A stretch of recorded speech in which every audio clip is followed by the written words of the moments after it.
What character would realistically learn magic in Marvel? This video is purely for entertainment and does not infringe on copyrights or laws. The rights to the novel and image belong to the original author. We do not claim ownership. Don't like waiting and want to listen to this fanfic in full now? Subscribe to our Patreon, where you'll find the best fanfics. Chapter 426 Above Terra. He doesn't even have a weapon. Lytosis heard Norfo shouting during the battle. It was hard to tell whether his voice was filled with surprise or fear, or both. After all, anyone who saw such a scene would feel uneasy. The giant who called himself Cerberus raised the broken head of a bloodletter with one hand. The only remaining left half of its eyeball was still in the eye socket, and the other half was smashed alive by the giant along with its head. He just held the monster's head and pierced the chest of another bloodletter with its hideous long horn on its head. The damn beast had not died at this point, and raised the cursed blade in his hand to try to hurt him,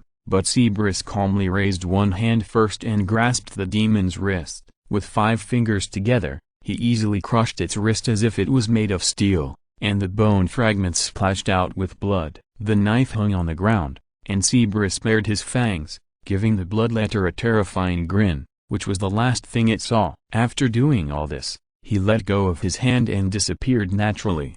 The speed was so fast that it was even chilling, and it felt wrong instinctively. How could such a huge giant move at such a fast speed? But he could. Cerberus easily approached a bloodletter that rushed out of the darkness from behind, raised his hand, and strangled its neck. His muscles bulged, and the terrifying power burst out in an instant, and he actually strangled its neck. Blood splashed on his face, and a red laser beam brushed his shoulder, causing a flesh hound that tried to attack him to fall to the ground. The giant stepped over and stomped on its head. "I guess he doesn't need a weapon, sir." Lytosis made a little joke, and then shouted the giant's name loudly, "Lord Cerberus." He drew the power sword at his waist and threw it out. The giant raised one hand with his back to him and caught it exactly. The weapon that could be used as a two-handed sword in Lytosis's hand looked like a combat dagger in his hand. Cerberus held the power sword in one hand, and the next second, unimaginable martial arts blossomed in his hand. First, it stabbed straight, and the power sword hit the eye of a bloodletter accurately. When it howled loudly in pain, it spun fiercely, and the sparse eyeballs burst out of the socket, accompanied by blood and minced meat. Cerberus took a step forward, and the power sword was pulled out by him, followed by a simple horizontal slash. A head flew high, and the hideous expression and desire for blood still remained on it. Cerberus didn't even look at the head. He clenched his left hand into a fist and thrust his fist accurately. The head fell, as if he had hit the fist himself, and the blood rain bloomed all over the sky, covering the entire ground, obscuring the vision of the demons. From the blood mist, a giant ran out. "For Holy Terra," he roared, and the murderous breath between his lips and teeth almost frightened these bloodletters. Yes, demons would be afraid. However, before they could feel ashamed of their momentary hesitation, Cerberus dragged them into the quagmire of killing, leaving no one alive, and he laughed wildly at them in this swamp of blood. Slaughter, like a stone wall, or something else. The soldiers behind the fortifications could only see his back and hear the sound of his bloody battle. Apart from that, no demon could break through his defense. Whether it was the flesh hounds or the bloodletters, the more they came, the more Cerberus killed. Laser beams blew over his head in groups, and the giant did not dodge, as if these ammunition were just a breeze blowing across his cheeks. Lytosis couldn't help but feel his blood boiling. "Emperor, what kind of warrior is this?"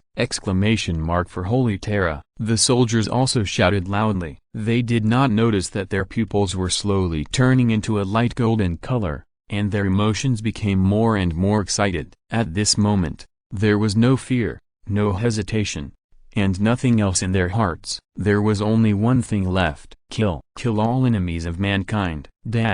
Marius Calgar, the station commander of the Ultramarines, closed his eyes and breathed calmly to the point of indifference. He seemed to have no emotions and perceptions, just a body existing in this armor. The servitor came over meekly, dismantled his power armor for him, and then replaced it with a heavier set of precision-made Terminator power armor. 2 bolt guns were hung under the power gloves that replaced his hands, and the neural connections of the black armor were transmitting familiar tingling pain to him. Marius waited patiently for himself. 5 minutes later, his armor was anointed with holy oil in the loud singing of a mechanical priest, and a servitor brought a sacred emperor's prayer and hung it around his waist for him. Marius opened his eyes and ended his prayer. A man who was taller than he was even when he was wearing Terminator armor stood opposite him. He had blonde hair and blue eyes, just like Gilliman. The scene made him dazed for a while, until the man spoke and he was fully awake. "What is the mission he gave you?" "Support Captain Thor Galadin of the 3rd Company of the Imperial Fists." He and his troops were besieged in the middle level of the hive by a large number of corn demons. Steve nodded.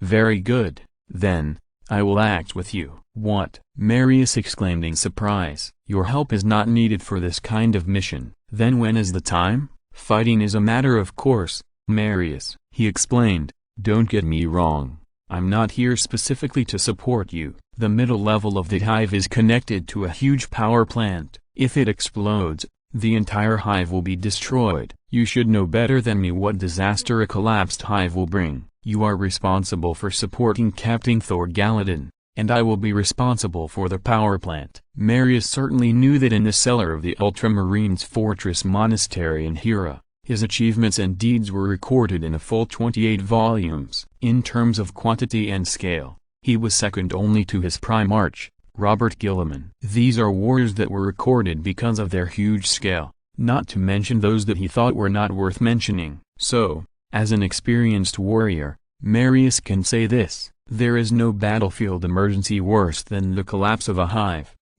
Fighting in a hive city is unpleasant in itself. If it collapses, Marius can't think of a reason to survive unless he is in an emperor's poison blade. "My lord, how many people do you need?" Marius quickly sorted out the knot in the middle and asked. "No manpower is needed. I am enough by myself." "How can this be possible?" "I will find help along the way, Marius." Steve smiled. 10 minutes later, they entered Terra's atmosphere through a transport plane. The process was boring and dull. Steve sat calmly in a corner of the cabin. The warriors around him seemed a little uneasy. "A Primarch, sitting next to you. What should you think?" Marius didn't know. He just kept using his eyes to shut up those idiots who tried to talk to Steve. The only remaining single eye was about to pop out of its socket. Marius now wished he was a think tank so that he could use psychic communication to scold these idiots. Damn it.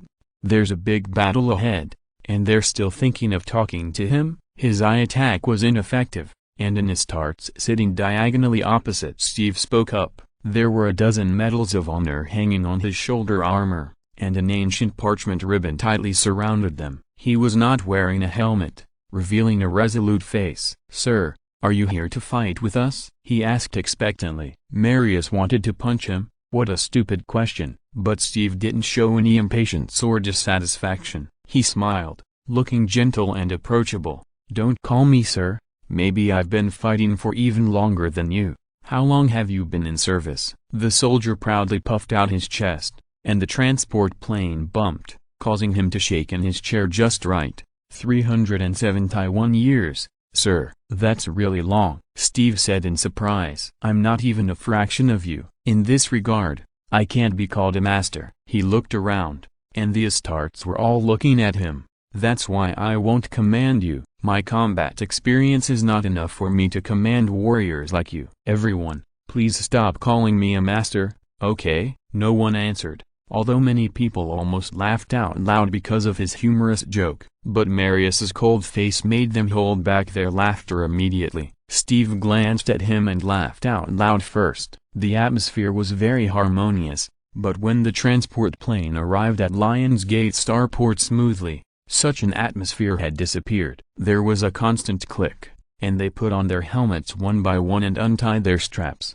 The door of the transport plane opened with a slight vibration, and the smell of gunpowder outside hit them. "Prepare for battle," Marius said briefly, without any unnecessary nonsense. Steve watched them file out in a uniform and orderly manner. He couldn't help but smile again. Ah, the familiar war. His eyes became a little obscure. Defending the country, nothing more than that.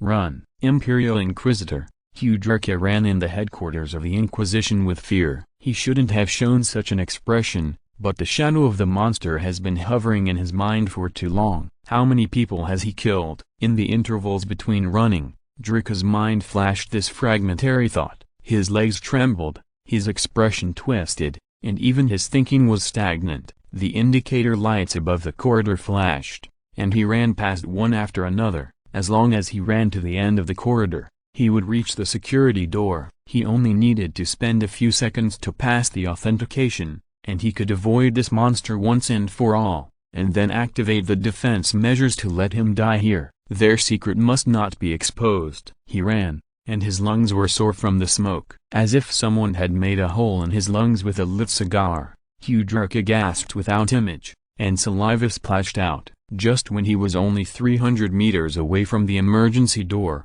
he heard a light-shattering sound from behind him. He turned around trembling and cautiously, not daring to breathe. Yes, a light was broken, not far behind him, and then, as if in some kind of chain reaction, all the indicator lights behind the light shattered, and the explosions continued. Drika couldn't help screaming. A minute later, he forced himself to calm down. Sitting on the ground, staring at the black darkness that could drown people, he trembled and climbed up, staggered away from here, and began to move forward. Not long after he left the dim halo cast by the indicator light, Drika heard a slight shattering sound again. He stopped where he was, his steps stiff. He turned his head slowly again, as if he was dead, and the darkness swallowed all the light behind him. He didn't know if it was an illusion, but he heard a breath. Was it an illusion? Drika stood there and listened carefully. He was sweating, his face was pale, and his legs were shaking like a sieve. Inhale, exhale, inhale, exhale. Was it his own breathing? He was not sure,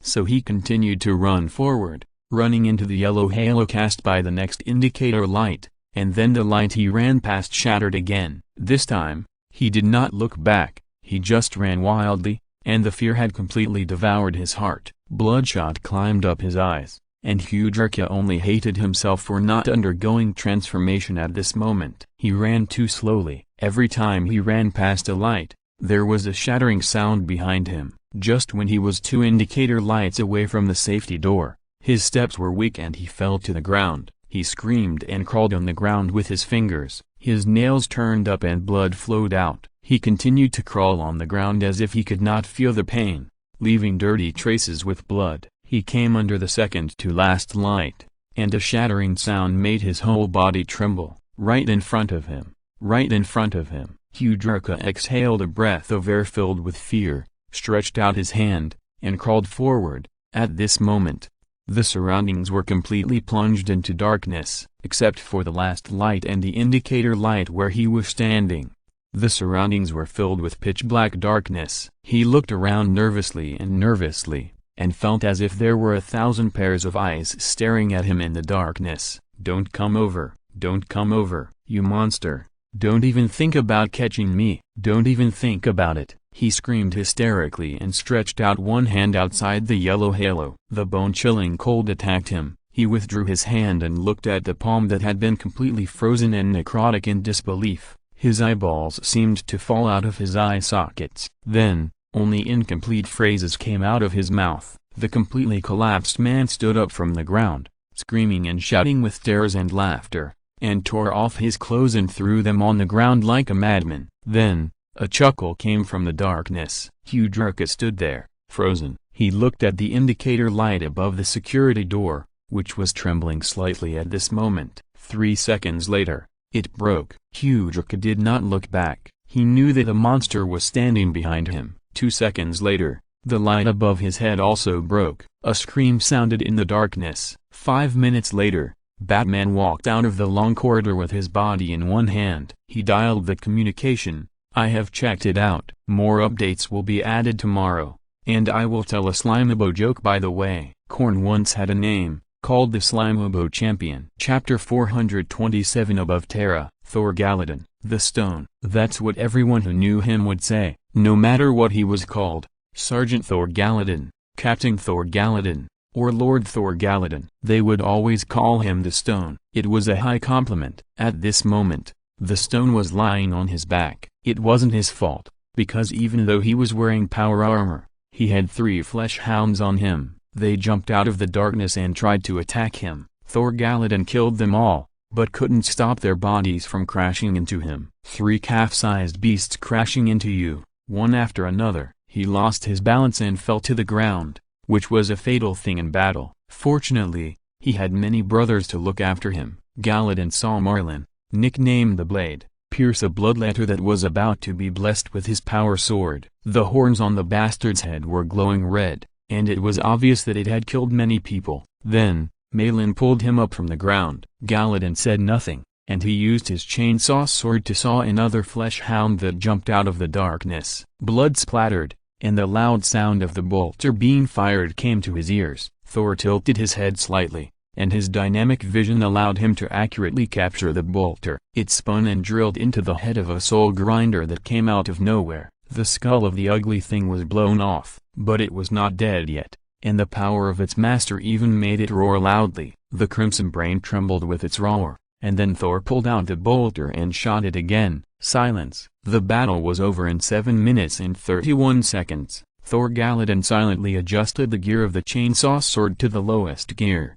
and then cleared it. There are 2 advantages to doing this. First, the lowest gear can let the flesh and bone stuck on the chainsaw be thrown out. Second, it can save some fuel. He was running low on promethium, and his brothers were probably running low on it, too. They had been fighting in this damn hive for a whole day and most of the night since the battle began. Malin told a joke, but no one laughed. I thought the worst day was when I saw my family blown to pieces by a group of chaos traders 130 years ago. Malin Nassen, a son of a noble, was the most common origin among the Astartes. His glorious family, which gave birth to 7 Astartes, was retaliated by a group of chaos traders 130 years ago for helping the Empire, and the chapter helped him to avenge him. They hunted down that group of people in the galaxy for more than 1,000 days and nights, and in the end Malin killed everyone himself. After that, he was relieved, and often told jokes about this incident during the most difficult intervals of the battle, but every time, no one laughed. This joke is really bad. Galladon was actually a little surprised when he heard his own voice. His voice was so exhausted from the war cry and the continuous issuing of orders that it sounded like a dream. Count the number of people, Malin. 3 minutes later, Malin reported to him, "We still have 73 brothers left." Rock sighed. "May they rest in peace." "Where are the ammunition reserves of the destroyers?" The voice of the destroyer's squad sergeant came from the communication channel. "With the current intensity of the battle, we can still continue to output for 4 hours, Captain." Plus Captain Galladon, "They are coming." Plus the think tank's warning was like thunder. Galladon once again picked up the gear at the end of the handle of the chainsaw sword, with the highest output. Under the effect of promethium, this killing weapon roared manically. Malin, who was not far away, lowered his head. He seemed to see something through the thermal imaging of the eyepiece. The grenade launcher fired at the ground repeatedly, and several wailing sounds came through the ground under their feet. "They are below," Malin shouted a warning. Galladon immediately pulled out the grenade launcher, but before he pulled the trigger, the ground he was standing on collapsed. First of all, the hive is not a single-story structure. Although these buildings are roughly divided into 3 levels, they represent the living levels of the people living here. The real hive is layered, and Galladon smashed 3 floors before stopping. Something scratched his chest armor with claws in the dark, and the ceramic steel groaned under the heavy burden, but still held on tenaciously. He heard a noisy voice coming from the communication channel, but Galladon had no time to distinguish the words at this time. He stretched out a hand like lightning, and the teeth of a flesh hound were stuck in his gauntlet. He punched again, and blood and flesh flew, and the night vision function of the eyepiece was activated. The chainsword fell not far from him, but his grenade launcher disappeared. Galladon rolled over to pick up the chainsword, deftly. At this moment, the sound of something warming up was heard directly above his head. Plus dodge plus an unfamiliar psychic communication broke into his mind, and Galladon felt a force pulling him backwards, forcing him away from that place. The next second, a beam of scarlet and broken bone hit the place where he had been standing. Galladon immediately recognized it. It was the Soul Grinder's flesh grinder cannon, an extremely blasphemous weapon, Each soul grinder is transformed by a demon, and the warp blacksmith will give them more terrible abilities. Their lower body will be removed and equipped with 8 mechanical legs that can ignore any terrain. They are so sharp that they can even pierce their armor. However, the real killer is the huge mouth on their chest and abdomen. Soul grinders will devour all the flesh and blood in their path, whether it is enemy or friend. They can condense the flesh and blood and fire it with an endless desire for slaughter and hatred for the living. It is covered with blasphemous curses and has the power comparable to that of a tank's main gun. Plus dodge left, soldier plus the strange psychic continued to send messages, and Galadin had no choice but to do as he was told. Then, a figure fell from the sky and landed directly on the head of the soul grinder. A beam of golden light burst out, hot and dangerous. A moment later, he saw that the soul grinder's body was completely melted, leaving only 8 mechanical legs still stretching and retracting in vain on the ground. "Who are you? Are you Captain Thor Galadin?" The man did not answer his question, but began to ask about his identity. He was wearing a blue fine power armor, but there was no logo on it, just a simple golden outline. Rock Thor Galadin suddenly realized that this person was simply too tall. A terrifying guess flashed through his mind, and then quickly disappeared. Seeing Thor's vigilant look, the man smiled and continued to use psychic communication. "Plus maybe this way, you will get used to it. Plus it's you?" "Yes, the support you called for has arrived. A company of ultramarines is fighting behind the demons.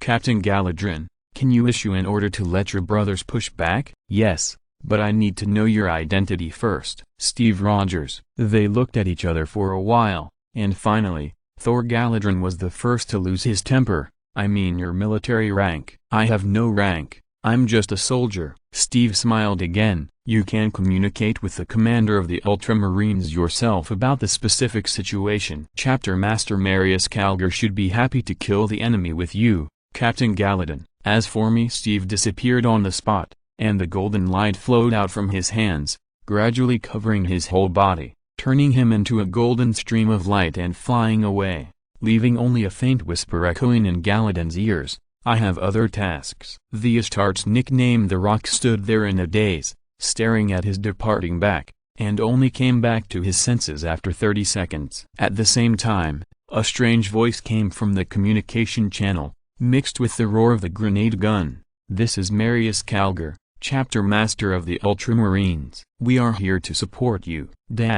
Gilliman's face was extremely gloomy. At this moment, he was alone in his study. The Soulless Queen was taken to the infirmary for a more detailed examination, which gave him some convenience. At least he didn't need to politely ask the lady to leave when Batman called. "Evidence, Crane, I need evidence." He tapped his right temple with a headache, which was throbbing. He had to do this to make himself feel better. "I believe you, but I want to see the evidence with my own eyes." Batman's voice echoed in the study. "There is no written evidence. They are very vigilant and secretive. If I hadn't been able to directly check their brains, I'm afraid this matter would have ended up in vain," he said calmly. "Who would believe that the new drug spreading in the hive can transform psychers into unstable subspace portals? Moreover, the mastermind behind it is a member of the Inquisition." "You said that the potion is a drug?" "Not much. They will first sell a part of the powder in the lower hive as new goods. Among them, those potential psychers who have a reaction will be controlled by the gangs working for them, and then injected with drugs to observe further reactions. The dead will rot and turn into a pool of mucus. If they survive by chance, they will have the ability to use psychers in front of the Sisters of Silence. This group of people is called raw materials. Every 3 natural months, they will go to the bottom of the hive to extract a new batch of raw materials. After being taken to their laboratory, these people will be injected with a drug called Number 9. It is different from the one Frank found in the hive." Batman's voice was getting lower and lower.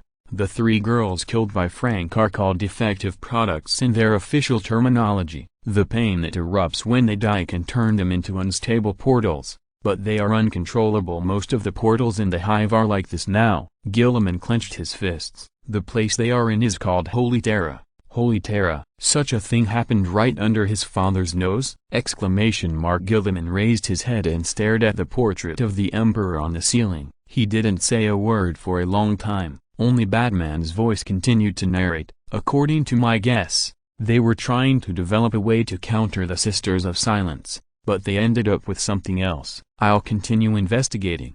There are still some scums on the run. They should know a lot of other things. Before you hang up, Crane, I hope you can find out one thing, the most important thing. Gilliman's mouth twitched. Is this a branch of the Inquisition doing this in secret, or are they all doing this? I see. Damn, I finished writing this at noon and wanted to take a nap, but it was already this late when I woke up. Damn it. There's one more update left. Chapter 428 Above Terra. Robert Gilliman closed his eyes and emptied his mind for a while. This short break was just a means, for him. Not sleeping for a month was nothing. He emptied his mind at this time in order to think better. I must end this war. The demons will not grieve for the death of our people. Not to mention that they are eager for this. Every dead human soul will increase their filthy desires. But how to end it? He opened his eyes and looked at the simulation sandbox in front of him. He has mobilized all the troops that can be mobilized. The Astra Militarum, the Sisters of Battle. He even sent orders to the people of the Ministry of Justice, and the assassins of the Assassin's Court also went out one after another. However,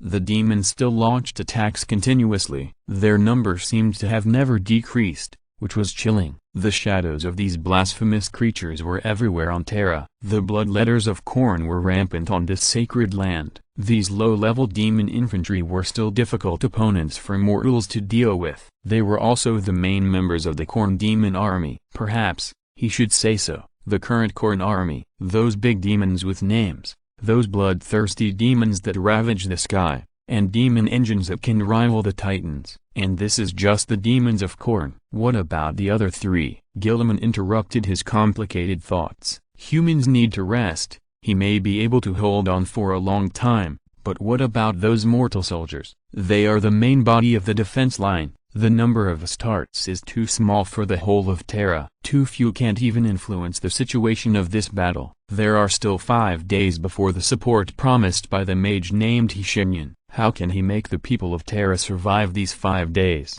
Survive these 120 hours? Robert Gilliman opened his eyes thoughtfully. He was leaning on the chair, so when he opened his eyes, he saw the portrait of the Emperor directly. The man in the portrait had a solemn expression and a hint of contemplation. He held a sacred giant sword burning with flames in his hand, and the golden armor was shining, and the same holy halo was above his head. People surrounded him and bowed at his feet. He hated the word, groveling. Before this damned religious poison spread through the Imperium, people would kneel to him, not out of blind fanaticism, but because they respected this man. What do you want me to do, Father? Gilliman murmured. You have sent me so many helpers, so much assistance, but I still can't see what the future will look like. I can't even find a way for the people of Terra to survive for more than 120 hours. Perhaps Fulgrim was right. Gilliman suddenly smiled bitterly. He had recovered from his rare emotional state and felt ashamed of this moment of weakness. A servo skull rushed into his study,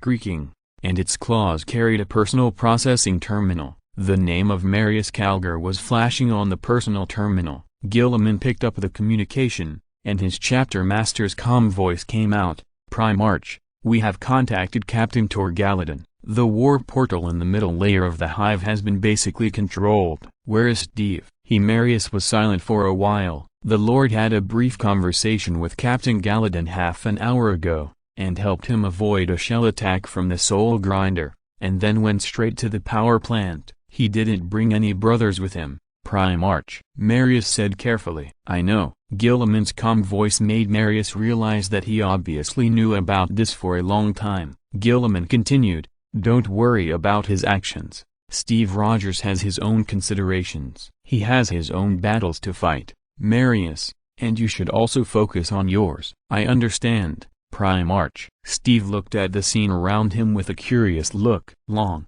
dim and pale light tubes were hung every few hundred meters on the dark walls. The ground he was standing on was made of a very cheap metal. It even swayed when he stepped on it, which made him a little dissatisfied. The infrastructure is worse than my hometown, he whispered to himself. To be honest, this place reminded him of Queens, a future version of Queen's that was 100 times larger and 100 times darker. His footsteps echoed monotonously in the corridor. It was about 3 kilometers away from the power plant that was at risk of explosion due to lack of management and maintenance. For Steve, this was not even a warm-up. His body, which had undergone a second transformation, combined with this power armor, might not even be clear about his own limits. Of course, there was also the psychic power that was very new to him. Above his retina, a simple map was changing as he moved. He advanced 1.5 kilometers and left the long, winding corridor. He came to an open place. Compared to the corridor, this place was indeed very open, but not very clean. The blood and corpses of humans covered the entire square, and this scene made Steve's face become gloomy. He raised his right hand and clenched it into a fist. A long sword made of pure golden flames appeared in his hand. With the help of the light of the flames, he was able to get a glimpse of the whole picture of the square. This place seems to be a place for piling up raw materials for power plants. Unlike the way he remembers power generation, the people of Holy Terra will throw all kinds of useless things into the converter of the power plant. So the raw materials here can basically be equivalent to garbage. Among them, construction waste is the most common. After all, there are collapse incidents in the lower level of the hive every day. Among these construction wastes, human corpses are scattered everywhere. There are many arms on the steel cable, and the eye-shaped beam over there is full of broken thighs. Steve narrowed his eyes, and his anger subsided, replaced by a deep coldness that isolated his heart. "Devil," he whispered, and the golden light radiated violently from him. The darkness was completely driven out of the square, and an invisible thing screamed miserably. The sound was like 10 million dead people whispering to you in different voices at different times, which made Steve feel extremely disgusted. He snorted coldly, and threw the flaming sword, piercing the chest of the demon and nailing it firmly to the ground. This thing had the ugliest appearance Steve could imagine. It was beautiful. I mean, every part of it was beautiful when taken apart. The fingers, the skin, and even the hair that meandered through the naked body. Every detail was beautiful beyond description, but this beauty that combined the most beautiful details was surprisingly ugly. From its blue eyes, you can't see any rationality or beauty, only the deepest depravity and desire. It was nailed to the flaming sword. The majestic psychic flames burned its body, making the skin as warm as white jade hiss and burn. The demon's face flushed, and it began to smile. It showed its small fangs, smiling, looking at Steve expectantly, and even hooked its finger at him. Steve didn't get angry but smiled. He walked in front of the thing and held the flaming sword with his backhand. Turning the sword, the heart-wrenching pain made it scream again, and the pain contained in it was not reduced at all. But in just a few seconds, it turned into a kind of pleasure. The creature panted and made a lewd sound. A pool of liquid flowed out from the ground where it knelt, emitting a strong and uncomfortable musky smell.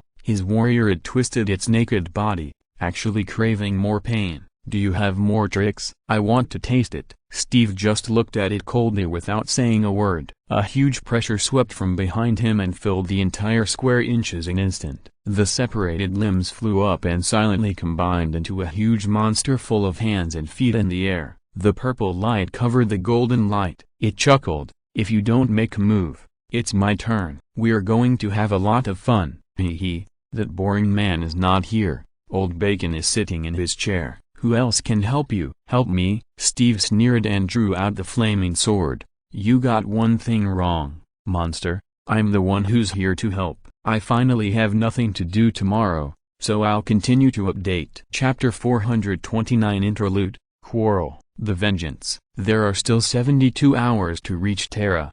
72 hours. 3 days. Not long, not short. The engines of the Vengeance roared for 4 days, and during these 4 days, the supply of magic power was never interrupted. It ran over countless reefs or planetary fragments on the road at a manic speed. After being ruthlessly crushed into broken inorganic matter, they would be captured by the exploration and transformation array around the Vengeance to provide it with energy. Make the best use of everything. Nothing more than this. In the main control room, a fierce argument was erupting. "Going to Istvan now? Holy Terra is under attack. And you want us to go to that damn Ishvan? Angren looked at Fulgrim in disbelief. The latter was slumped in his chair. The phoenix looked extremely tired at this time. His eyes were sunken and his lips were tightly pursed. He said nothing, but Angren, still furious, raised his hand and slammed it heavily on the table. For the Emperor's sake, is your brain broken? Do you need me to find some doctors to help you take a look? Stop for a moment, Angren. Shenyan made a gesture, and the alloy tabletop that was slapped by Angren began to repair itself. At the same time, the mental tentacles also led him away from the round table. The mage turned his head and looked at Fulgrim, and asked in a calm tone, "The voice you heard is still calling your name, right?" "Yes." Phoenix closed his eyes, and his voice was like a dream. "And, as time went by, I gradually became able to hear what he was saying. I even knew he was there." "What did he say?" "The ancient sage is waiting for you here. He is calling me on Istvan III. Fulgrim was silent for a while, then spoke again with difficulty. "I remember this name, the ancient sage Rilla. He joined the 3rd Legion in the late Taro Unification War, and he fought alongside my father before I returned." "Delusion. You are saying something so stupid that even a madman would not say." Angren sneered. "A Taron veteran survived Istvan III. Do you think this is possible?" "Why not?" Phoenix asked calmly, still without opening his eyes. "Your sergeant, Gividron, didn't he also persist among a group of traitors for 10,000 years? This is different." "What's different? Do you want to know the reason?" Angren sat up. He placed his hands on the alloy round table, his expression flat. "Because Gividron never betrayed. He never abandoned the ideals of mankind. He did not survive by his loyalty to me, but by his own will. The same goes for the ancient sage Rilla." Fulgrim finally opened his eyes. He always stood firmly on the side of the Imperium and humanity. "When the entire Legion followed me into chaos, only a few dared to stay awake and choose the right path. It was difficult, extremely difficult," Fulgrim said word by word. "Finally, I sit here, I sit in front of you. After experiencing so many shameful betrayals and blasphemies, I finally have reason and clarity again. So I understand very well how difficult it is to choose the right path. That's why I firmly believe that the ancient sage Rilla would never betray. This is just my opinion." Angren crossed his arms and asked coldly, anger condensing in his eyes, as if it would burst out completely in the next moment, "In your heart, is Terra more important, or is your offspring more important?" Fulgrim raised his head suddenly. This question seemed to touch his sore spot, causing bloodshot eyes in the phoenix's eyes. "These are not two equal questions." "No, this is it." Angren laughed instead of getting angry, his sharp canine teeth sticking out from his lips. "You shameful traitor, Fulgrim, you have never been truly loyal to humanity and the Empire, not even if your filthy and perverted offspring cloned a version of you that has not fallen. You keep saying that you are fully awake, but look at the demands you make." The roar echoed in the main control room. "You don't deserve to use his name." "The man I know would never be entangled in the life and death of one or two offspring in the face of the Empire's crisis." "If the ancient sage Rilla were still alive, do you think he would be moved when he knew you had such an idea?" "No, he would be ashamed of you, because you wavered. You wavered between the Empire and him." "No, let me make it clearer. You just want to make up for the mistakes you made in the past. Fulgrim, you are still pursuing perfection, and your nature remains unchanged." Fulgrim was trembling all over. He didn't know whether he should be angry or not, or even why he said this idea out loud. Every word that came out of Angren's mouth tortured his heart, and made Phoenix really ask himself, "Am I really destined to fall?" A hand reached out and gently rested on his shoulder. Fulgrim looked up and saw the mage's calm golden eyes, and his heart suddenly calmed down. He heard Shenyan say, "We are human, Fulgrim, and humans are creatures dominated by emotions. This is our greatest advantage and our greatest disadvantage. Also, making up for the mistakes made in the past is not the same as pursuing perfection." Shenyan smiled. "Don't listen to the nonsense of that bastard who is blinded by anger." Ignoring Angren's angry glare, he picked up the power sword that Fulgrim had placed aside. "That belonged to Saltarvitz." Shenyan handed the sword to him and said softly, "I believe you know what is the right choice, Fulgrim. It's difficult, but think about Saltarvitz." Fulgrim left in a daze, and his mental state was still not very good, considering that he had been tortured by a ghost from the past for so long.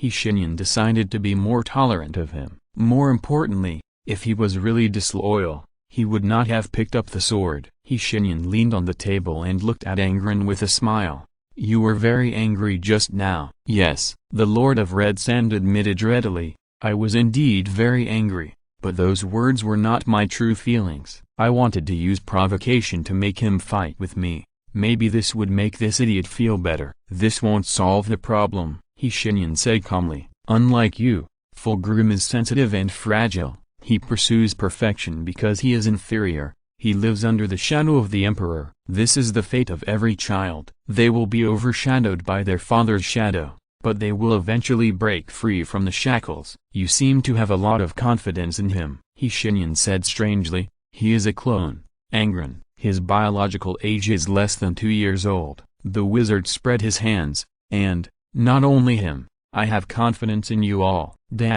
There is no complicated decoration on Saltarvitz's power sword. The round iron gray counterweight ball. The sword guard is a skull representing the purity of human beings, and there are wing-like guards on both sides of the skull. This is a sharp blade that can cut iron like mud, but it is extremely obedient in Fulgrim's hands. The stance on the sword has not been opened. He unconsciously stroked the blade with 2 fingers and walked on the empty first bridge. Usually few people come here. People on the ship, whether Astartes or Astra Militarum, will not come here rashly, as if it was a convention. They regarded this place as some kind of sacred place. On weekdays, they only moved around on the second and lower decks. Fulgrim remembered the report from the Circle Central a few days ago, which said that the refugees had built a small city on the lower deck. The vitality of human beings is really as strong as wheat's. For millions of years, these mortals who were once looked down upon by the Emperor's children have been struggling to survive in natural disasters and man-made disasters generation after generation. They have to face complicated taxes and corrupt officials at the bottom. If they were not born on the Garden World or Gilliman's Ultramar 500 worlds, most people would probably spend their lives in factories from birth to death. They do not have the so-called artistic cells valued by the Emperor's children and Fulgrim, and do not have the ability to create great works. They have never truly understood any profound truths. They just work, get married, and have children, then die, that's all. However, they form the cornerstone of the empire. Fulgrim paused, realizing how wrong he had been in the past. He had pursued the arts blindly, not even allowing himself to lose his grace in battle. But what good had it done? He had been able to paint with the finest canvases and pigments in his long life because there were people working silently behind the scenes. The precious wines he drank were also brewed by them. Did those people really not have artistic cells? No, I'm afraid not. They just didn't have the opportunity to show their talents. These people gave everything for the empire, and until 5 minutes ago, Fulgrim had not even taken them seriously in his subconscious. Heavy shame hit him. Fulgrim raised his sword and stared at the mirror-like blade. It reflected his purple pupils, and when he looked up again, the weak man who was torn between his heir and the empire had disappeared. Now I understand. We fight so that these people can one day be free from the tedious labor, so that their children can also enter the Palace of Art and pursue a better future. I fight for the future of the empire and mankind, not for the so-called perfection. Who is perfect? I am not. Even the Emperor is not perfect, otherwise, how could I fall once? Phoenix suddenly smiled. There is one more. In fact, the reason why the old Chinese doctor sold this Fulgrim to the King of Figures in the official history is very simple, because he found that the pursuit of perfection is Fulgrim's nature. He cloned a pure Fulgrim, but found that he had not changed at all. Then the old Chinese doctor turned around and sold him and those Chaos Emperors who were almost kneeling down with tears in their eyes. Chapter 430 Above Terra. Notify the Astra Militarum and ask them to mobilize 3,000 mechanized infantry troops to guard the exit of this hive. I allow them to use some self-propelled artillery, but they must be careful not to damage the ground too much. There are energy transmission pipelines connected to the outer wall of the palace buried underneath, which are complicated. At this juncture, we cannot send technicians to repair them. Yes, Your Highness. When will the Skitarii of the Trinese family and the Adeptus Mechanicus arrive? Your Highness, they have already arrived and are waiting for your order. What? Why didn't anyone notify me? The officer of the Military Affairs Department wiped the blood from his head, and one of his eyes was still being urgently treated by a doctor. He had to tilt his head to talk to Gilliman. The headquarters of the Military Affairs Department was attacked. Your Highness, we just recovered and received their news that the Trinese family brought 15 night mechas and 30,000 Skitarii. Where do you want them to go? Gilliman immediately stood up and opened the servo skull that served as a communicator. The officer of the Military Affairs Department could only watch him disappear on the screen. Only his voice could be heard. Let me see. The area near Lion Gate Starport has been completely cleared. Send 3 war meshes and 5,000 Skitarii to garrison here and have them watch the nearby subspace portal. We must not let Lion Gate Starport fall again. Our soldiers just took her back not long ago. Understood, Your Highness. The officer immediately turned his head and broke free from the doctor's hands, and shouted to the side, "What are you still sitting there for? Go and issue the order of the regent." Where are the battle sisters? The third hive received a call for support. There are flesh hounds everywhere there, which is just the right time for them to burn something. My lord, the sisters have lost contact with us. Their headquarters communication was interrupted 5 hours ago. According to the intelligence of the scouts, they were attacked by an entire demon army. Gilliman clenched his fist with a snap. It was really a double whammy. The troops were already stretched to the limit, and now it was even worse. The fighting power of the Sisters of Battle was unquestionable, but the opponent was a whole army of demons, so anyone would have to think twice. Helplessly, he could only say, "Send out the Firebeat Titan Legion. Let them send a Titan of the Warlord level to support the Sisters." Yes, Your Highness. Robert Gilliman had to admit that he hated this kind of tug-of-war. Those powerful weapons that could really change the situation on the battlefield could not be used at all. Located in Holy Terra, demons continued to pour out. The best Gilliman could do was to turn this war into a bloody tug-of-war, constantly investing troops and manpower. However, he could not show it at all. In front of the Empire, he had to be efficient and ruthless at all times. If the generals were pessimistic about the future direction of the war, then there was no need to fight this war. Report the latest situation to me at all times.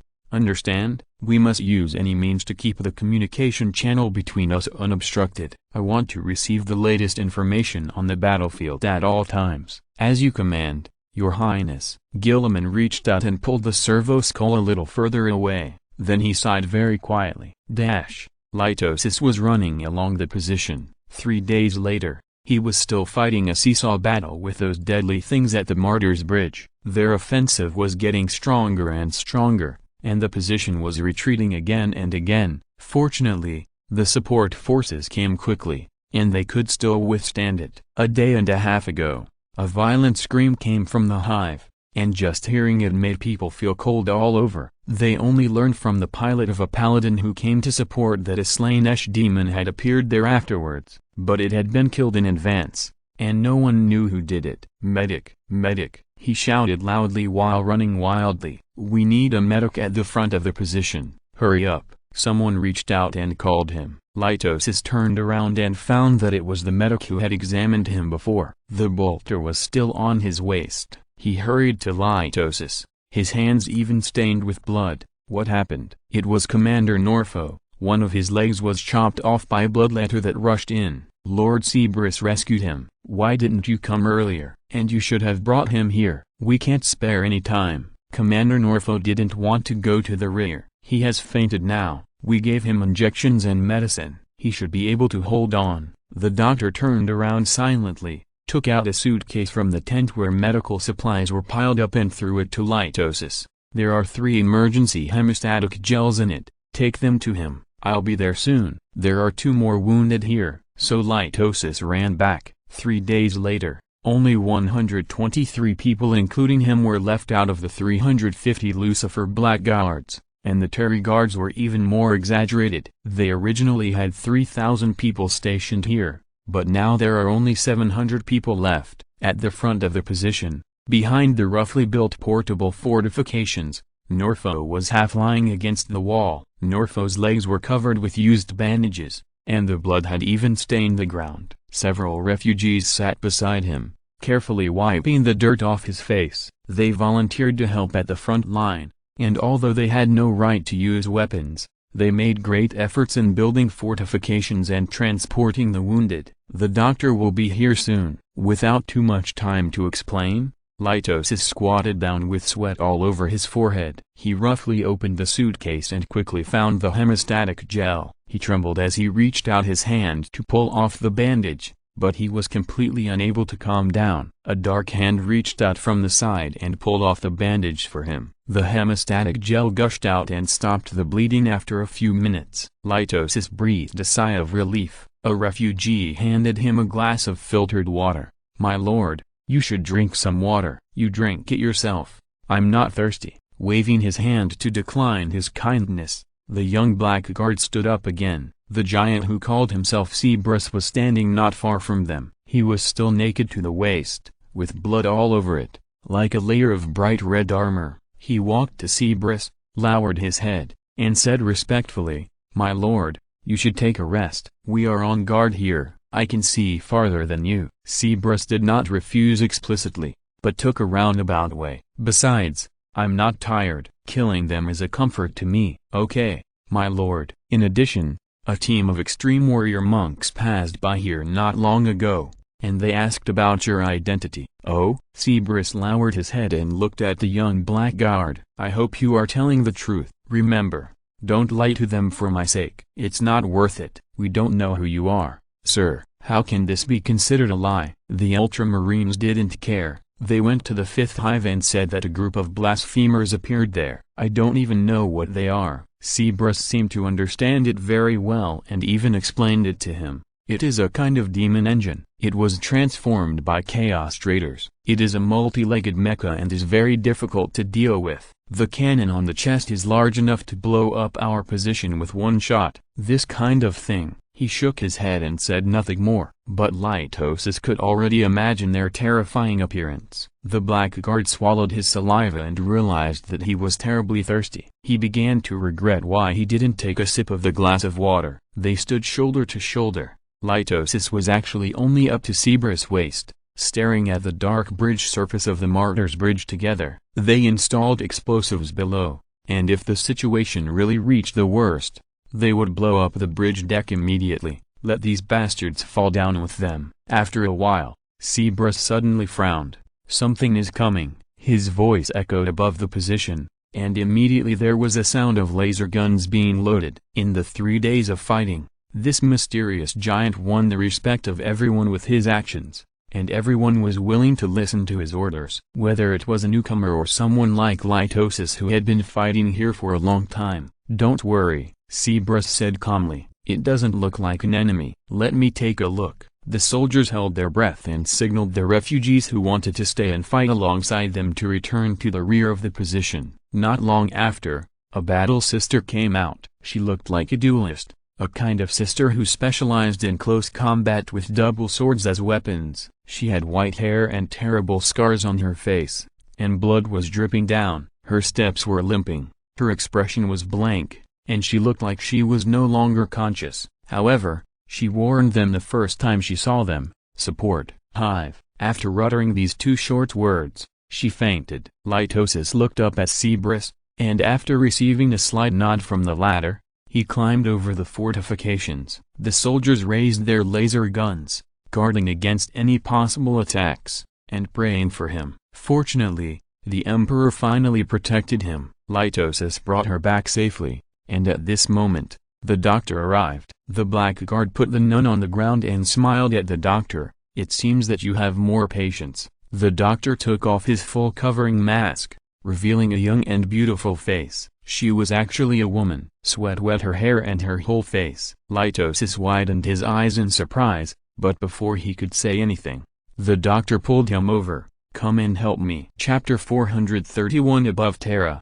The doctor did not tell Litosis her name, and Litosis did the same. At this moment, he was following the doctor's order to squeeze the combat sister's abdomen for her. This sister was just a trainee sister, so she had not yet received her own power armor. You know, the power armor used by the sisters was specially made for them by the factory on Mars. It can enhance the user's strength and provide the same defense as the power armor used by the Astartes. It is precisely because of this that they can treat her. Litosis used both hands to press the sister's abdomen very carefully, allowing the pus and blood to flow out of the wound in her abdomen. This was a terrible penetrating wound, from front to back. After the pus and blood had completely flowed out, the doctor took action. While the doctor was skillfully performing the operation on the nun with the lightweight surgical instruments provided in the surgical kit, he said to Litosis, "She must have been walking for a long time with injuries. The environment in the hive is too harsh. The wounds are inflamed, which may cost her life, although her internal organs are not injured." "Emperor bless you." Litosis withdrew his hand and wiped the sweat from his forehead. "It must be the Emperor who is watching over this nun, so she can save her life from those blasphemous creatures. The wounds don't look like they were caused by demons." Cerberus walked over and gave his own opinion. The giant also calmly threw out a terrible explanation. "The demons of Khorne are cruel by nature. If they have the opportunity to stab a knife into someone's abdomen, they will never give up the opportunity to spin around. The screams of others are the best stimulants for them." Lord Cerberus is right. The doctor reached out and took the hemostatic gel placed aside, and carefully sprayed a little near the nun's wound. "This is not a wound caused by a weapon. It looks more like— oh my God, how did you wake up?" She looked at the nun in shock, and for a moment she forgot to speak. Litosis saw that the nun, who was originally anesthetized, had opened her eyes at some point, and her golden pupils made his hair stand on end suddenly. The nun turned her head little by little, as if she didn't feel the pain in her abdomen at all, and actually sat up a little. The movement was very weird, just like a puppet. She said calmly, "Yes, this is not a wound caused by demons." She fell while running away and was pierced in the abdomen by a sharp steel beam. "Madam." Cerberus narrowed his eyes. "Who are you?" "The name is insignificant, and the identity is insignificant. I am here to recruit you, Gavial Loken." The nun turned her head seriously and said to Cerberus, her voice becoming lighter and lighter. An indescribable sense of heaviness fell on everyone present. Litosis froze, and he noticed that the doctor was the same. The giant who called himself Cerberus and was called Gavial Loken by the nun slowly lowered his head. "Is this the mission he gave me?" he asked. "Yes, Gavial Loken, your self-exile should end, and he has new arrangements for you." The nun raised her hand and pointed to the Dark Nest City across the Martyr's Bridge. "Millions of lives are threatened, Gavial Loken, and you are the best person to solve this problem." "The Emperor, he has appeared." Ignoring the sudden noise around her, the nun slowly flew up from the ground as if lifted by something, and came to Gavial Loken, staring at him solemnly in the air. Plus the last Luna Wolf, plus her eyes were filled with golden light, plus he needs you, plus I still have doubts in my heart. I am not firm enough, plus do what you are best at, Gavial Loken. He needs you, and the Empire needs you. Plus the psychic communication was abruptly ended, and the nun landed on the ground with a pair of white wings behind her. This scene undoubtedly caused another exclamation. Gavial Loken knelt on one knee, and people could only hear his voice but not see his expression. "Death is the only way." "Very good." The nun smiled. Then her voice was lost in the chants that rang out, and a blanket of golden light descended from the sky and fell upon her. In the golden light, Gavial Loken closed his eyes. He heard the voice of the Istvan III again, the full-scale bombing, the civilians whose flesh was corroded by the virus bombs, and finally turned into a pile of bones in the screams of pain. Thunderhawk gunships passed by the horizon, and the people who were supposed to fight with them took aim at them and bombarded their fortress with deadly fire. Those scenes passed by his eyes one by one, and finally froze in one picture. In front of him stood the only remaining brother, and amid the sky of artillery fire and the roars of those who rushed in and tried to kill their brothers with swords on the bones of the people they swore to protect, he heard his own voice. "We are the Luna Wolves, and we will fight to the death." Then, he heard the voice of the sister. "We bless you, Gavial Loken. Vengeance." Shenyan closed his eyes, and a voice whispered in his ear. He saw a giant kneeling in front of him, surrounded by soldiers kneeling on the ground praying devoutly. It looked like a battle formation. Smoke was still rising behind them. Interesting, he chuckled and muttered to himself. Saint Celestine? Ah, seeking my help, blessing? He opened his eyes, and Angren looked at him in confusion, not knowing what he was doing. The mage was not in the mood to explain. He just raised one hand, and a huge amount of spiritual energy entered the warp in an instant with his mind, and the light of the Astronomicon suddenly became stronger, pulling the spiritual energy to Terra as if it had been expected. You are really making a big move. He turned his head and said softly, as if he was talking to someone. Angren raised his eyebrows, having realized something. Is it him? He asked uncertainly. Shenyan turned his head and put on a mysterious smile, but just didn't tell him the truth of the matter. The Lord of Red Sand had to roll his eyes and stop asking. Steve lowered his waist and shoulders, and with a fierce shoulder collision, the disgusting spider that was squeaking and trying to grab him retracted its tentacles. It's not quite accurate to call it a spider. The 8 legs of this thing can be retracted freely, and there are many peeled human faces on the purple shell, which looks blasphemous and weird. Steve thought he was used to it. He had been to hell with the wizard a long time ago. There he saw many unacceptable monsters and killed many of them with his own hands. But none of them could compare to what he saw in the 2 days he spent in this nest city. From the big demon he killed at the beginning to the more and more weird creatures later, he had to admit that he was really a little disgusted. Sister Andrea. He waved the flaming sword to dismember the demon, and at the same time he did not forget to command the leader of the battle nuns who had fought side by side with him for 2 days. Take your people to block the exit on the right. Don't let them enter the power plant. I will obey your orders. Sister Andrea is a sister of the battle order. She has a brilliant record and is very beautiful,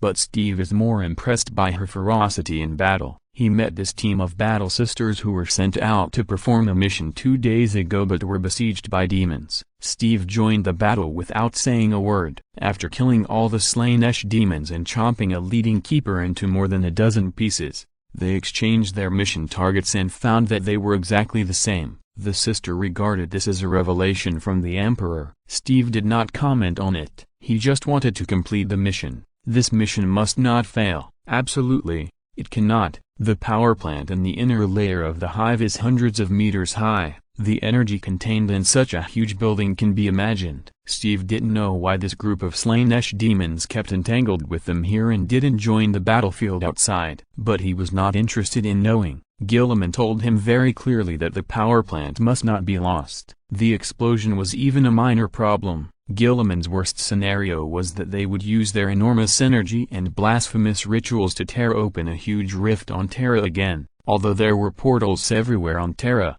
none of them were particularly large. The battle line was stretched wide, but there was no particularly large army. If they succeeded, the consequences would be very serious. At the least, the battle line would be stretched and they would be forced to abandon some important facilities that had been recovered. At the worst, the entire battle line would tilt here, and the demons would have a significant advantage. By then, the situation could be imagined. Steve looked up at the right exit of the power plant and between the killings. They were now inside. At the core of the power plant, he couldn't understand what the thick cables were for, but his sensitive psychic energy could help him sense the huge energy in this huge facility. There were 2 exits in the power plant. Thick steel sealed all other spaces. The demons kept trying to come in from these 2 exits, which gave their defense some geographical advantages. He stared at the exit on the right, and his psychic energy suddenly gave him a warning of danger. After being transformed by the Emperor himself,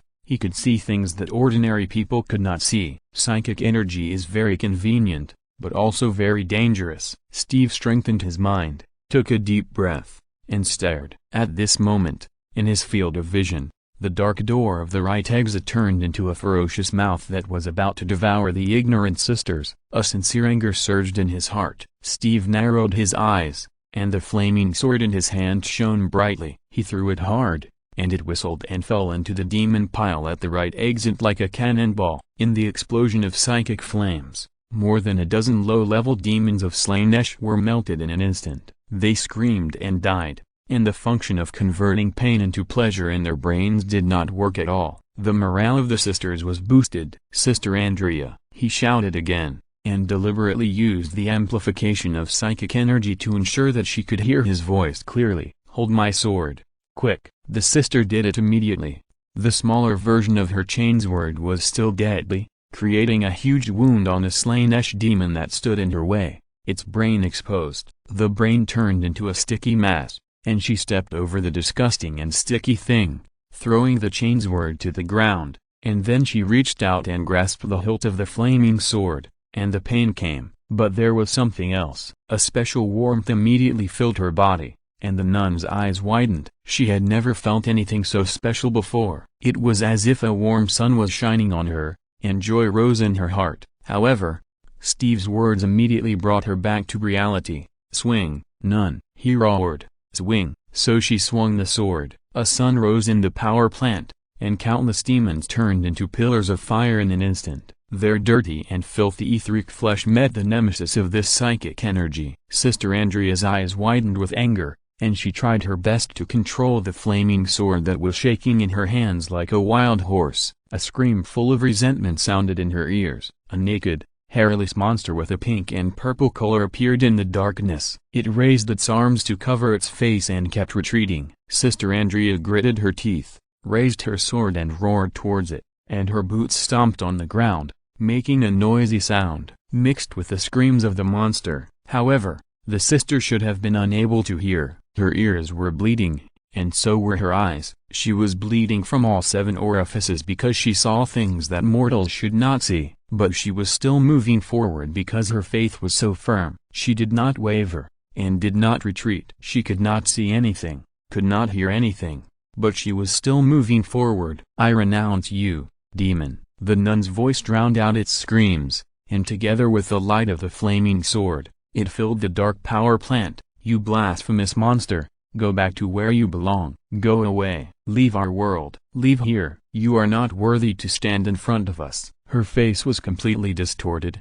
and her hands were burned by the flaming sword until only bones were left. But she still held the sword, stepping forward step by step, forward. Finally, she stabbed the sword into the body of the thing. It let out a short whine, and turned into ashes in an instant. The flaming sword fell to the ground, and Sister Andrea trembled and lost consciousness. Several nuns with tears in their eyes immediately hugged her back. Steve strode over, stretched out his hand with a gloomy face, and the flaming sword flew back into his hand. A stream of spiritual energy flowed from his hand, and finally stayed for a moment beside Sister Andrea's cheek, soothing her pain at this time. If you're listening to this novel on a channel other than Fanfic World, it means they downloaded and uploaded it without effort. We cordially invite you to visit our channel, Mundo Fanfic Novelist. There you'll find the original version of this story, and you can explore many other novels of various genres. We are waiting for you to immerse yourself in a world of incredible novels. Chapter 432 Above Terra. Fighting is never an easy thing,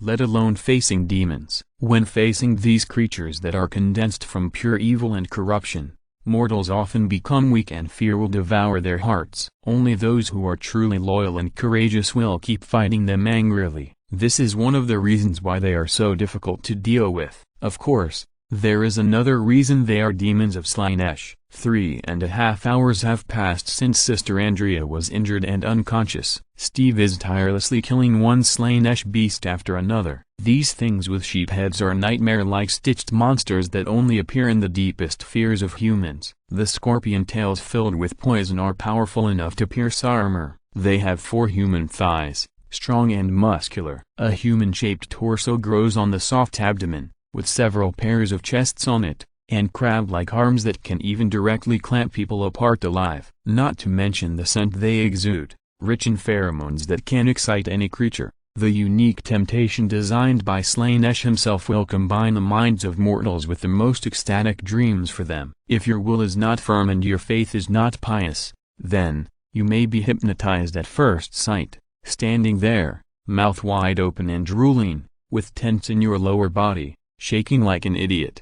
Don't think that you will have a good life if you refuse them. Safety is only temporary. The brains of mortals will be branded the first moment they smell this musky scent. and they will continue to smell the sweet scent, which permeates around them all the time. This irresistible sweetness, creepy and seductive scent will continuously send dark desires into the heart, calling the victim to self-destruction with an irresistible impulse. However, Steve is a transformed Primarch. A slain beast was split from head to tail by him with a flaming sword, and his speed was as fast as a gust of wind. He came and went freely among these demons. They could only see the flash of flames, and then one of their kind was vaporized instantly, or vaporized after being cut in half. The Lord of Pleasure gave them the ability to transform pain into pleasure, but this ability did not work when facing Steve. His hatred for these things surpassed everything. The hatred for demons, which came from human instinct, allowed his psychic power to begin to affect reality, and even began to affect the brains of these demons. The area in their brains responsible for transforming pain into pleasure was still functioning normally, but Steve made them forget this. The flaming sword slashed fiercely, and the three slain beasts standing together lost their upper bodies with horror on their faces. The vaporized etheric flesh and blood exuded a disgusting stench, which entered Steve's nasal cavity through his breathing grill. Swinging the sword, swinging the sword, swinging the sword. Finally, after another hour, he killed them all by himself. Returning to the Battle Sisters, they had already set up a simple position. Battle Sisters specialize in combat, as their name suggests, but this does not mean that there are no doctors among them. Fighting is always related to bleeding and injuries. Because of this, doctors are always necessary. A nun with a white drape on her shoulder armor was squatting beside Sister Andrea with a worried look on her face. She was lying on the ground, frowning and moaning softly. Seeing Steve coming, they immediately gave up their seats. They bowed their heads to salute him. He did not reveal his identity, but they could see how noble an angel he was. At this time, many people prayed directly to him, hoping that he could show some mercy to Sister Andrea. "Sister, how is she?" When he came to the medical sister, Steve took off his helmet and chose to talk to her in his true face. "My lord, my medical skills are too shallow. I can't see what kind of damage Sister Andrea has suffered." "Oh, Emperor," the medical sister sobbed softly, and Steve sensed some of her emotions through psychic power. She felt extremely ashamed that she could not relieve the pain of Sister Andrea. "This is not your problem, sister." Steve raised his right hand and placed it on her right shoulder covered with white cloth, comforting the frightened medical sister. "Her pain comes from using the power she should not have used. This is also my problem. Don't be too hard on yourself, sister." The medical sister looked up in a daze, looking at the smiling Steve. After a long while, she stammered and replied, Okay, sir, I understand." "Why is she still stuttering?" Steve looked at the medical sister who left in confusion. He took a step back and squatted down, carefully observing Sister Andrea. Her injury came from the flaming sword, which itself came from his psychic power. It was born from the Emperor, but it was different. It was too hot and too fierce that mortals could not even look directly at it. The fact that Sister Andrea could hold it and kill a great demon with it was enough to show how firm her faith was. Unfortunately, faith can allow her to face the devil, but it cannot protect her from the backlash of the flaming sword. Steve stretched out his hand and carefully separated a strand of spiritual energy. He used his mental power to extract the less violent parts of it and held it in his hand. A soft platinum light slowly gathered in his right hand. The nuns watched this scene with pious eyes. Steve was unaware of it. He lowered his head and whispered, "The Emperor bless you, Sister Andrea." The platinum light flashed, and Sister Andrea stopped shaking uncomfortably. Her bone-like right hand was once again covered with flesh and blood, and it gradually recovered to its intact appearance. "Next, we just need to wait for her to wake up." "How long have I not worn power armor?" Gabriel Loken walked in the empty nest city. He was a little uncomfortable with the new fine power armor connected to the black shell. Strength and speed are both enhanced, and there will be no stagnation. This is power armor, the second skin of the Astartes. After accepting the mission, he was given a chainsword, a bolter, and this black fine power armor. They were delivered by dozens of servitors and Astra Militarum in just half an hour. It was difficult for him to describe his feelings at the moment. In fact, Gavier was deliberately trying not to think about anything. He had questions, many, but he didn't want to think about them. Carrying out the mission, that was enough. He needed to support a team of battle sisters trapped in a power plant by demons, and at the same time ensure that the power plant was not occupied by demons. According to the information he got, this power plant was a rare ancient relic. It could directly supply electricity to the entire hive city when it was fully operational, unlike other hive cities that required hundreds of different power plants. Based on this alone,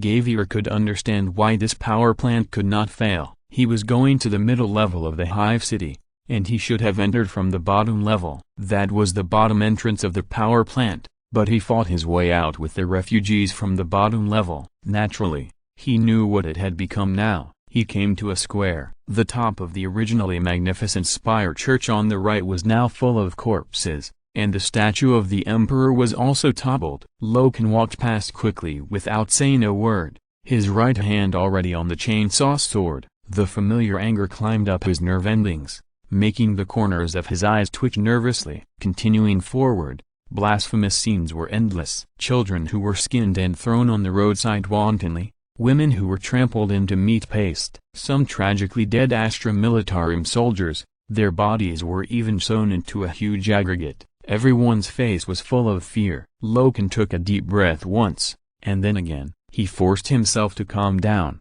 He had to complete the task. Finally, after enduring his anger and this completely unacceptable scene for more than an hour, he left the square, going straight forward from a winding path. The front was blocked. As a last resort, he could only climb onto the roof of the house. As expected, there were many broken bodies here. However, what made Loken uneasy was that he could not see a single demon along the way. This is not normal. Those who would do such a thing must be demons of Slaanesh. He could also smell some musky smell in the air, which proved his guess. However, they seemed to have disappeared. Usually, they would gather around their victims to appreciate their art and use their corpses to seek higher-level pleasure. Loken became more alert. He took off the chainsaw sword hanging on the belt around his waist and adjusted the gear to medium. The serrated blade rotated at a constant speed, and the monotonous sound it made was particularly noisy in this dead silence and dark space. Apart from that, Loken could only hear his own footsteps. He approached the mission target little by little, but the pressure readings provided by the eyepiece quietly turned into 3 blurred numbers. 666. The 3 numbers were infinitely magnified in his field of vision, as if they were printed on his retina. At the same time, a woman's laughter broke into his ears. "A lone wolf?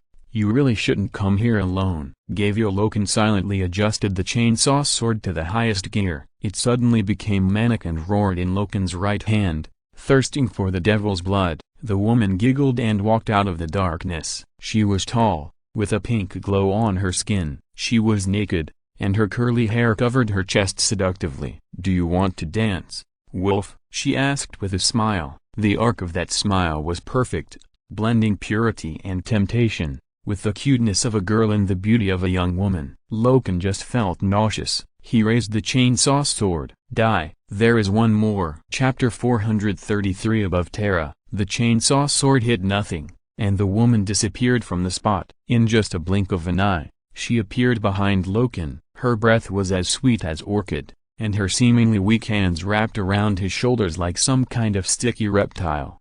However, when she tightened it a little, the fine power armor immediately whined under the heavy load. An unpleasant coldness climbed up Loken's back. His facial muscles began to tremble slowly because of excessive anger. At this moment, he heard the sound of that thing again. "Don't you have any doubts at all?" She leaned into Loken's ear and whispered. "Why does he need you at this time? Why would he send you alone to carry out such a dangerous mission? He obviously has better candidates." The scarlet eyepiece captured the woman's figure. Loken pulled out the grenade launcher with his right hand at lightning speed and fired 3 shots behind him. Her flesh was pierced, and her blood spilled on the ground, corroding several large pits in the blink of an eye. The woman let out a charming moan, and her beautiful face suddenly became strange. Scales like snakes appeared beside her eyelids, her tongue became slender, and her eyes gradually turned into an ambiguous and chaotic purple. "You know, lone wolf,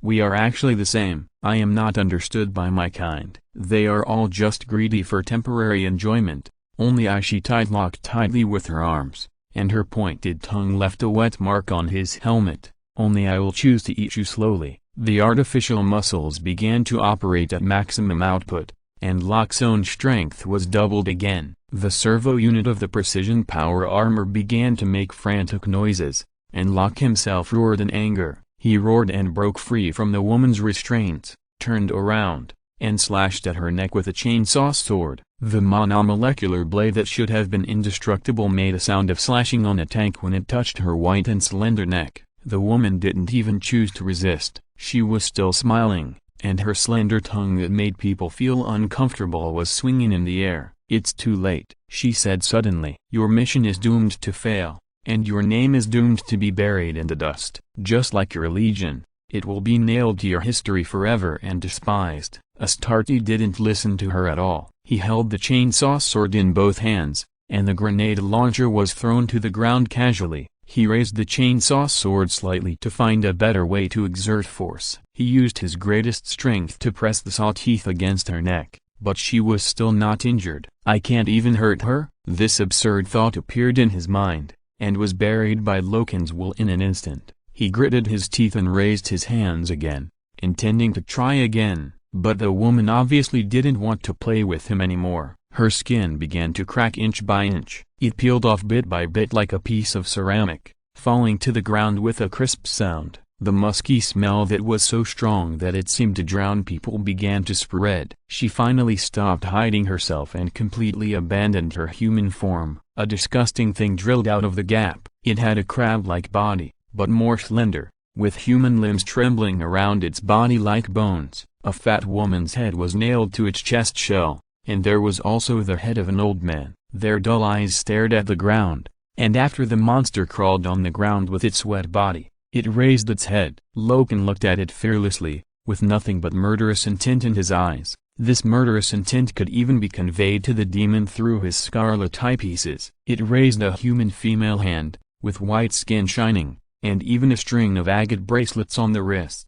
The hand danced around casually and made an obscene gesture. "It can't be defeated," gave a yell. Loken knew this. He was a well-trained Astartes and a shadow wolf. He could deal with demons, but this thing that he couldn't even hurt was obviously beyond his ability. Unfortunately, he was a stubborn person. Giving up was never an option. Gavio Loken, the last Luna wolf, charged at it, and then, after just one encounter, he was knocked away. Loken didn't even see how it attacked. The world was spinning, and the next moment, he was already in the air, with severe pain in his left arm. He fell to the ground, and the pressure index on the eyepiece rose to an extremely dangerous number. The system kept warning him, and Loken irritably took off his helmet with his only remaining right hand. He didn't need this thing to keep reminding him. Couldn't he see that his left hand was in the thing's hand? It laughed lowly and tore at Loken's arm with its hands. The ceramic steel and flesh were easily torn into pieces by it like cotton and thrown aside,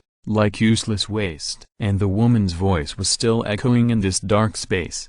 "Does it hurt, dear? It doesn't matter. Soon, you will only feel happiness." Blood dripped onto the ground, and Loken shook his head to resist the dizziness in his mind. He tried his best to stand up and launched another charge. This time it was better. He got a little closer to it and saw some of its movements clearly, then flew back again. He felt a sharp pain in his chest. Conservatively speaking, the blow just now broke at least 4 of his ribs. Damn it. With a cold face and ignoring the pain, Loken got up again. He seemed to be unaware of pain and fatigue and launched a third charge. This time, as if his iron willpower affected reality, the ground began to tremble. "What's going on?" Loken stood there in confusion. He was sure that the damn thing had poisoned him in some way, otherwise, his brain would not feel so dizzy and even unable to think smoothly. Despite this, he was still confused about the situation. "Am I hallucinating? Why is this happening?" He slowly opened his eyes. "Why do I see a blazing golden sun? Is this sun even approaching me?" The next second, a thunderous roar exploded in his ears. "Demon!" Loken staggered and fell to the ground. He tried his best not to fall to his knees. He gasped for air, and felt a burning pain in his abdomen. His eyes were gradually covered by golden light, and a tall warrior in blue armor was running towards him. The demon screamed in terror that he had never heard before, and the next second, he saw a sword burning with flames. Locke had no choice but to look away. In just 1 second, his eyes felt a burning pain. If he kept looking, he would probably go blind. Locke shook his head again. The dizziness had been mostly dealt with by his modified organs, but the tinnitus was still there. Amid the noisy sounds and the friction of his bones, Locke heard the roar of the warrior and the scream of the monster. 3 minutes later, he fainted.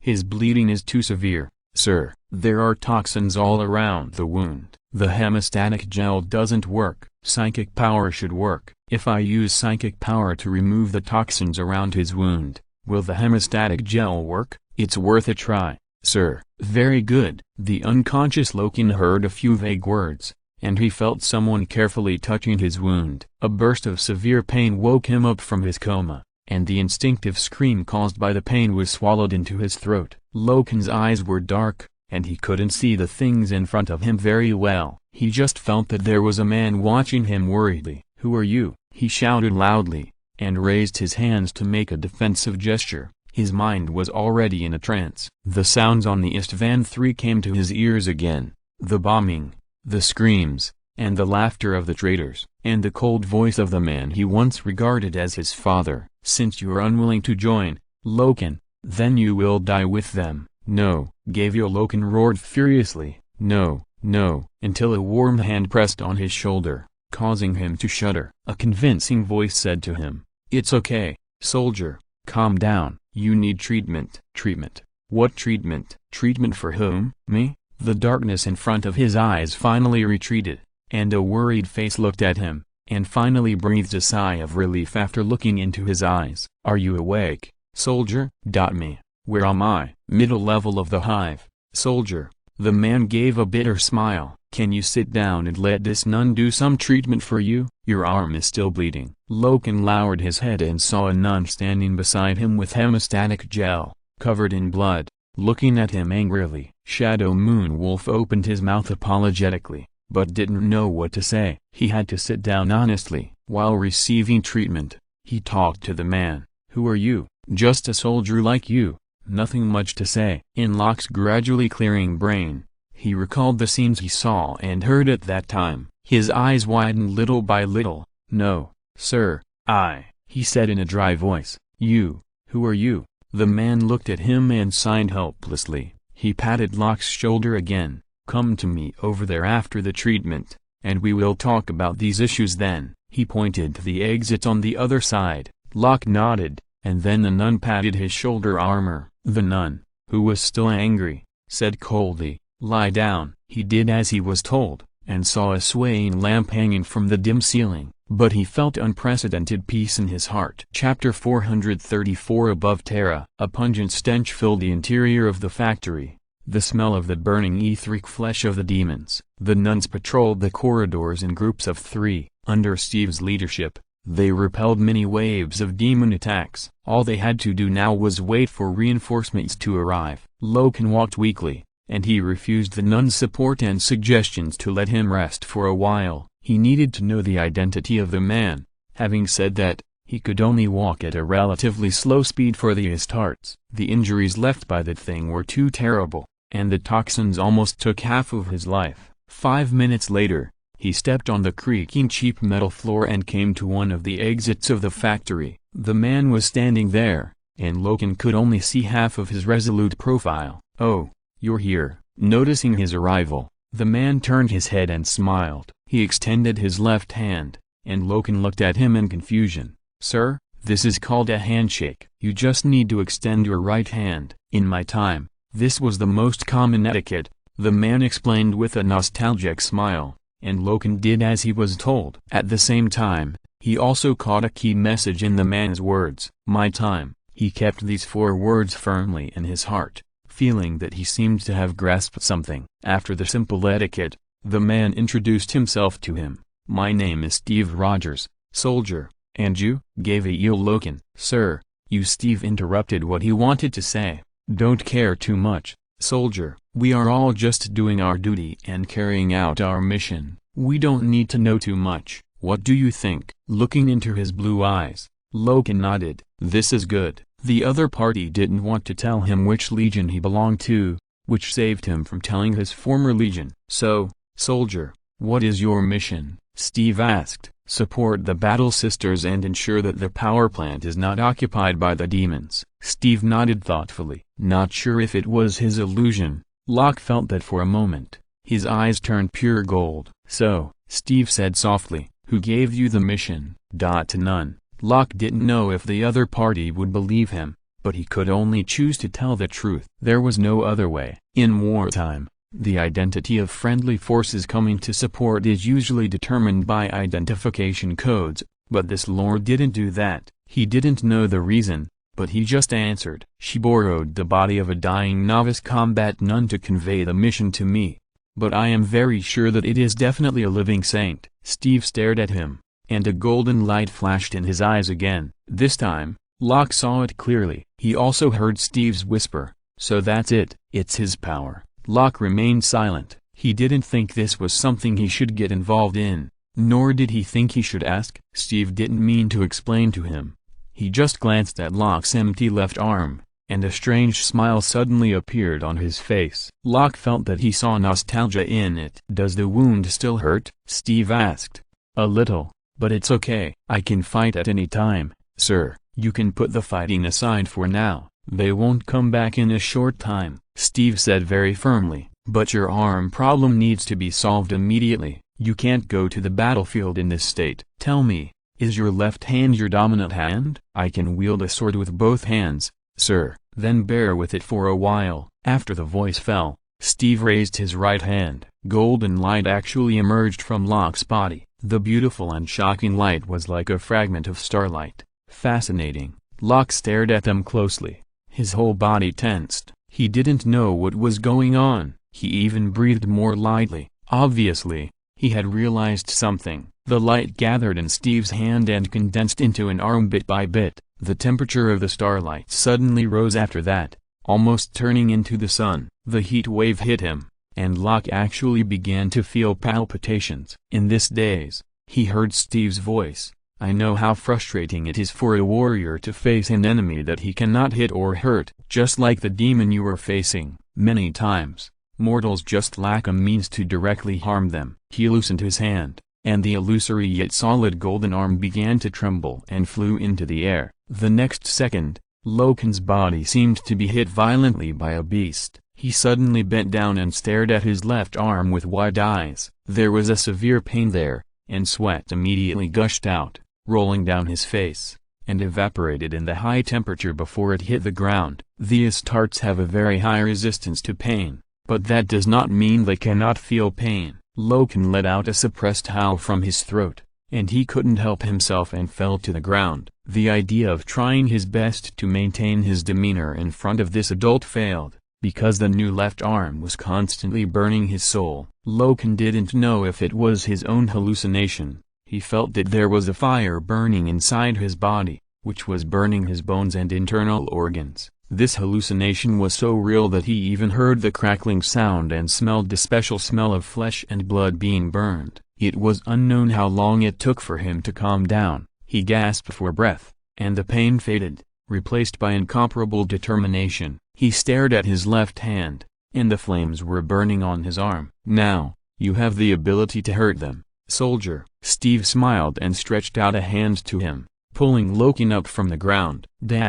"Your Highness, we have received eyewitness reports from the Martyrs' Bridge position. They witnessed the appearance of a living saint." "Living saint?" Gilliman raised his head from the sandbox and freed his mind from the uninterrupted war simulation. He frowned, and the face of the Primarch actually looked a little haggard. "Have you confirmed the identity of the other party?" "According to eyewitness reports, he borrowed the body of a trainee battle sister and grew wings on his back." Saint Celestine fits this description, but she usually does not choose to borrow the bodies of nuns. It doesn't look like her, but it can't be completely denied. Gilliman narrowed his eyes and thought, he had dealt with this living saint. Saint Celestine was present when he was resurrected. As for where she is now, Even Gilliman has no way of knowing. After all, the living saint only obeys the orders of one person, and that person obviously has his own arrangements for everything. Gilliman stood up and began to pace in his study. Hundreds of different conjectures began to boil in his mind,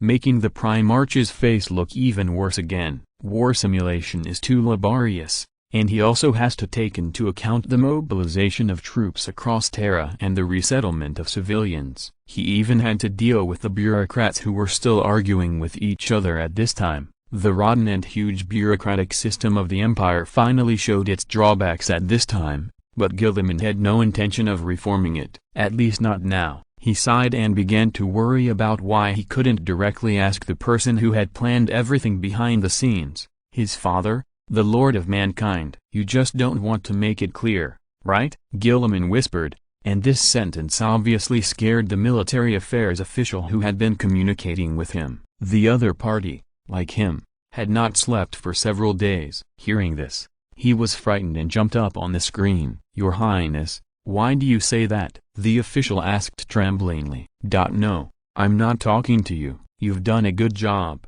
The Docilis family, go give yourself some rest time. You look like a scarecrow, and you will fall to the ground if the wind blows." Gilliman looked at his face. The official sat in the chair with a sallow face, and even his shoulders relaxed. There were tubes of potions piled up beside him, and he could only hold on thanks to these things. You know, all of Gilliman's orders these days were issued through him, so you can imagine how strong they were. "No, Your Highness, I can still hold on." He obviously wanted to hold on, but Gilliman sternly rejected him. "Look at yourself. Serving the Empire with all your heart does not mean wasting your life on meaningless persistence. This is an order. Go and rest. The Docilis family, let someone else connect with me. Understand?" "Okay, Your Highness." The official stood up and left, and a few minutes later, a young man who came in a hurry took his place in the chair. He was wearing a neat uniform of the Ministry of Military Affairs, and Gilliman could foresee that the uniform would become messy before long. "Your Highness, greetings. I am no need to introduce yourself to me. I know who you are. The youngest son of the Malsis family, right?" The young man was obviously stunned, and he nodded after a while. Yes, Your Highness." Gilliman looked down at the countdown next to the sand table. There were still 46 hours and 57 minutes before the promised support arrived. He didn't know how long they could hold on. Just now, he received a report. The Ultramarines suffered heavy casualties, especially the second company. Cato Sicarius was even unconscious. At that time, the first company had just completed their mission to support the Imperial Fists Astartes. Marius chose to reunite with Sicarius and then enter the hive again. Not long after they reunited,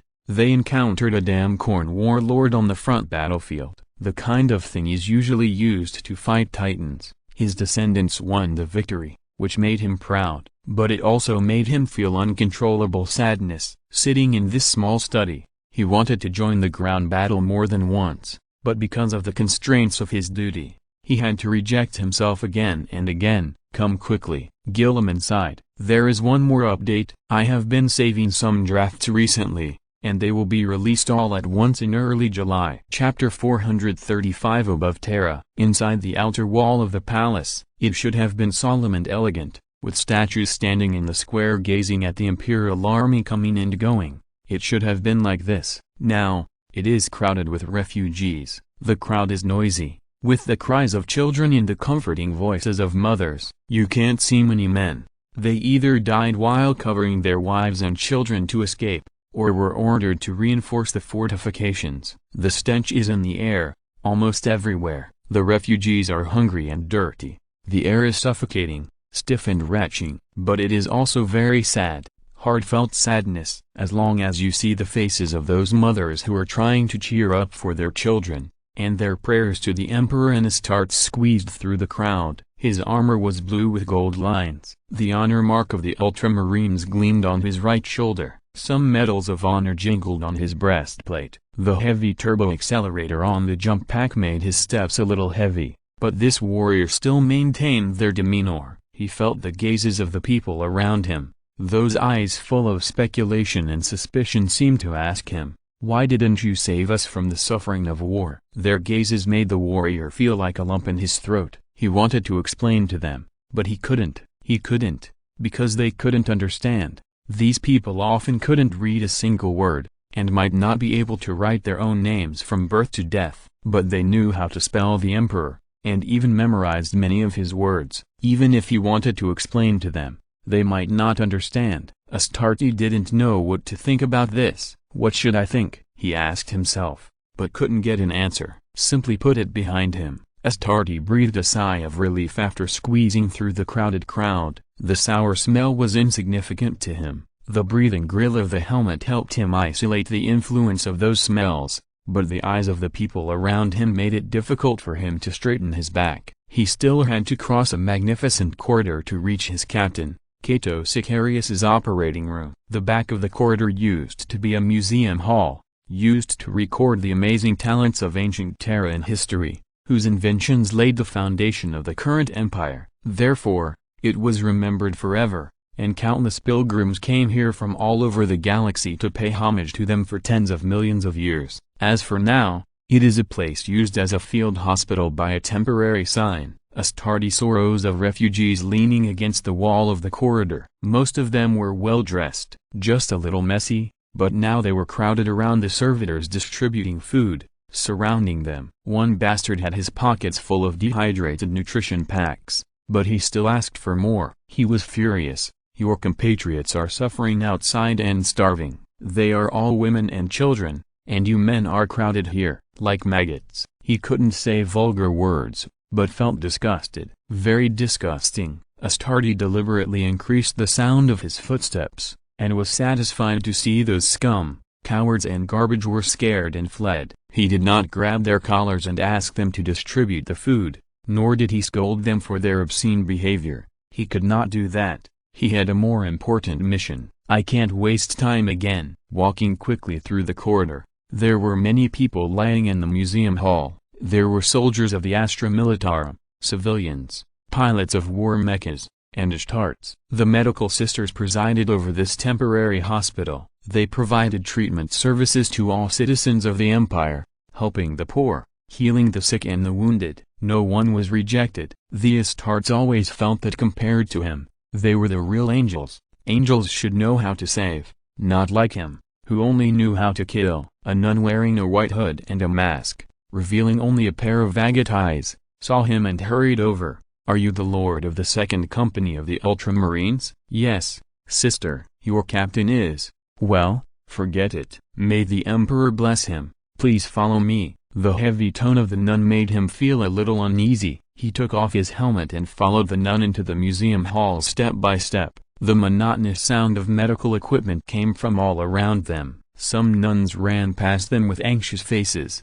covered in blood. From time to time, there were groans full of pain. Astartes looked around. The place was full of people with the most serious injuries. An Astra Militarum soldier lost half of his body, and the other half was full of marks left by burns. His skin and flesh were burned into black charcoal. He lay on a simple camp bed and twisted, leaving one blood mark after another. They passed by people who were either undergoing surgery, wailing, or dying. Arriving at a simple room separated by white curtains, the nun turned her head, looked up at him, pursed her lips and shook her head. My lord, you should go in and take a look yourself. Hearing this, Astartes' right fist clenched suddenly, but his face did not show any sign. He nodded calmly to the nun, then held his helmet, pushed open the curtain and walked in. His captain, Cato Sicarius, was lying there. He had lost his right leg and there was a huge wound on his abdomen, with his internal organs and ribs exposed. Seeing him coming,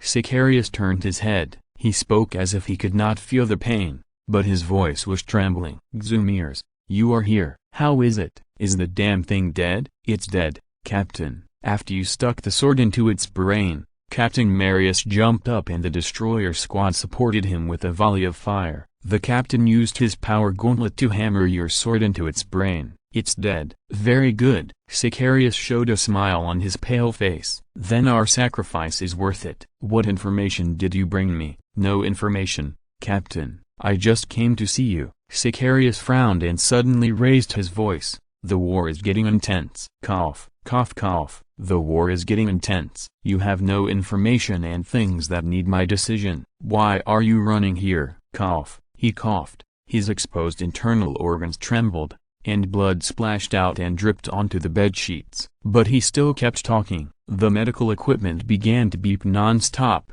and a nun hurried over. She stared at the medical equipment and made sure that there was no problem. After a long time, she breathed a sigh of relief. She said sternly, "Captain Sicarius, what did we tell you?" Zayu Myers swore that it was the first time he saw a shuddering expression on his captain's face. Cato Sicarius, who had never wavered in the face of the Lord of War, actually stuttered, Sister, this is not my problem." "Really?" The sister turned her head and looked at Zayu Myers, who was startled and stood up immediately. "I apologize, sister." After the sincere apology, they were severely lectured by the sister for 5 minutes. These doctors who regard healing and saving lives as their mission don't care who you are. If you cause trouble to them, you will be scolded. Zayu Myers was relieved when she left. He didn't want to quarrel with a medical sister. "Come over, Zayu Myers." Sicarius lowered his voice and waved to him, and Zayu Myers did as he was told. He walked over, and his captain weakly raised a hand and placed it on his right arm. He knocked gently. "How is Captain Marius?" "Captain, there's nothing wrong. We are repairing the outer wall of the palace. The brothers of the Imperial Fists have taken over our position." "You call this no intelligence?" "This is indeed not intelligence, Captain." Sicarius said nothing more. He turned his head and waved his hand. "Hurry up, brat."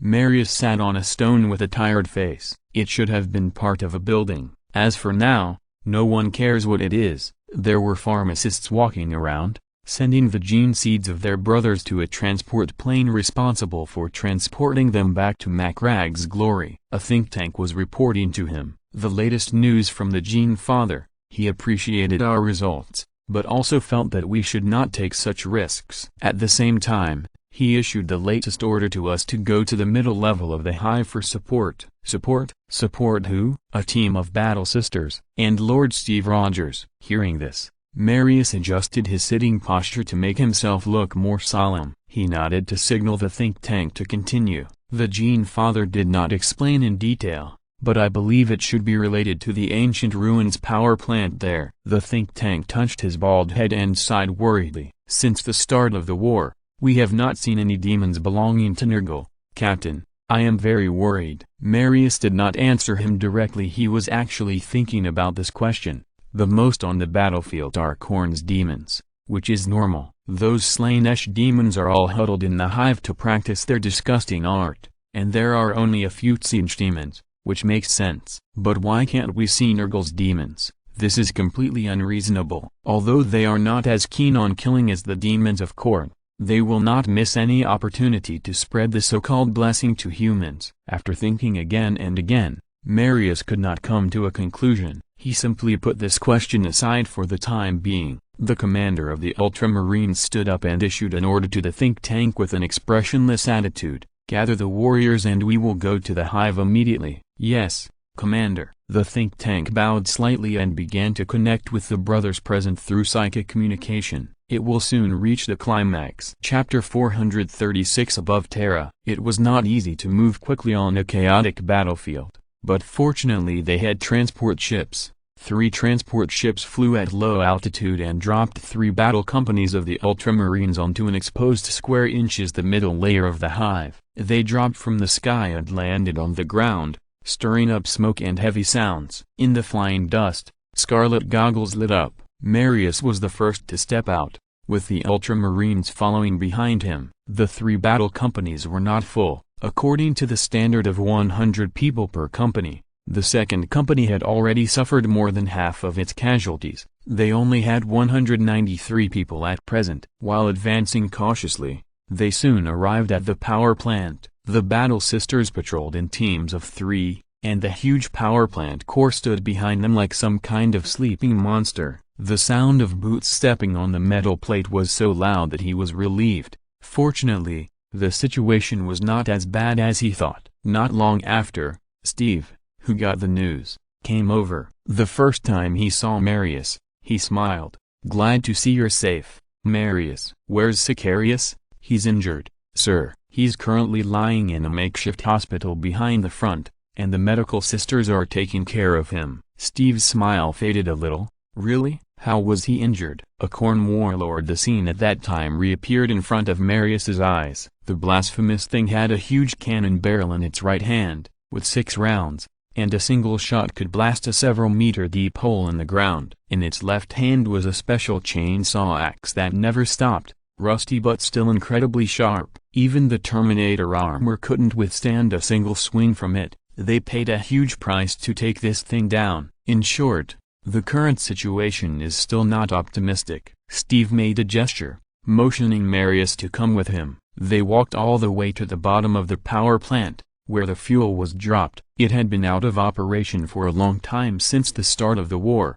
but it still emitted a lava-like light. "This thing is still running, and I don't know how to stop it, Marius. This is the problem. We just repelled a wave of Slaanesh demons an hour before you came. I can keep fighting them, but the sisters are different. The manpower is being consumed by those things." Steve's eyes were filled with deep worry, and he turned his head to look to the other side. "I can't take care of all aspects by myself. If I miss something and let them get here, no one can accept the consequences." Marius looked at the huge crack and felt the heat wave coming on his face. He carefully looked at the lava-like light, and after a long time he spoke. "Okay, my lord." The chapter leader shrugged. "I originally thought that the technical sergeant should be able to deal with this big baby, but now it seems that I was wrong. This thing is definitely not something they can handle. At least those guys who are leaking motor oil have to study it for more than 10 years before they have a chance." "You can't do anything?" Steve sighed. "Well, I guess we'll just have to stay here until he gets here." He didn't get an answer. Steve frowned and turned around. "Marius?" No one answered. No one even stood there. The ground began to crawl. To be exact, something on the ground began to crawl. They were originally dust or something else, but now they turned into something like mold in a burst of green light. They crawled on the ground towards Steve. A pungent and unbearable stench began to spread in the air. No, it was not just a stench. Steve lowered his head expressionlessly, and from where he stood, golden flames began to spread. It formed a confrontation with the mold crawling towards him. The flames burned the mold with crackling sounds, and the mold seemed to be endless and kept emerging from the darkness. At the same time, he heard a few laughters like children. There could be no children here. With a flip of his wrist, the flaming sword was already in his hand. Steve saw it. He saw it clearly and completely. A corpse walked out of the darkness. It had a very ordinary face, but its body was covered with pustules. Its face was pale. It grunted in pain with its teeth clenched. After a few steps, the thing fell to the ground. Its fragile leg joints were broken in the fall, and its arms swung around awkwardly in uncontrollable spasms. Bloody pus splashed out from the broken leg joints, along with wet bone fragments and things that were unclear. Steve almost vomited. He had never seen such a disgusting thing. The terrible consequences of the disease on people were deeply demonstrated in this corpse. However, this is not over yet. Yes, it is not over yet. For Nergal, things are only halfway through. The abdomen of the corpse began to rot and sore, and strange green flowers drilled out of the abdomen. Its eyes began to become turbid and turned into a strange yellow-brown color, which was very disgusting to look at. It opened its mouth. Its teeth shrank as they loosened. Its tongue turned black, and it fell to the ground like some dead insect. Steve's hearing allowed him to catch an explosion from the corpse's abdomen, accompanied by abnormal malfunctions. However, even at this point, it was still not completely dead. To be precise, it was dead, but it didn't. But how could this be possible? Steve didn't want to think too much. "Enough," Steve said in a voice mixed with disgust and determination. "Rest in peace." He swung his sword, and flames splashed out from the sword, spreading over the corpse like a blanket made of flames. The flames purified everything and quickly restored the entire diseased body to a skeleton, but the effects of the terrible plague on it still existed. Its bones also turned black and were covered with mold spots. Logically, it was impossible for mold to grow on bones. This idea suddenly flashed through Steve's mind, and the voice was not his own, but he Shenyans. The voice was filled with his usual ease and smile, and there was also a bit of teasing contained in it. Plus be prepared, Steve. I can't help you much. He dragged you into the illusion. Of course, this could be true. Who knows? Plus Shenyan's words were as ambiguous as always. Considering his personality, Steve didn't say much. He also answered with psychic power. Plus what should I do? Plus just do what you are best at, Steve. Persevere, and then win. Plus Steve exhaled softly, and more footsteps came from the darkness. He could almost smell them. The flames ignited his golden hair, and a newborn sun rose in this dark place, burning the humid air and the virus in it. He gritted his teeth with his eyes turned golden. Come on, he said. The bald think tank who had talked to Marius before was named Roger Starro. Among the think tanks, he was not the strongest, nor the most agile, but he was the best fighter among them. It might sound a bit paradoxical, but that's the reality. The strongest may not know how to fight the best. Fighting is an art.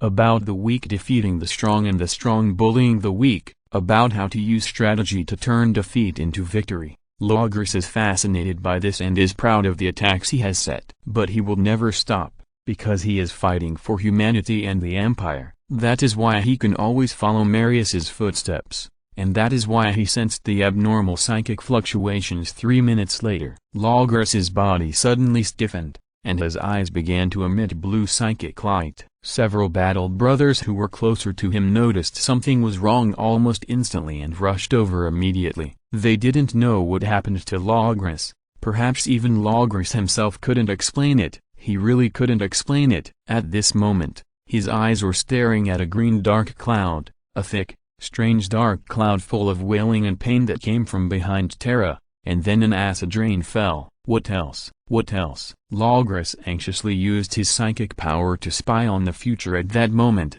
but he suddenly realized that the real danger had arrived by his side. A green-yellow tongue licked his bald head. The scene was funny, but that licking made the think tank tremble all over. Unimaginable pain broke out in his body, and in just a moment, this experienced warrior fell to his knees in pain, shaking all over as if he had an epileptic seizure. His brothers pulled him up, questioned him, and patted his shoulders, but there was nothing in the white of his eye. After several minutes, Logris's pupil returned to his eye socket. When he regained consciousness, the first thing he did was not to tell his brothers what was going on, but to knock away everyone who was close to him. His face began to swell and become ugly, as if it was painted with a layer of oil paint and glowed with different lights. His voice began to decay, but the will in it still existed. Everyone could hear his roar. Devil enter. At the last moment when he fell, a blue light flashed in his eyes. The librarian fell to the ground before he could finish the second half of his sentence. A third of a second later, he swelled up rapidly. Black and purple flowers bloomed on his face and arms, and his body became a dazzling sunset. His power armor, which had maintained its exquisite appearance only a moment ago, was now stained black by the exudate of the corpse, with moldy hair and cracks along the seams. The horror began to spread, and a battle brother was the first to realize what was happening. He roared in the communication channel, "Enemy attack!" Then he fell with a sword and beheaded Logris, and he died. Unfortunately, it was too late. The librarian swelled to the limit and burst, bone fragments and blood splattered out, and a terrible explosion broke out in the center of the crowd. No one was spared. Whether it was the Ultramarines or the Battle Sisters, as long as their exposed skin was touched by a little bit of this flesh and blood, it would immediately begin to rot and swell. The plague began to spread. Without a doubt, everyone realized it. Marius realized something was wrong almost instantly. A chill spread through his spine. The power fist quickly charged up. The chapter master exhaled a mouthful of turbid air and looked around. The environment had not changed, but that person was missing. Steve Rogers, a Primarch, a man he respected, was gone. Right under his nose. Rage quickly attacked his heart. Marius was never known for his calmness. In fact, any warrior should be angry. It just depends on whether you can suppress this rage and use it reasonably in battle. Marius obviously can. In less than a second, he had calmed down. He immediately opened the communication channel, but before he could say anything, The psychic communication of the think tank got to him first. Plus something is wrong. Chapter Master plus what happened? Plus demon. Plus Rogers's psychic communication had never been so shrill, like the howling of the wind, mixed with lightning and his own screams. An ominous feeling immediately struck Marius' heart. He looked up, and his superhuman vision allowed him to quickly capture the situation 100 meters above. People were exploding one after another. Rogers, answer me, are you still there? Exclamation mark. No answer. Number. The think tank's psychic communication and connection disappeared, and Marius grinned, revealing his white teeth. A hot air stream spit out from his mouth, and the chapter leader jumped up with unparalleled fury, grabbing the wall with his power fist and climbing up. In just a minute, he returned from the ground to the metal layer. However, the situation in front of him was a terrible situation that he did not want to see at all. A battle sister screamed and exploded in front of him, and the whole person turned into a cloud of flesh and blood. Marius's hair stood on end, and instinctively sensed that something was wrong, and immediately dodged the flesh and blood that attacked him. He looked around and found that both the sister and his warriors were running and dodging. Some sisters wanted to help their companions, but neither cutting off their flesh-stained arms nor heads could stop their expansion, and the sound of continuous explosions was endless. You think this is the worst situation? Number. Marius heard a giggling voice coming from the darkness. He turned his head and saw a blue shadow disappearing in the wind and a colorful feather falling to the ground. The chapter master's eyelids twitched, and the muscles on his face were deformed because of the uncontrollable anger. But before he could say anything, a large number of slain-ish demons poured out from the exit opposite him. Emperor Marius Calgar, the chapter master of the Ultramarines, felt so helpless for the first time. 4K more updates tomorrow. Chapter 437. Above Terra, the foul stench surrounded Steve. The stench was just a trick of Nurgle, a false illusion to make the air polluted, a deception. The real threat was still hiding in the depths of darkness. They carefully brewed the virus with their swollen and twisted arms. Having said that, Steve had to be on guard. Flames rose from his body, preventing those deadly plagues and viruses from entering his body. But they still existed. Steve inexplicably had an illusion that they would always exist, from the past to the future. They would never change. So, what about me? How long can I hold on? Steve Rogers had no answer. His muscles ached, and he could even hear the friction of his bones when he moved or swung his sword at the mindless zombies. This reminded him of when he was beaten by those thugs in the alleys of Brooklyn. Sometimes, they just wanted to make trouble for him, and sometimes, he asked for it. He became the one who stood up for the weak, even though he was a weakling at that time, but he still did it. Some people fight because they have to fight. For Steve, fighting is just a means. A non-essential and undesirable means. This is related to his belief, a stupid belief. In short, Steve is the kind of person who believes that good people will be rewarded. Under this, he actually knows how ugly the world is, but he is still willing to believe it. Naive and stupid. Besides that, Steve Rogers never gives up. This is not a metaphor, but an adjective. He never gives up. Some huge green flies flew out from the depths of darkness, and they were burned clean by the golden flames in midair. Their bodies released green smoke during the burning, and an armful of pustules, wrinkled skin and moldy hair penetrated the smoke and stretched out from it. The nails were yellow, extremely long and twisted, and covered with green pus. A huge fat figure walked out of the darkness. It had green skin, and under the layers of fat were many small nurglings that were screaming endlessly. There was a big hole in the chest and abdomen, and green pus and yellow soup were constantly flowing out. A hand scooped up a handful and put it into his mouth. The ugly thing muttered and uttered unclear words. The cursed one has a new son. No, you are not. It tasted the venom while carefully examining the weak Steve. Aha, a new creation. The face of the demon of Nurgle slowly brought an innocent smile, pure and innocent, and the expression formed a huge contrast with its appearance. It turns out that what those blue birds said was true. You are real, but you are much weaker than that villain. What a pity. In this case, the effect of the hotbed you have cultivated will be discounted. Steve Rogers swore to the sky and to everyone he knew. He had never encountered a creature as disgusting as the one in front of him in his battle. He clenched his teeth to prevent himself from vomiting, and after a brief nausea, it was replaced by hatred. Humans are born to hate ugly things. Is this what you really look like? I've heard some rumors about what you look like. It turns out that the rumors are all true, Steve said calmly, while releasing the flaming sword and letting it fall freely to the ground. It pierced a yellow maggot that was quietly crawling on the ground, and then roasted it into slag. The demon looked at him with great pity. No,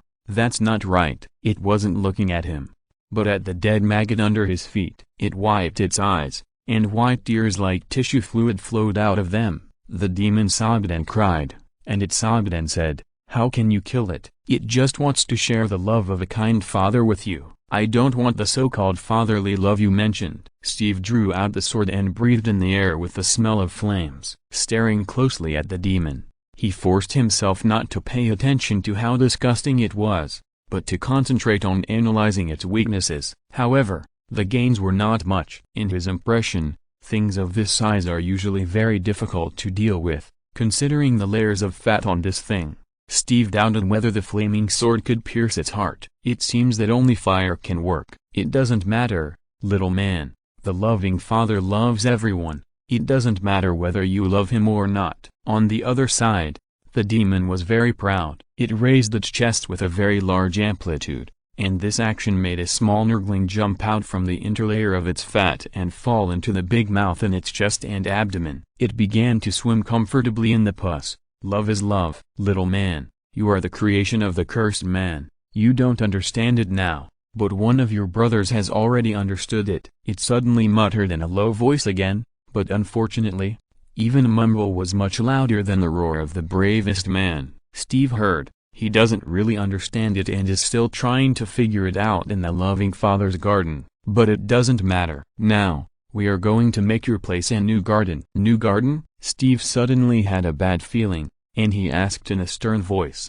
"Garden? What garden?" The demon looked at him in confusion, as if he was even more confused than he was. It even raised its hand and scratched its moldy hairy head. Am I a little too stupid? A garden is a garden. There are a lot of cute little guys there. Of course, there are plagues and viruses. In short, there is everything there. It is the garden of the kind Father. I'm asking you, Steve said with a gloomy face, posing a starting posture, and the flaming sword covered half of his face. A new garden. What does that mean? This planet, little man. The demon's voice suddenly became wise, and its eyes were no longer naive and stupid. This thing laughed strangely and took out a long staff full of internal organs from its abdomen, then leaned on the ground, and a puff of green smoke poured out of its mouth. It's too late for you to understand now. This clean and disgusting world will soon become another garden of the kind Father. Damn it. Steve watched the thing rushing towards him at a very fast speed. His brain was thinking about how to take this attack. At the same time, he was also thinking, how should I notify them? In fact, he didn't need to notify them. Gilliman's fingers were trembling, and he had to take 3 deep breaths to calm himself down. The auspicious instrument on the Glory of Macragge was frantically warning that a navigator had just been beheaded. He saw something he shouldn't have seen. These things made him not even have a soul left. He died very thoroughly. His body was taken away by the servitors and will soon be completely destroyed. Vero Digris, the think tank chief of the Ultramarines, stood next to Gilliman. He also had a bald head, and bluegenic energy overflowed from his eyes. It was obvious that the think tank chief was performing a genic spell. After about 2 minutes, the blue light dissipated. Digris closed his eyes and sighed heavily. Did it succeed? Did they hear it? Gilliman knew the result, but still asked with hope. Digris shook his head. Forgive me, my lord, I cannot communicate over such a long distance. No, it's not your problem. I'm desperate and trying all kinds of methods. The librarian looked at Gilliman, not knowing what to do. 10 minutes ago, he was not here. Originally, he was ready to join the ground battle, but the alarm sounded again on the Macragge's Glory and stopped him. Then there was a broadcast from Gilliman himself. He asked Digris to come to the astropathic bridge to report to him. When he arrived, a heavy cloud immediately struck the librarian's heart. In that terrible foresight, he saw a short future. A navigator was about to be infected with a deadly plague and spread it to everyone on the ship. Even the Primarch could not escape such a disaster. As a last resort, he used psychic magic to annihilate the soul of the navigator, and then beheaded him with a sword. What the navigator saw, he had no way of knowing, but he didn't need to know, because Macrag's aspects and telemetry mapping had already explained everything. Guilliman's loss of composure came from this. A huge green cloud in the shape of mist was crawling towards Terra in the vacuum that could not exist. What on earth was that? Everyone present knew it. Damn it! Guilliman clenched his fists with a gloomy face, cursing in his heart. But he did nothing else. His anger came from many aspects, such as the inexplicable interruption of communication with the Military Affairs Department, and he could no longer command the army in real time. For example, he lost contact with Marius and others. And for example, the current situation, artillery and cyclone torpedoes can destroy planets in a salvo, and the firepower of Macrag's glory is beyond doubt. But how can they blast away a cloud? The shells will only pass through the cloud, but cannot really hurt it or disperse it. What's more, this is the power of Nurgle. It is not a natural phenomenon. Ordinary clouds may be dispersed by wind, but how do you disperse the power of an evil god? In the deepest dark nightmare of mankind,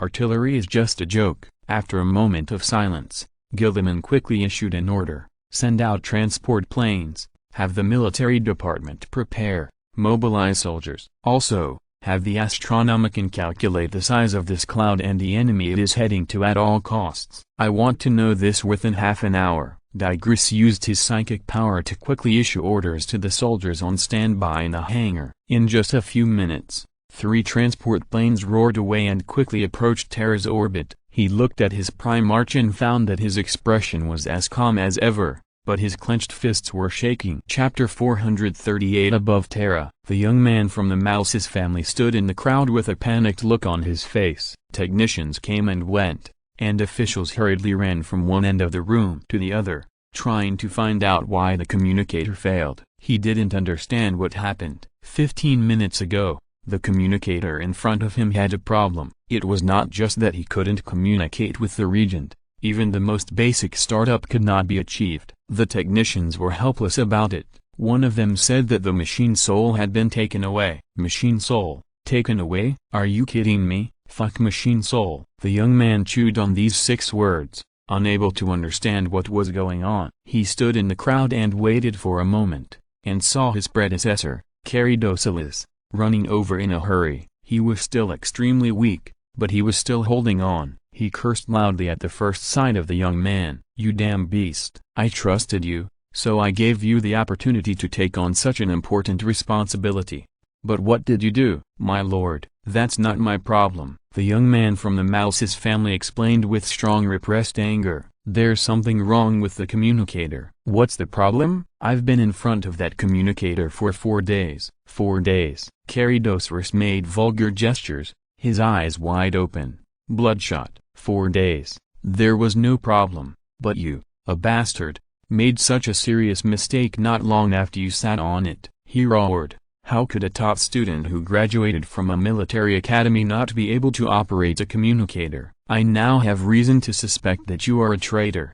Get ready to go to a military court. Incompetent fool, you have insulted your last name. Facing his insult, the young man from the Marsis family suddenly pulled off his military cap and threw it on the ground. He also roared, you can insult me, but you can't insult my last name. Captain Caridosiris, my family has devoted their lives to the Empire for the past 700 years, and will never stop until their death. Caridosiris's weak face suddenly broke into a mocking smile.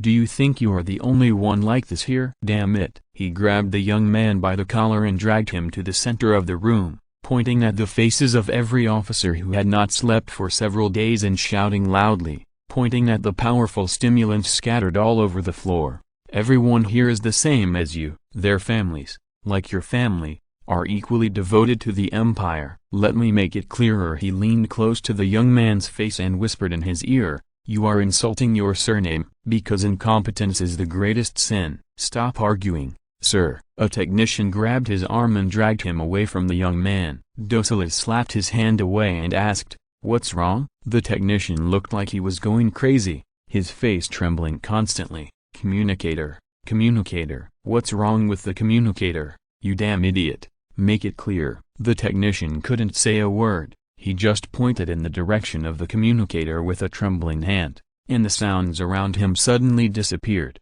leaving only silence. Caridocilis turned his head and looked, and his eyes were swallowed by a chaotic yellow-green color. His body was bitten off by a mouthful of rotten smell in an instant, and blood flowed all over the ground. At the last moment of his life, the last thought that came to Caridocilis's mind was, "I must inform His Highness Gilliman." Then, his mind fell into silence. This small thought disappeared like a meteor across the sky. The noise in the military department revived after a second. The mental stimulation brought by looking directly at the devil was completely unbearable for mortals. Many people lost their sober mind on the spot and knelt on the ground like idiots, begging for mercy. This had nothing to do with whether their faith was firm or not. It only had to do with will. The young man from the Malsis family came back to his senses after a trance. He stood up from his vomit with trembling hands. The disgusting monster with a rotten body was laughing strangely and picked up a technician and gave him a wet kiss with his bloated black tongue. The guy soon became a mixture of maggots and flies.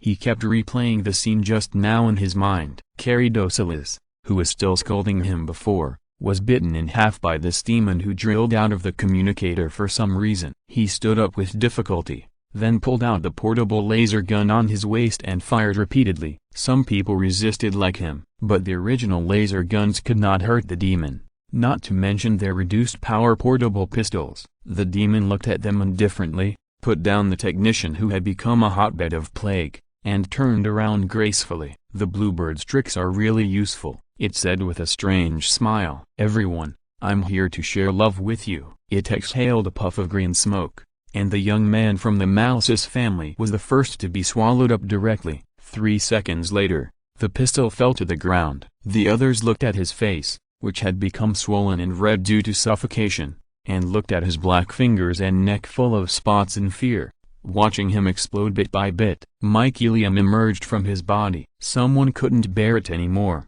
so he pushed open the door and ran out. After walking a few steps, he hit a thick wall again. He stood up, and his body, which had been shaking constantly, suddenly froze. Because the slightly elastic rebound feeling and the breath that came to his face had told him that it was not a wall. To be precise, it was another green demon. Thick fungal blankets had covered the entire corridor, from the floor to the ceiling. Nurglings chattered around him, and a rotten stench pierced his nostrils. A warm and sticky hand that was disgusting grasped his shoulder, and the demon smiled gently and stuffed his head into his waist.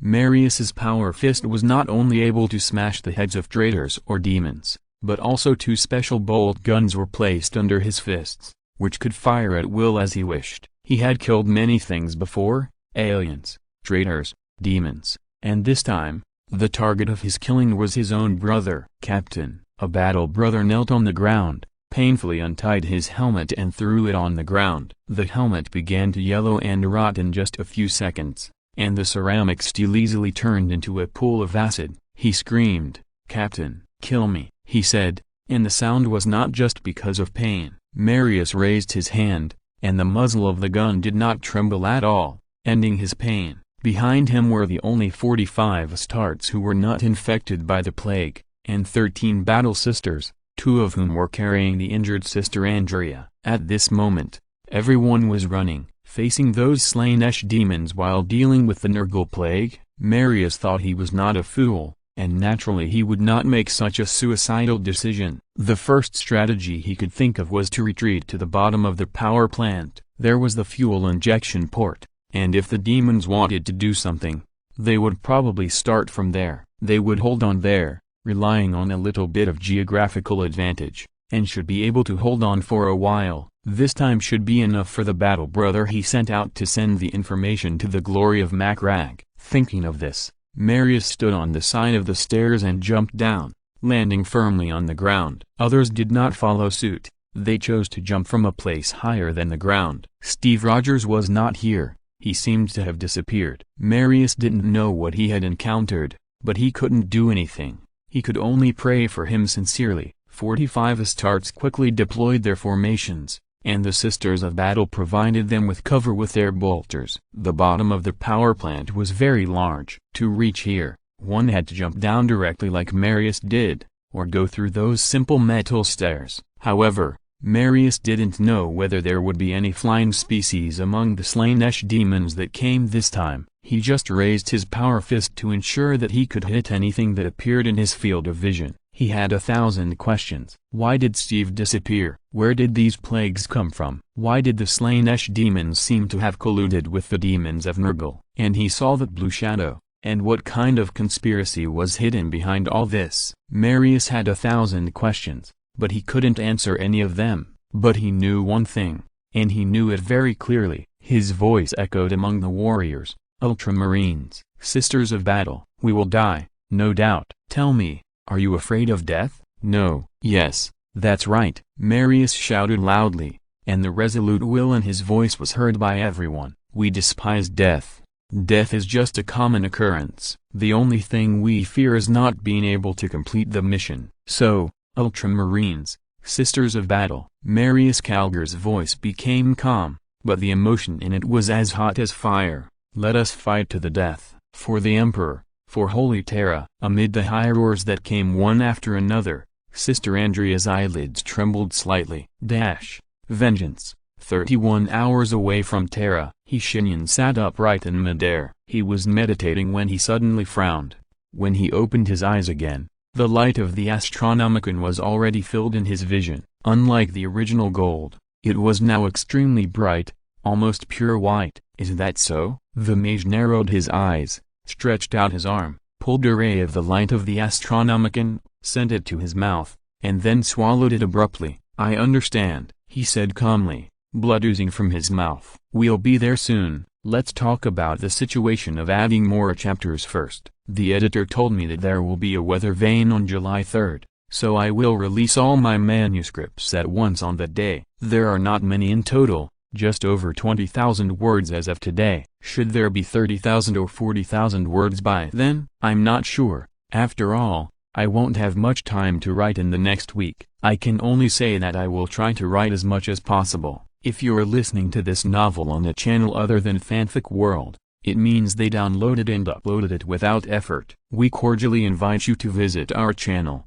Mundo Fanfic Novelist. There you'll find the original version of this story and you can explore many other novels of various genres. We are waiting for you to immerse yourself in a world of incredible novels. Chapter 439 Above Terra. There are still 29 hours until the vengeance arrives on Terra. Guilliman is donning his power armor. The famous armor of destiny is extremely gorgeous. The Imperial Skyhawk, the human skull, the emblem of his legion and the mark of the 500 worlds shine in gold on this armor. His left fist is a powerful power fist gauntlet called the Hand of Domination, a weapon of exquisite craftsmanship and violence. With the power of the Primarch himself, it can even knock down a titan with one blow. It is also equipped with a larger caliber bolter. In his right hand, he holds a power sword, a replacement for the lost seraph, the servitor. This unconscious and brainless machine stretched out its hand, which was twice as long after the modification and countless times more accurate,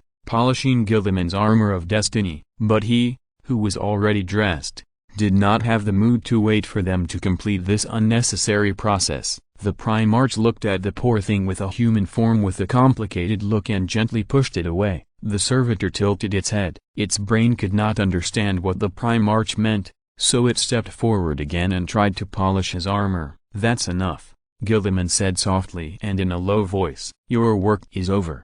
He gently pushed it away again, using a force that reminded him of the time he opened a candy wrapper for a child on the 500th world of Ultramar. If I could, I don't want to see the existence of servitors again. I can say directly that I don't like servitors. Given my position, if I say this, the Empire will immediately start to reform. But can I say that? Servitors are indispensable. I also don't like the sins that our huge empire has committed in order to survive. In order to survive, we abandoned humanity, abandoned morality, and even once abandoned the bottom line. When these noble qualities leave us, what do we have left? What makes us different from those traitors and demons? Humanity, morality, bottom line. Aren't these the things that make us better? These complicated thoughts flashed through the Primarch's mind, and he gently closed his eyes. The librarian walked in from the side. Unlike the usual clanking, he was not wearing any military medals. Digris regarded honor as his life. He never forgot to wear his military medals wherever he went. Digris,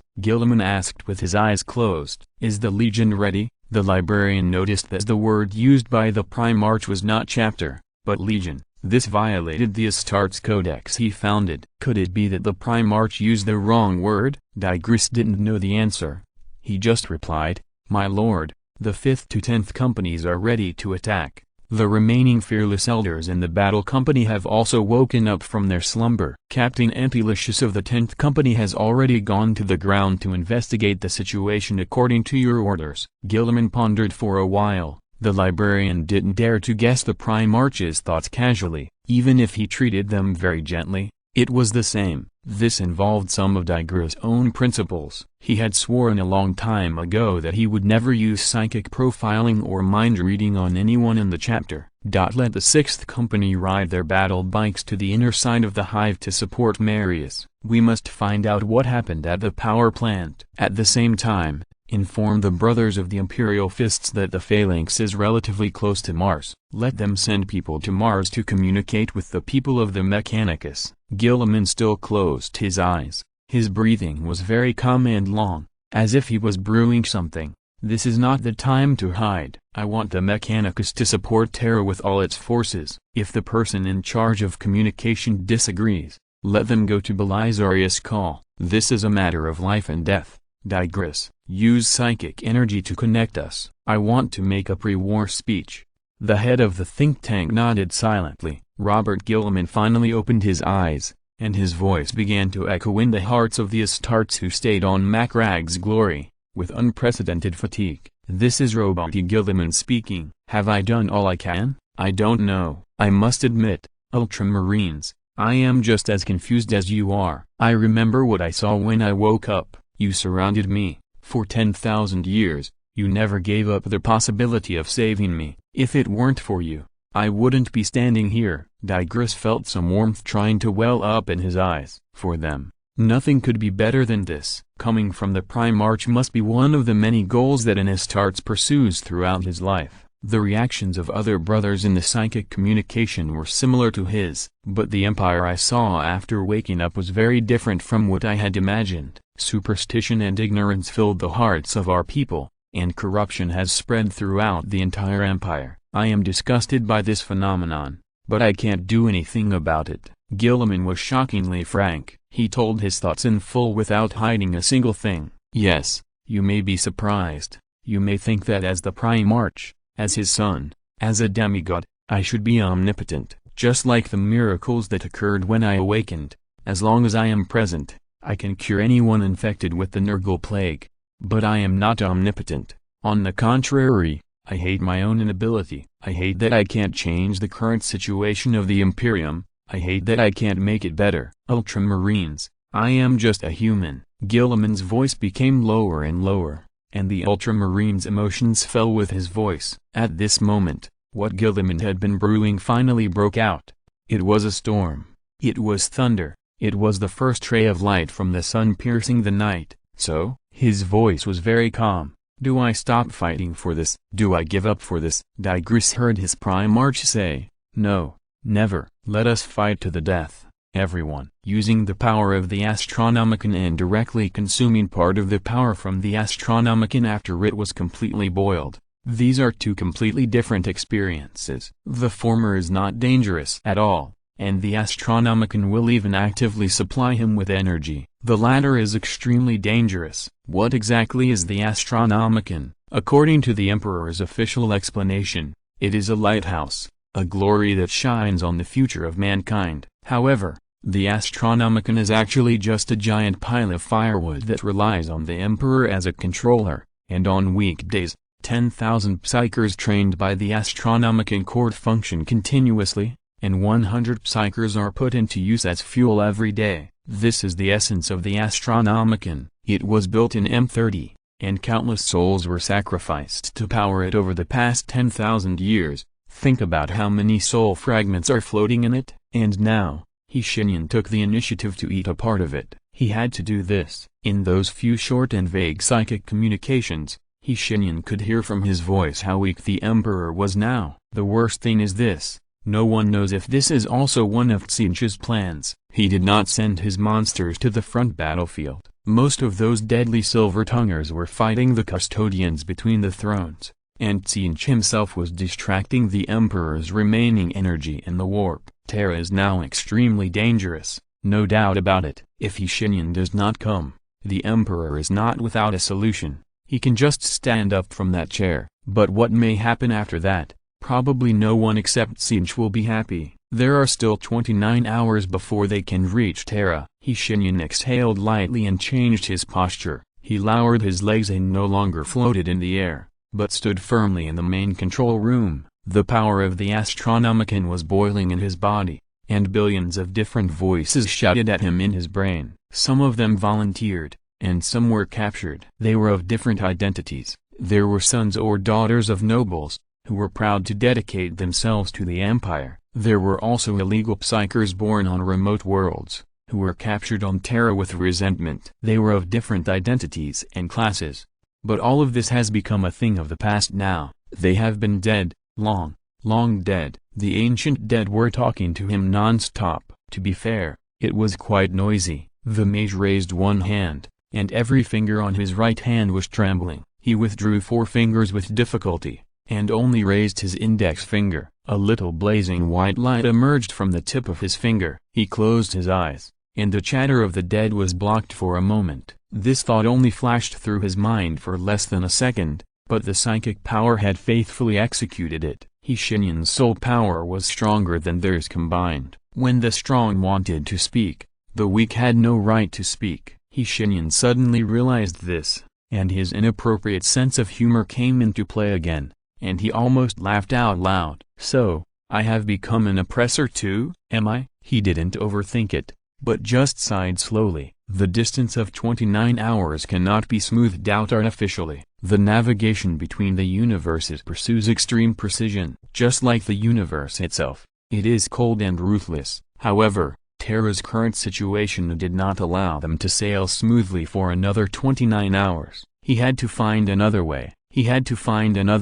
Therefore, Shenyan sincerely said to the billions of souls, I need your help. A moment later, a female voice answered him first, with the slurred speech of a broken soul. She was almost communicating with him in incomplete phrases. God, why do you need help? I'm not a god, Shenyan said to her patiently, and to the billions of souls at the same time. I'm just a human, just like you. Another man's voice replaced the female voice. He sounded like an old man, and his words were much more fluent than the female voice. But they were equally illusory. We can't do anything. The wizard was silent for a long time before saying the following words. He was almost horrified by his own cruelty. I need you to die again, die forever, and your soul fragments will explode through my hands, providing power for my ship so that we can support Terra. A tsunami of angry curses came, and countless resentment and anger surged from the power of the Astronomicon. Most of these angry people were unregistered psychers who were forcibly brought to Terra,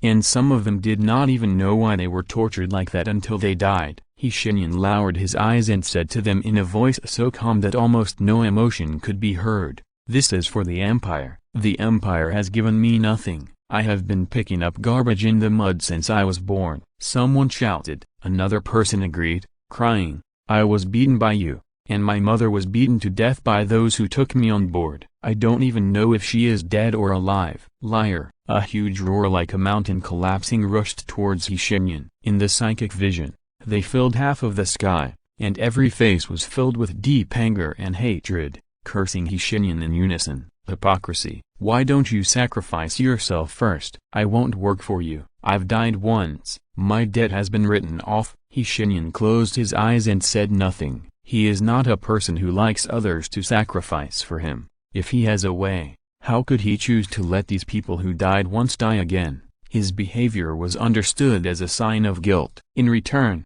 he was scolded more and more fiercely, and Shenyan just endured it all silently. until the old man's voice came out again. Then come on, he said. I am willing to sacrifice again. Your Excellency, I can feel your situation. You are very weak, right? Yes, Shenyan answered him softly. I used some very dangerous methods to support Terra before. I am extremely weak now due to overusing my strength. Then come on, Your Excellency. The old man's voice was full of laughter. What could be better than being able to sacrifice for the Empire again? Then came the female voice. She uttered a long word with difficulty. Only death is go. A young man's voice, very passionate, for the Empire, a voice that sounded very arrogant, speaking in difficult High Gothic. I am a noble, how can I escape? Their voices were becoming clearer and clearer, and their faces began to gradually emerge in front of the mage, replacing those resentful faces. He saw them,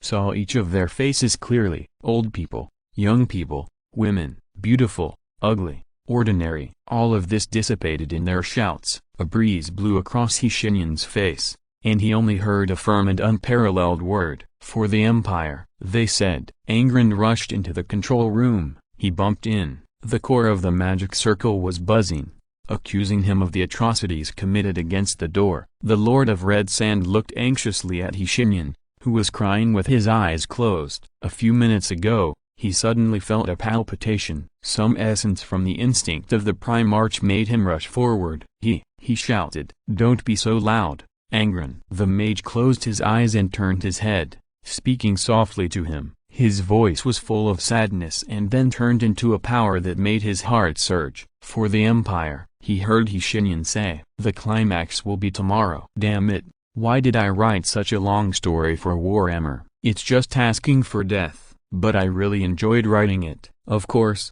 it also exposed many problems. The foreshadowing was indeed too long. It can be used for the next time. Chapter 440, The Edge of Destruction. Angren did not understand what was going on, and Shenyan had no intention of explaining it to him. The core of the magic circle above their heads began to hum non-stop, and after a moment, it said in a mechanical voice, "Speed it up. Estimated arrival time at Terra is reduced to 3 hours. 3 hours. Angren was shocked, but before he could ask any questions, there was a violent vibration under his feet. The vibration was so violent that even one of the Primarchs almost fell. As a last resort, he reached out and held the wall. The vibration disappeared in 2 minutes, and at the same time, a dazzling golden light appeared outside the portal. Shenyan sat down slowly. He wrapped his mental tentacles around the vengeance to maintain its stability, so he could see more clearly than Angren, and his vision floated over the entire vengeance. In his eyes, this was a spectacle, a miracle created by billions of mortals. The explosive acceleration provided by the simultaneous shattering of billions of souls formed a golden band of light in the material universe. The vengeance left a trail in the universe like a trailing comet. The gold color spread across the dark universe, and the golden fragments looked like some kind of solidified tears, which was fascinating to watch. They floated freely in the vacuum, and might stay in place or drift around. They might exist for a long time, or they might disappear in the next second. Just like the lives of mortals, they died one by one, and voluntarily shattered their souls one by one, and the golden light gradually began to boil. Finally, after a short but long 5 minutes, the golden light turned into a blazing white, exactly the same color as the Astronomicon when it boiled. The mage gently stretched out his hand, and in Angren's sight, he just scooped a handful of air. In the warp, the vengeance had already connected with the Astronomicon. The center of the magic circle buzzed with a notification, and the sound even became stuck. The estimated arrival time has been changed to 2 hours. 2 hours, Angren. This is the limit of what we can do, Shenyan said with a smile. His expression was very strange, between calmness and smile, but with some sadness. There are still 2 hours to reach Terra? Yes. How did you do it? It's not me. Shenyan leaned back in the chair, his tone soft and slow. This is not my credit, Angren. The Lord of Red Sand frowned. Let's not talk about this for now. Do you know what the current situation in Terra is? What is the antonym of good? Damn it, can't you just talk properly? Just say bad. It's not just bad. Ignoring Angren's request, Shenyan's fingers began to tap rhythmically on the table again. The continuous crisp sound echoed in the main control room. After a while, Angren received a piece of news that made him feel uneasy. Actually, he heard the mage say, "Terra is on the brink of destruction." Lying on the hospital bed, Kaito Sicarius felt uneasy for no reason. He rarely had such a feeling. However, Astartes generally believed in their intuition, and they attached great importance to feelings. So he immediately reached out and wanted to press the button beside the bed to call the medical sister to ask if something had happened. However, before he could press it, the medical sister who was responsible for taking care of him came. She had flaxen shoulder-length hair, and her agate green eyes carried an emotion that Sicarius was very familiar with. Fear. The second captain,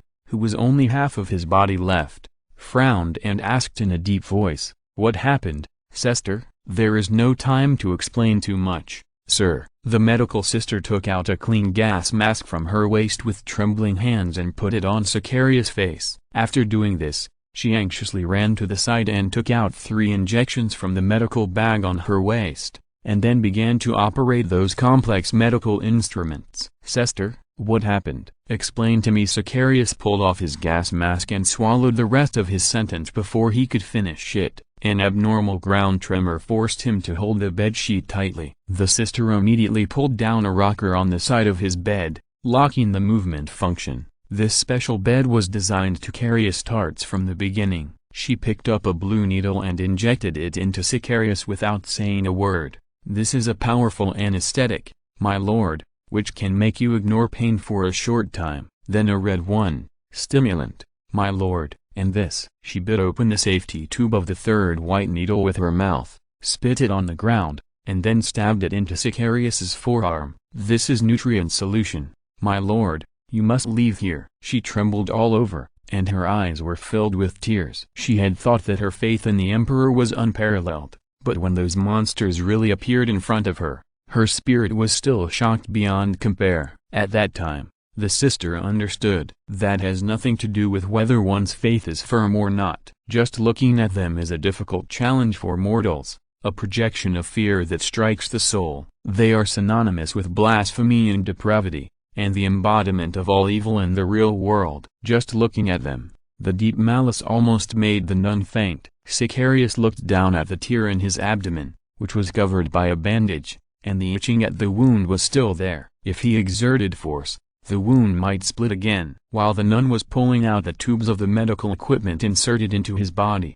he asked, "Tell me, nun, what is going on outside?" A scream came, and this sound seemed to have opened something, bringing a wave of screams. Roars, prayers, and screams of people dying resounded endlessly, echoing in the museum hall. In contrast, there was a low laugh that never stopped, and the sound of some insects and flies shaking their wings. The nun's face suddenly turned pale. Kaito Sicarius sat up gently and then left the bed. These 2 simple actions were very difficult for him now. He stood on one leg, and his good sense of balance allowed him to stay stable without the other leg. He no longer needed to explain. He already understood, completely and completely. What else did he need to explain?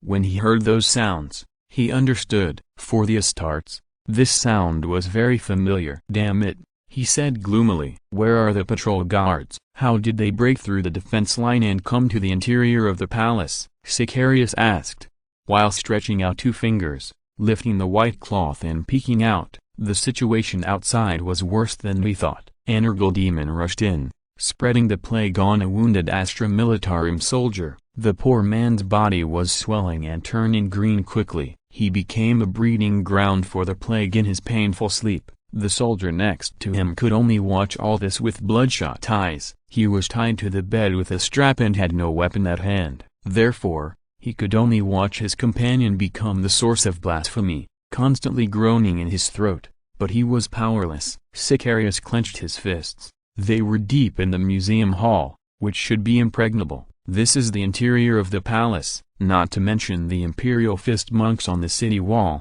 The self-propelled artillery and defense facilities inside the palace alone can make anyone's idea of attacking a foolish attempt. There are also patrolling guards. As the guards of the palace, These Astra Militarum soldiers have always been equipped with the best equipment. They even have deadly weapons such as hot melt guns. But what if it is from the inside? Cato Sicarius narrowed his eyes. The nun came to his side and said in a very soft voice, "My lord, the guards are outside fighting another wave of demons that came from nowhere. They seem to have suddenly appeared and inexplicably wreaked havoc in the palace." Emperor above. The nun's voice trembled constantly. This should be the most sacred place. Sicarius looked down at her unexpectedly. The fear in the medical nun's voice was quickly turning into anger. This also reminded him of something.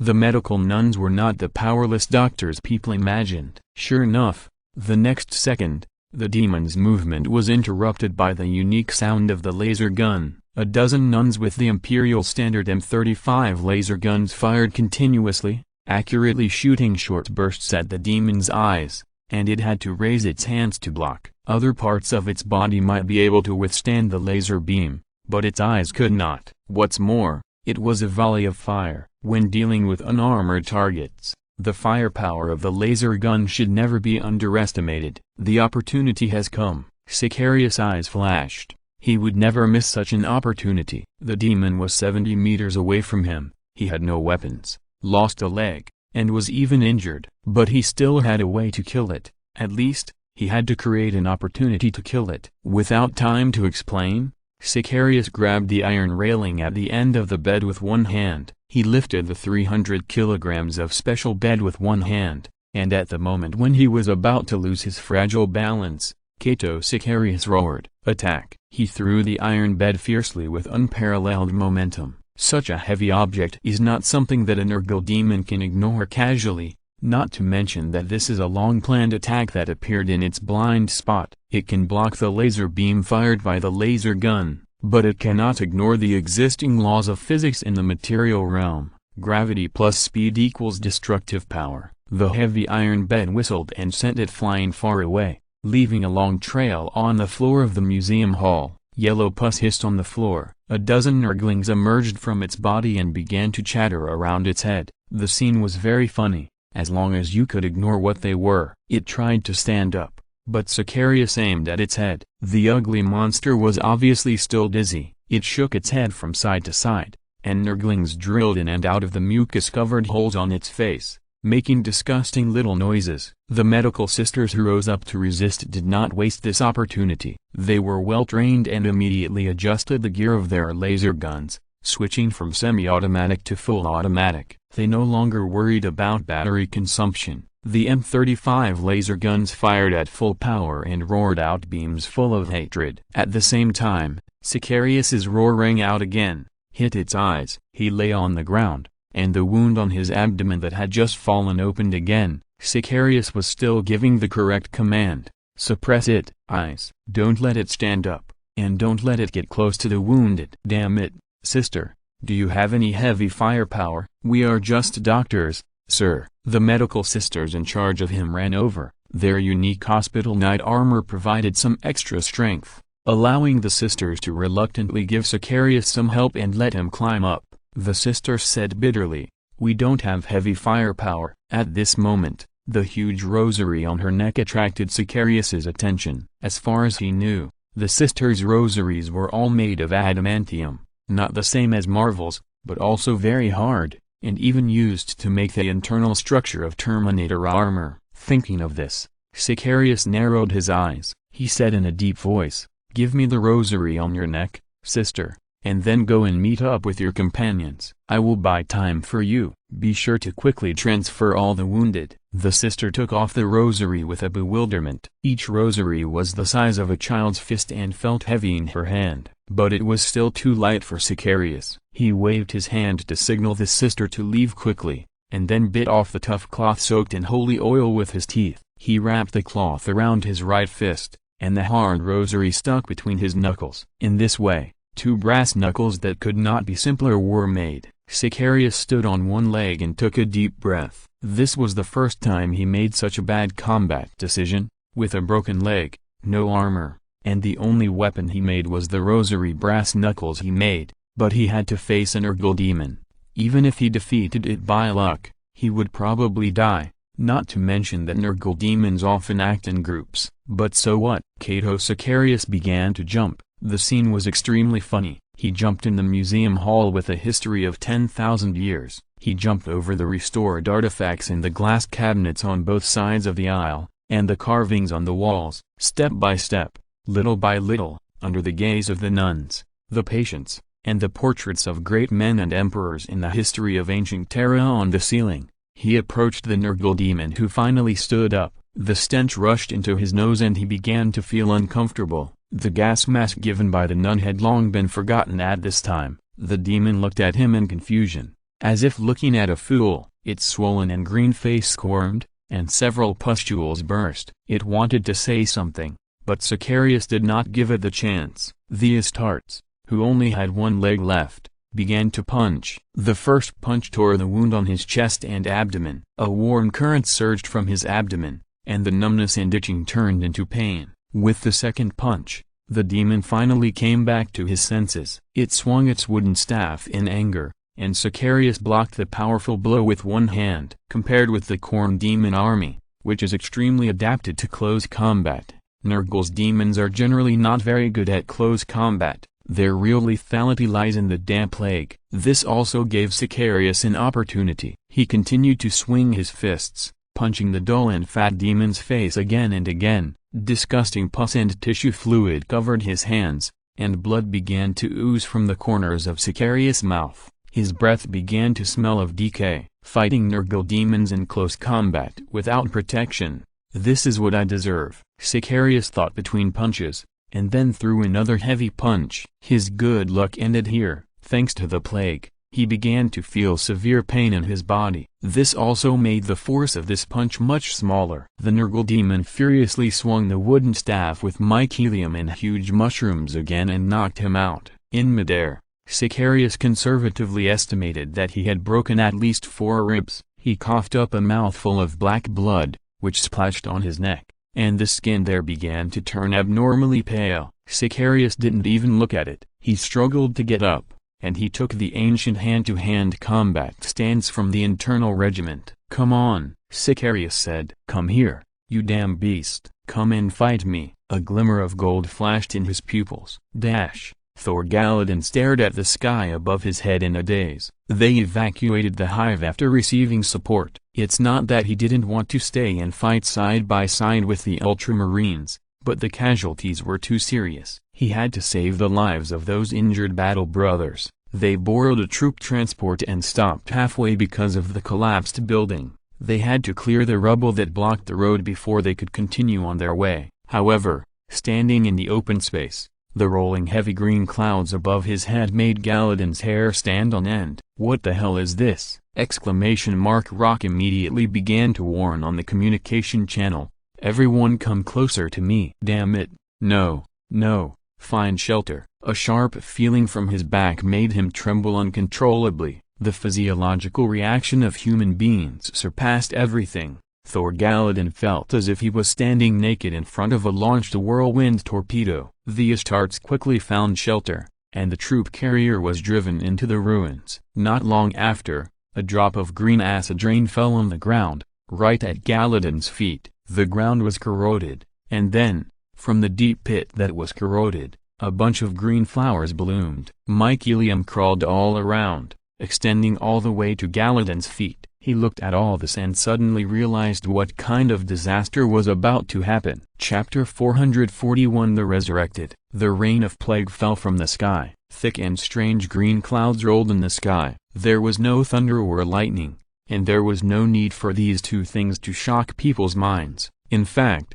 just looking at this huge cloud with the naked eye was enough to drive people crazy, and the consequences it brought were even more unbearable. The first to come was acid rain. Perhaps it would be more appropriate to call it bacterial rain. Bin-sized green raindrops fell from the sky, corroding countless buildings. The top of a hive city was corroded and pitted, and it fell down soon. It smashed straight into the bottom of the hive city, causing more serious damage. Then, the survivors were horrified to find that green plants and hyphae grew in the place where the rain had fallen. The thick fungal blanket spread to the outer layer of the entire hive city within a few minutes. They grew wantonly in the sky thousands of meters high, stretching their bodies at an unacceptable speed, developing their own kind, and fully demonstrating the abilities given to them by Nergal. Green, yellowish-green poison was released from the fungus blanket that seemed to be alive. Through the green flowers, they spread over the entire hive in just a few minutes, completely covering the hive.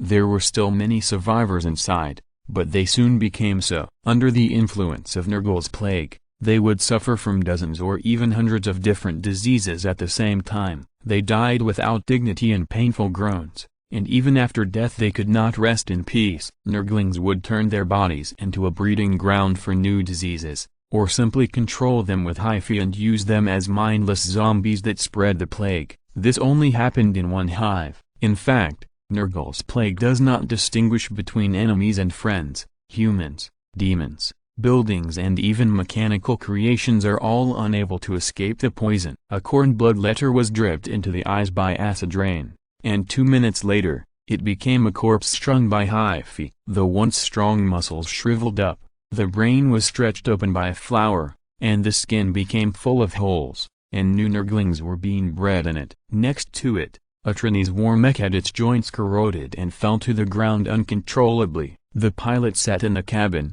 hoping that acid rain would not corrode the mech's hybrid ceramic steel. He was right. This level of acid rain could not corrode the night mech's shell, but the plague did not need these things to attack the ship. In the cockpit, the pilot felt his neck itchy. He took a deep breath to calm himself down, then scratched his neck. He felt his fingers were inexplicably sticky. Looking down, he was stunned. It was blood red. The pilot looked at his hands, which were suddenly covered with pustules, and let out the most terrified scream in his life. The night mech fell to the ground and stopped moving not long after. A dull thud came from the cockpit, as if something exploded inside. In the sky, a Thunderhawk gunship flew over the green clouds. Gilliman was in it. He looked at everything on the ground with an indescribable calmness. Perhaps he had expected it. He was just angry, but not worried about the future. For the moment, Gilliman would rather focus on what is in front of him. Primarch,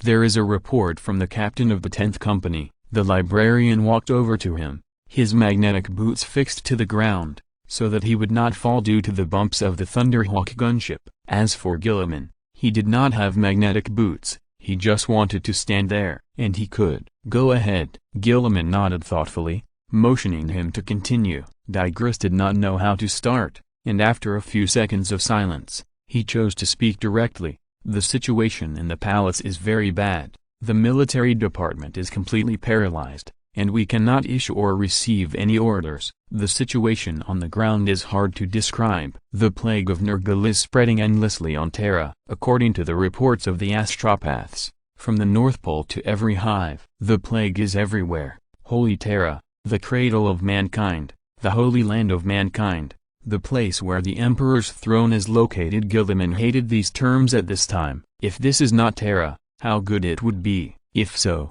he would not have to work so hard. The Empire usually deals with planets infected by Nergal's plague in a very simple and rough way. They usually blow up the planet. Behind this cold attitude, there is actually a truth that humans have learned after thousands of years and countless corpses. Facing corn demons, you can fight back. Facing Slaanesh demons, you can fight back while cursing at them. Facing Tzeentch demons, generally speaking, you can't see them, and if you see them, you are not far from death, so do whatever you want. But facing Nergal's demons, the best way is not to get close. Getting close means getting infected with the plague. Trying to treat means getting infected with the plague. Setting up a control center to try to save a planet covered by Nergal's plague means that everyone will get infected with the plague together. Humans have already understood that if they don't want Nergal's plague to cause more serious damage, then the best way is to kill those plagues together with the patients themselves. This is the last mercy.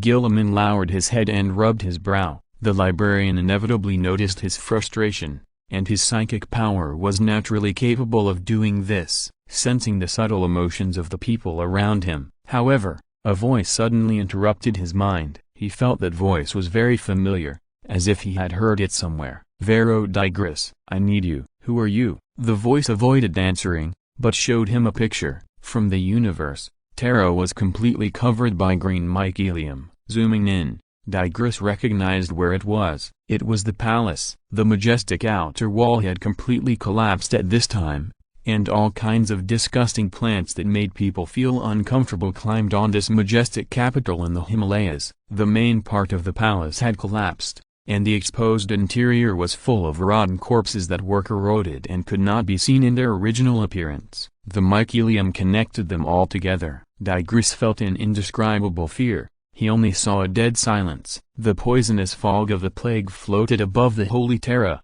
and no living creature could survive in such an environment. Only endless Nurglings and his demons danced happily on the earth. They kept making simple laughter and singing praises to the sacred filth of Nurgle. Where is the Emperor? No, where is the Emperor? Digris asked, but no one answered. The picture continued. The view was far away. A huge and fat hand picked up Terra as a whole. Just a glimpse of that hand made the librarian make a sound as if he was about to faint. I think you should have understood. Vero Digris, I need you. The Empire needs you, the voice said slowly, and it didn't sound real. And Digris finally remembered where he heard this voice. It was here on Terra, the blessing a few days ago. The librarian murmured to himself, fight and drive away evil. There was a rare smile in his voice. Yes, Vero Digris, fight and drive away evil. I want to cast a spell with your hand. Me, my lord? I'm afraid I can't take on this task, Digris said timidly,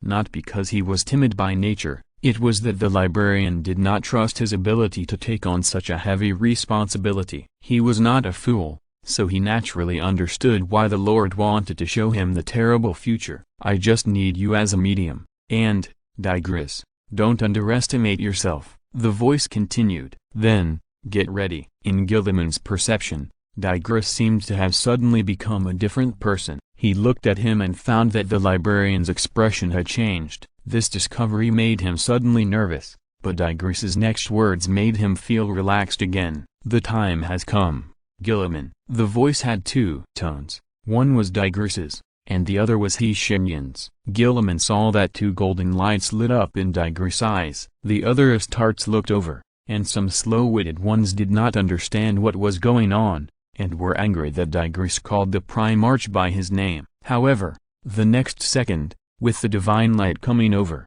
they stopped thinking. What was Shenyan going to do? It's very simple. There are many kinds of plagues of Nurgle, some of which can only affect a specific person, but that requires his great demon to cook in his big pot day and night. To deal with this more ordinary plague that only affects the living, Shenyan knows a good way. On the vengeance, he closed his eyes tightly, blood gushed from his throat, and he quickly suppressed it. First, the necromancy, the ultimate resurrection spell from the third volume of the Kamartaj Forbidden Book. The Book of Transania reappeared in another world through his hands. This spell has been used by many famous necromancers to harm humans, but this time it is different. On the Thunderhawk gunship, Vero Diglis's body began to move like a puppet. His hand armor detached by itself, and his hands spread out, constantly making complex and mysterious gestures. The light blue magic circle extended from under his feet, and in Guilliman's perception, time seemed to slow down. The preparations have been completed, but if the spell is released now, it will only revive a group of corpses, and it may be exploited by demons. So Shenyan clenched his hands. Digris made the same move. He sank into a magnificent space with Shenyan's consciousness, but as soon as he entered, he heard solemn hymns in his ears. It seemed to be a magnificent palace. A man whose face could not be seen was sitting thousands of meters high in the air, and under him was an iron chair that fixed him so that he could not move. Digris was stunned, and then he saw hundreds of millions of different faces suddenly appear under the iron chair, thousands of meters high. Men, women, young and old, all different. Astartes, Astra Militarum, Battle Sisters, civilians. Some had names, while others had blurred faces. He stared at all this in a daze, but Shenyan sighed. Please, come back, everyone, he said. The Empire needs you. If you are willing, please follow me. A golden door opened in front of them. Digris and Shenyan stood aside and watched the souls of the heroes rush out one after another without hesitation. They gathered into a golden ocean, one after another, rushing out as if they would never stop. Digris had fallen into a stagnation and could hardly think. Tears rolled down his eyes, but the think tank did not feel any sadness. "Emperor," he murmured to himself. The man on the throne glanced and seemed to nod gently. Digris did not notice this. Gilliman looked down, and a golden light rose from the green hive. The body of the Primarch shook at that moment. What happened afterwards, he will never forget. Had a meal. No one thought it would be like this, right? Then I changed the outline overnight. Chapter 442, The Dead, paying tribute to the dying. How many punches did I hit it with? Sicarius asked himself in the gap between his fists. He couldn't remember clearly. The superhuman brains of the Astartes had become stagnant under the paralysis of the plague. The same was true for the movement of muscles. 3 minutes ago, he could still dodge its attacks and fight back, and even find time to keep his balance. As for now, Sicarius no longer expected to be able to defend himself. He just wanted to hit this damn demon a few more times before he died. At least he had to delay until the nuns transferred all the wounded. He thought so, but he completely ignored his injuries. His entire right arm had been completely corroded by the acidic pus, and the tendons were hanging on the pale bones, and the epidermis was burned clean by the disgusting pus. At the same time, the dozens of plagues spread by the Nurgle demon were constantly eroding his once strong body from the inside. Ahem. Sicarius coughed, and a mouthful of black blood gushed out, even mixed with fragments of internal organs. The demon looked at him with joy, or more precisely, at the blood he spurted out. It jumped up as if possessed. The expression on its ugly face was as if it had seen some rare treasure. Among Nurgle demons, it should not be a talkative person, otherwise it would not have said a complete sentence until now. What a great breeding ground. It jumped up with great joy and swung its wooden staff in the air with a flexibility that was completely inconsistent with its fat body. The green mist representing the plague spread from the tip of its crude weapon. Sicarius widened his eyes and urged his body to react. Dodge, dodge. Damn it. He let out a hoarse roar from his throat and tilted his body with all his strength. The Nurgle demon grumbled in dissatisfaction, as if despising his dodging behavior. It rubbed its bumpy face, threw some maggots and mucus on the ground, and spoke in a muffled voice. "You are a mean person," it said. "You hit me, and I didn't hide. But I hit you, and you kept hiding." Damn idiot. Sicarius fell to the ground, gasping weakly. He didn't even have the strength to sneer, so he could only curse silently in his heart. He glanced behind him with his peripheral vision, and there was no one there. This made him feel a little relieved. The Nurgle demon paused the wooden stick on the ground in anger, and then swung it again, about to end Sicarius' life. However, an Nurgling from nowhere flew in front of it. The little demon spoke a corrupt language in a tiny voice, which made the Nurgling demon stop. It put down the wooden stick depressedly. "What, alas?" "Well, since it's the words of the Rain Father." The ugly thing turned around and twisted its fat and maggoty butt and left. Dozens of Nurglings fell from the sky. They tied Sicarius with withering branches and carried him out. The scenes he saw along the way made Sicarius feel even more depressed. Countless people became the breeding ground in their mouths, including guards, civilians, and medical sisters. Anyone who had ever lived. The road from the inside to the outside of the museum was like this. The once magnificent and majestic corridors were piled with corpses, and many were even hanging from the ceiling.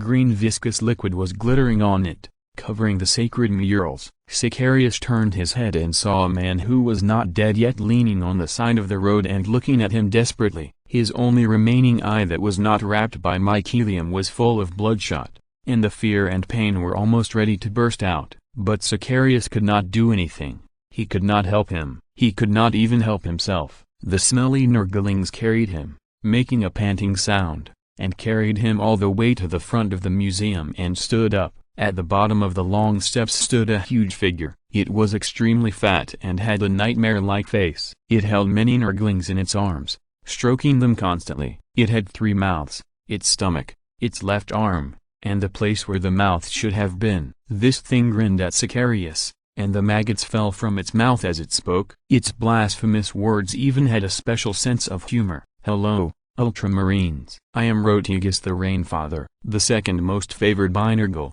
"And I am very happy to meet you." It laughed and looked really happy. Sicarius's gastric juice was constantly churning and rising to his throat. However, the second captain did not vomit in the end. He stared at the demon who called himself the Rainfather. If he guessed correctly, this should be a great unclean one. Demons are, as their name suggests, they are really not very clean. Your eyes are a bit rude, and it's really impolite. It stomped its feet a little angrily, and a nurgling cried loudly in its arms. Then it put on a smiling face again, and more maggots fell out. Some fell to the ground, and some simply fell on him and drilled around. "I won't be angry." Well, there's no point in being angry. Who wants to be angry all day long like those red guys? Don't you think so? It waved its hand humorously, and turned to talk about philosophy with Sicarius. "What do you think is the difference between lies and truth, ultramarines?" Sicarius answered it in his coldest voice,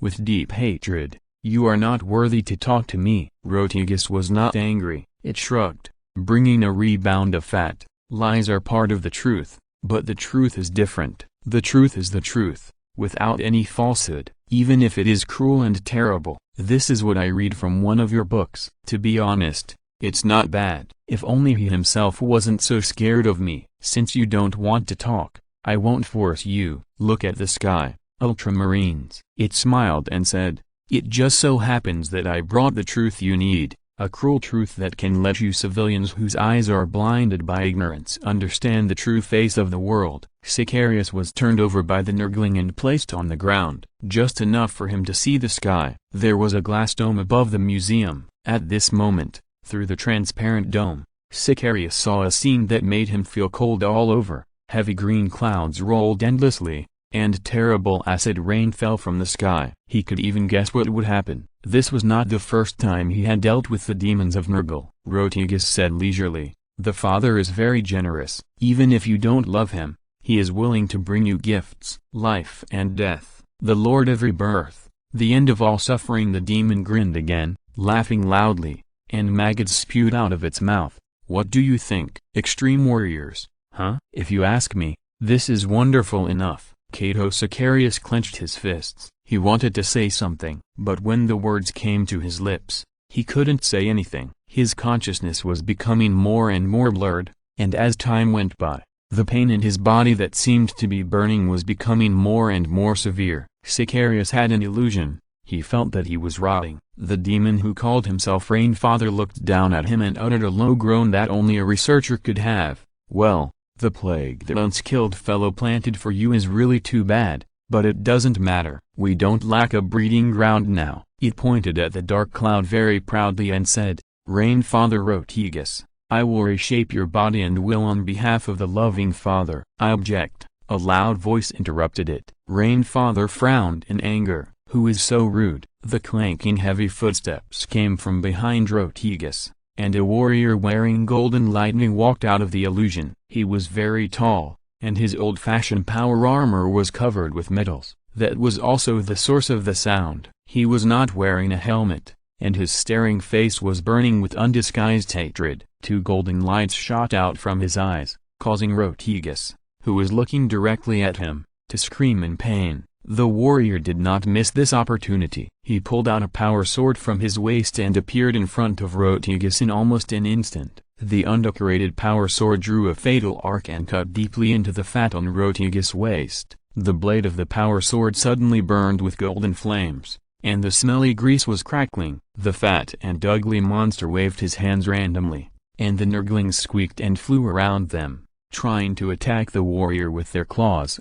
but they were completely unable to get close to him. They would be completely burned to ashes if they got a little closer. Rainfather screamed in pain, no longer calm as before. "What are you? What are you? No, why can't I see? I am the end of you and the end of your master." "Rainfather, is it? Ha! Let's see if killing you will stop the rain. You damn scum, smelly biochemical garbage. A stone is more valuable than you. At least they don't pollute the environment," the warrior said mockingly. Then he took a step back and pulled out the power sword. Turning the blade, the sword rotated, drawing a perfect arc. Gutera's swordsmanship reappeared today. The blade rotated gracefully, the sharp flower bloomed, and the ultimate martial arts made it easy for Rotigus to cut off his right arm. Am I dreaming? Sicarius looked at everything happening in front of him blankly. His vision had begun to blur, and with colorful and beautiful colors. Therefore, he could not tell whether this was his fantasy and despair or a real thing, the resurrection of the heroic spirit.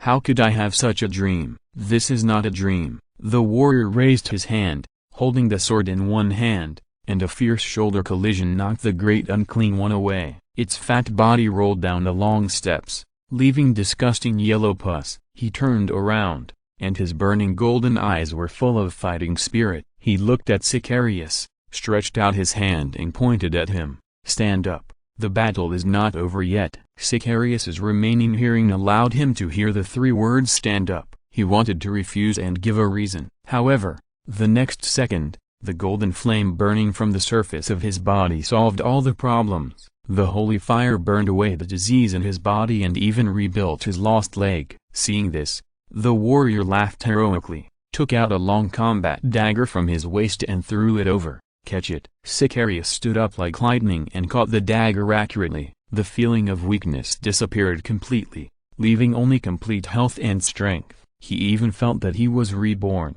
and this was probably not an illusion. He did die once and was reborn once. Not bad. The warrior looked at him with appreciation, nodded, and then turned away. He looked at the fat demon groaning in pain at the bottom of the stairs, and laughed and shouted, "Is your dirty evil magic useless? Ha! You despicable creature, just lie there and keep groaning and doing your little tricks. Death will come soon. Pray to your master before you die. Tell him that he will be killed by us sooner or later." Sicarius came to him. The warrior was much taller than him, and the second captain had to look up at him. For a while, he almost lost the ability to speak. Sicarius asked like a fool, "Who are you?" The warrior lowered his head and looked at him, and his attitude became much gentler. He said solemnly and softly, "Dead people, child." He pointed his power sword at the top of his head. Sicarius looked up and saw golden light spanning the entire sky,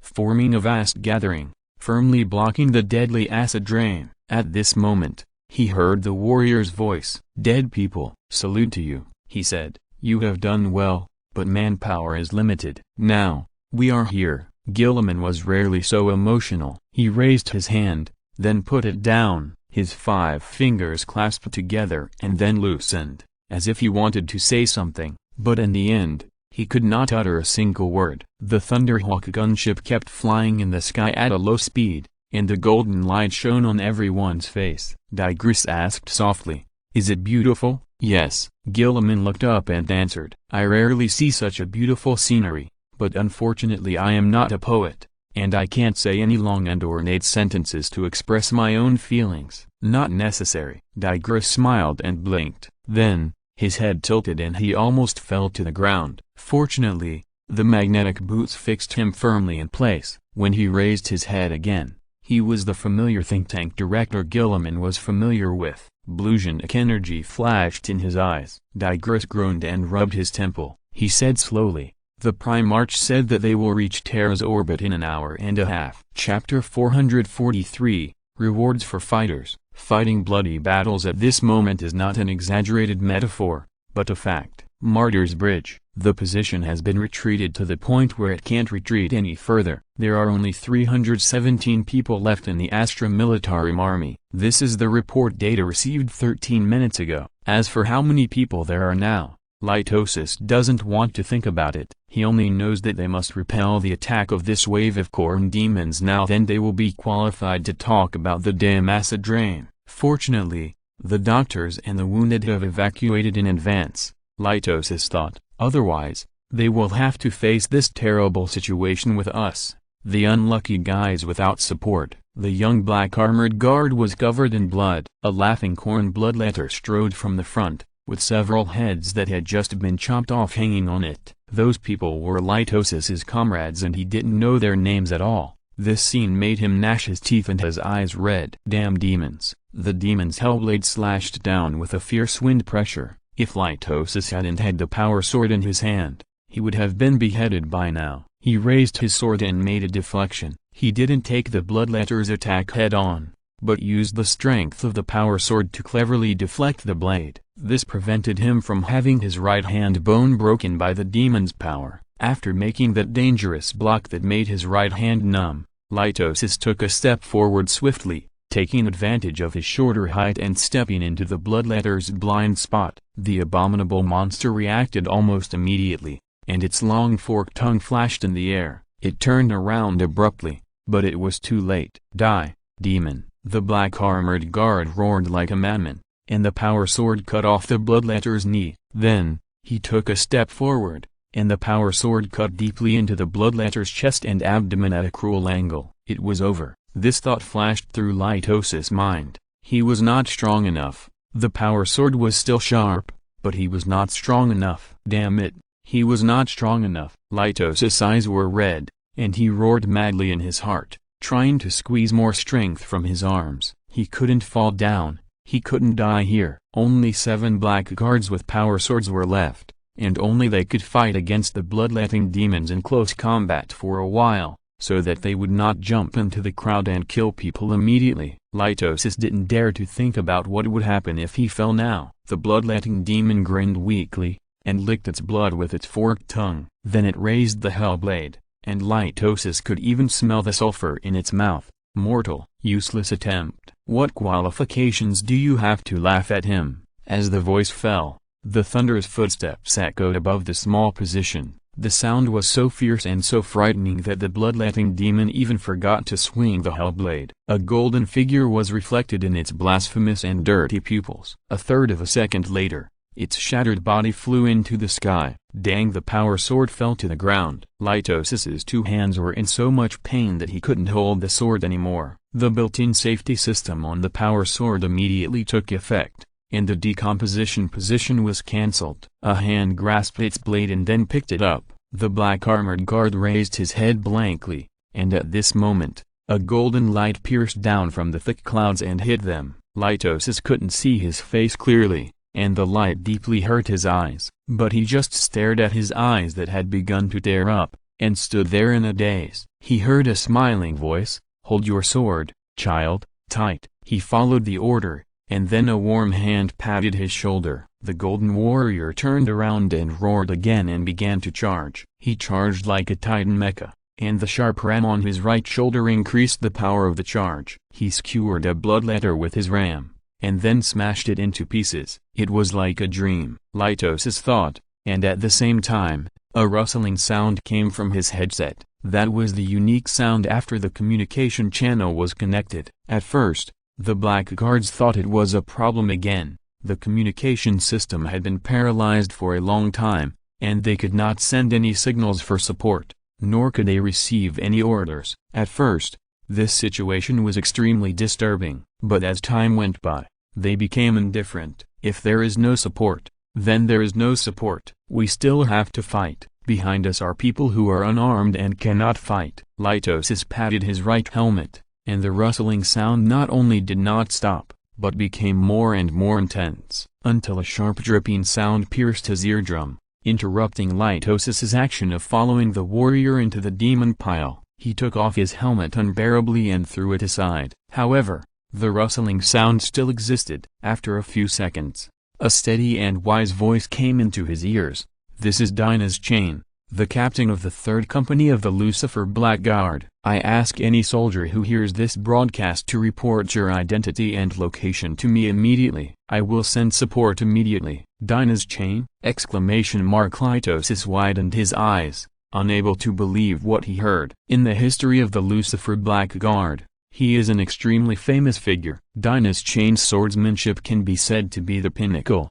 He has made meritorious deeds in major battles more than once, and even has a record of fighting against the orc boss alone. But he has a record that is only circulated among the Lucifer Black Guards. It has not been confirmed, and no one is allowed to mention it. But this matter has been passed down from generation to generation and inspired many Lucifer Black Guards. As a mortal, he faced a Primarch and injured him with his swordsmanship. No one can confirm this matter, and there is no conclusive evidence. But it was passed down, and every Lucifer Black Guard believed it. "I must be dreaming," Litosis groaned and rubbed his cheek. but Dinah's Chain's voice continued to come from his ears, with a sense of dissatisfaction. "Soldier, did you hear what I said? Why didn't you report your identity and location to me?" Almost subconsciously, Litosis immediately put his feet together and performed a standard Sky Eagle salute. His body reacted faster than his brain, and he apologized immediately before he could react. "I'm sorry, sir, I am Litosis Thorn, the captain of the 1st Company of the Lucifer Blackguard. We are currently at the Martyr's Bridge." His voice became lower and lower, because Litosis had realized that he was probably crazy. He smiled bitterly and shook his head, taking a step, and the laser gun behind him blasted his shoulder. The Blackguard continued to move forward without looking back. He was going to support the soldier who came from nowhere, but at this moment, Dinah's Chain's voice came from behind him. "Yes," he said behind him. The laser gun stopped firing, and there was an exclamation of disbelief from the battlefield. Litosis turned his head and saw a group of Lucifer Blackguards who had walked out of history standing behind him. Their bodies were made of golden light, their faces were turning from illusion to reality, and their eyes seemed to be burning with flames, making people dare not look directly at them. Dinah's Chain was standing at the front of the team, and his face, which was exactly the same as the one in the portrait, showed him a calm smile. "Go and rest for a while, kid." He walked up gently and patted Litosis on the shoulder. The 2 Lucifer Blackguards behind him immediately laid Litosis flat on the ground. There was another golden light flash, and a group of medical sisters who came from nowhere lifted the stretcher and ran to the rear of the position with him. Not only him, but every soldier who was injured or in poor condition in the battle enjoyed this treatment. They were either surprised or crying uncontrollably,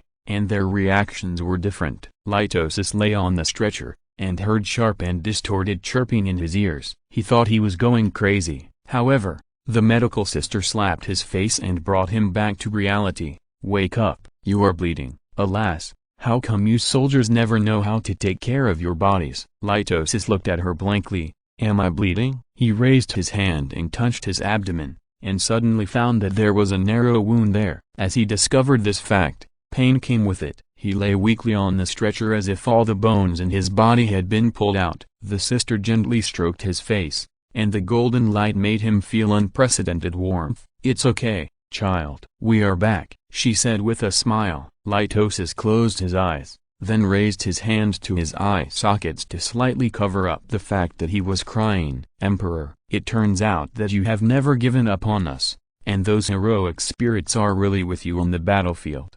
Dinah's Chain watched the soldiers who had fought bloody battles for who knows how long go away. He shook his hands lightly, looked down at his golden palms, and then slowly pulled out the saber from his waist. In his era, the Blackguards did not use double-edged swords, but sabers with only one edge. They also had decomposition capabilities and were indestructible. However, with the reconstruction of the Lucifer Blackguards, the saber technology they used had been lost for a long time, but now, Cheyenne was happy to let these blasphemous monsters experience the blades from 10,000 years ago. "Lucifer Blackguards," he roared and raised the single-edged saber in his hand, with the slightly curved blade pointing to the sky. Behind him, the Blackguards in units of 1,000 made the same move. Attack. And Chapter 444 Calling. Weakness followed him everywhere. This feeling was very special, and Steve had to admit that he was indeed affected. It was not easy to fight against Nurgle demons in a fantasy, and he also realized something.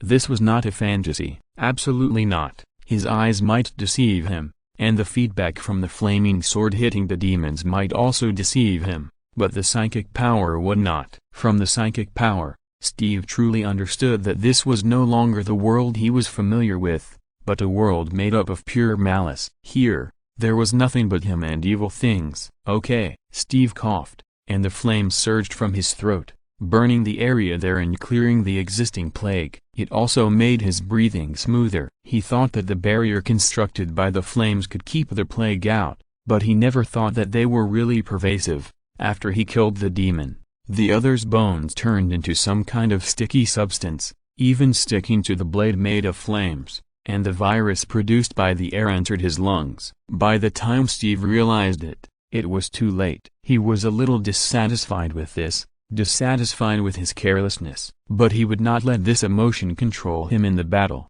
so he transformed this dissatisfaction into a more intense and deep fighting spirit, and began to kill those Nurgle demons more fiercely. Steve's swordsmanship was simple and plain, and there was no showmanship in his fighting skills. He wielded the sword neither elegantly nor dazzlingly. In fact, many Nurgle demons were often pierced through the head or heart by a sword without even seeing how he made a move, and then burned to ashes by the blazing flames. This was also the battle creed he believed in. The existence of technology is to better use power, and power is to make up for the lack of technology to some extent. One force defeats 10 skills and 4 ounces move 1,000 pounds. Both exist, and when the two are combined, a new thing will be born. This is the truth he learned during his trip to the ancient eastern country, and it was from that moment that Steve began to understand one thing: fisting, swinging the sword, pulling the trigger, how to keep the lower body steady while swinging the sword,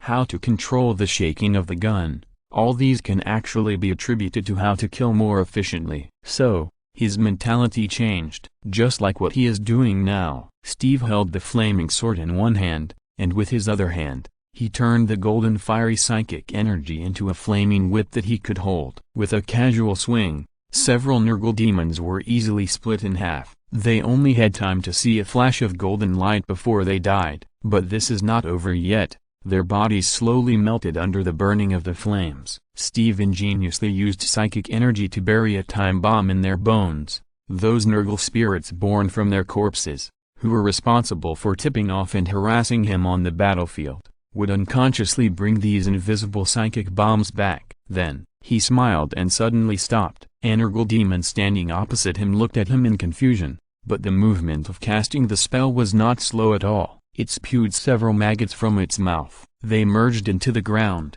turning the ground under Steve's feet into wet and sinking mud. His weight was dragging him down. Steve did nothing but looked at the ugly monster's fat face with mockery, and then raised his left hand. The middle finger and thumb were joined together, and a crisp sound echoed here. Suddenly, there was a violent explosion in the demon's abdomen. It lowered its head, and its slow brain seemed unable to understand what was happening now.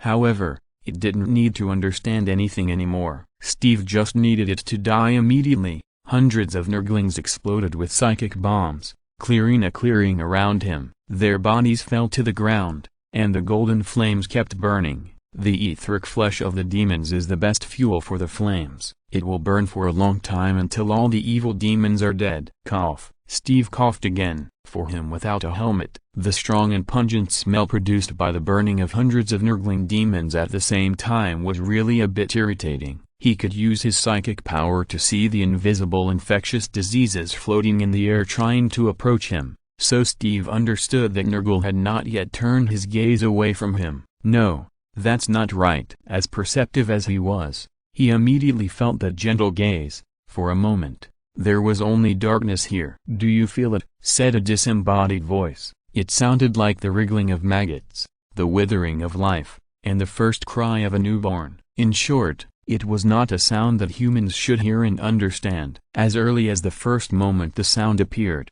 Steve shattered his eardrums and grasped the flaming sword at the same time. Psychic power burned from his body without reservation. He tried his best to resist the huge threat that might be coming, and he did not relax his vigilance at all. However, the attack disappeared.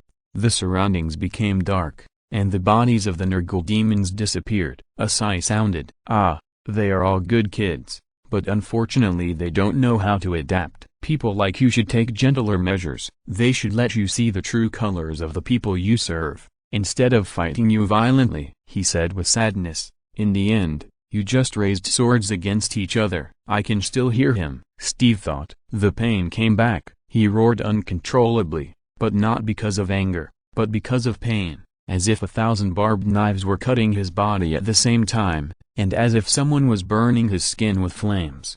However, in contrast, his bones seemed to be soaked in the coldest abyss. It was freezing cold, so cold that even his teeth were chattering. Steve knelt on the ground weakly, but still did not lower his head. His brain was giving him a wrong illusion. Falling. I am falling. Falling endlessly. The voice came back again. At the same time, the ground began to creep, the newly grown branches lifted him up, and a green cloud floated across the sky. The voice said, "I want to forgive you, child, but I can't. My dead children need an atonement, an explanation. You have killed too many here." "And I was blinded by the cursed man," he laughed. "He is always like this, playing tricks and schemes.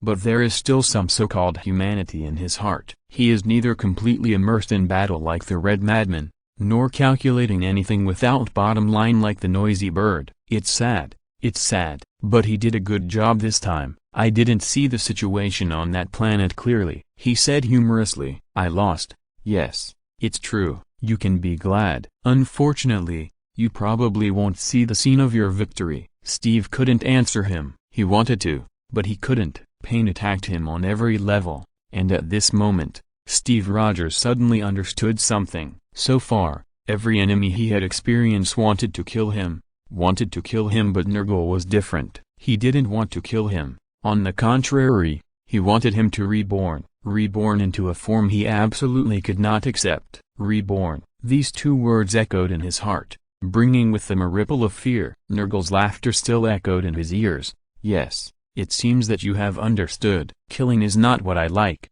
and I don't want to kill you, child. There is no point. I just want you to feel it and experience the reality of this star galaxy. In this way, you will understand who is right." Steve did not listen to his words.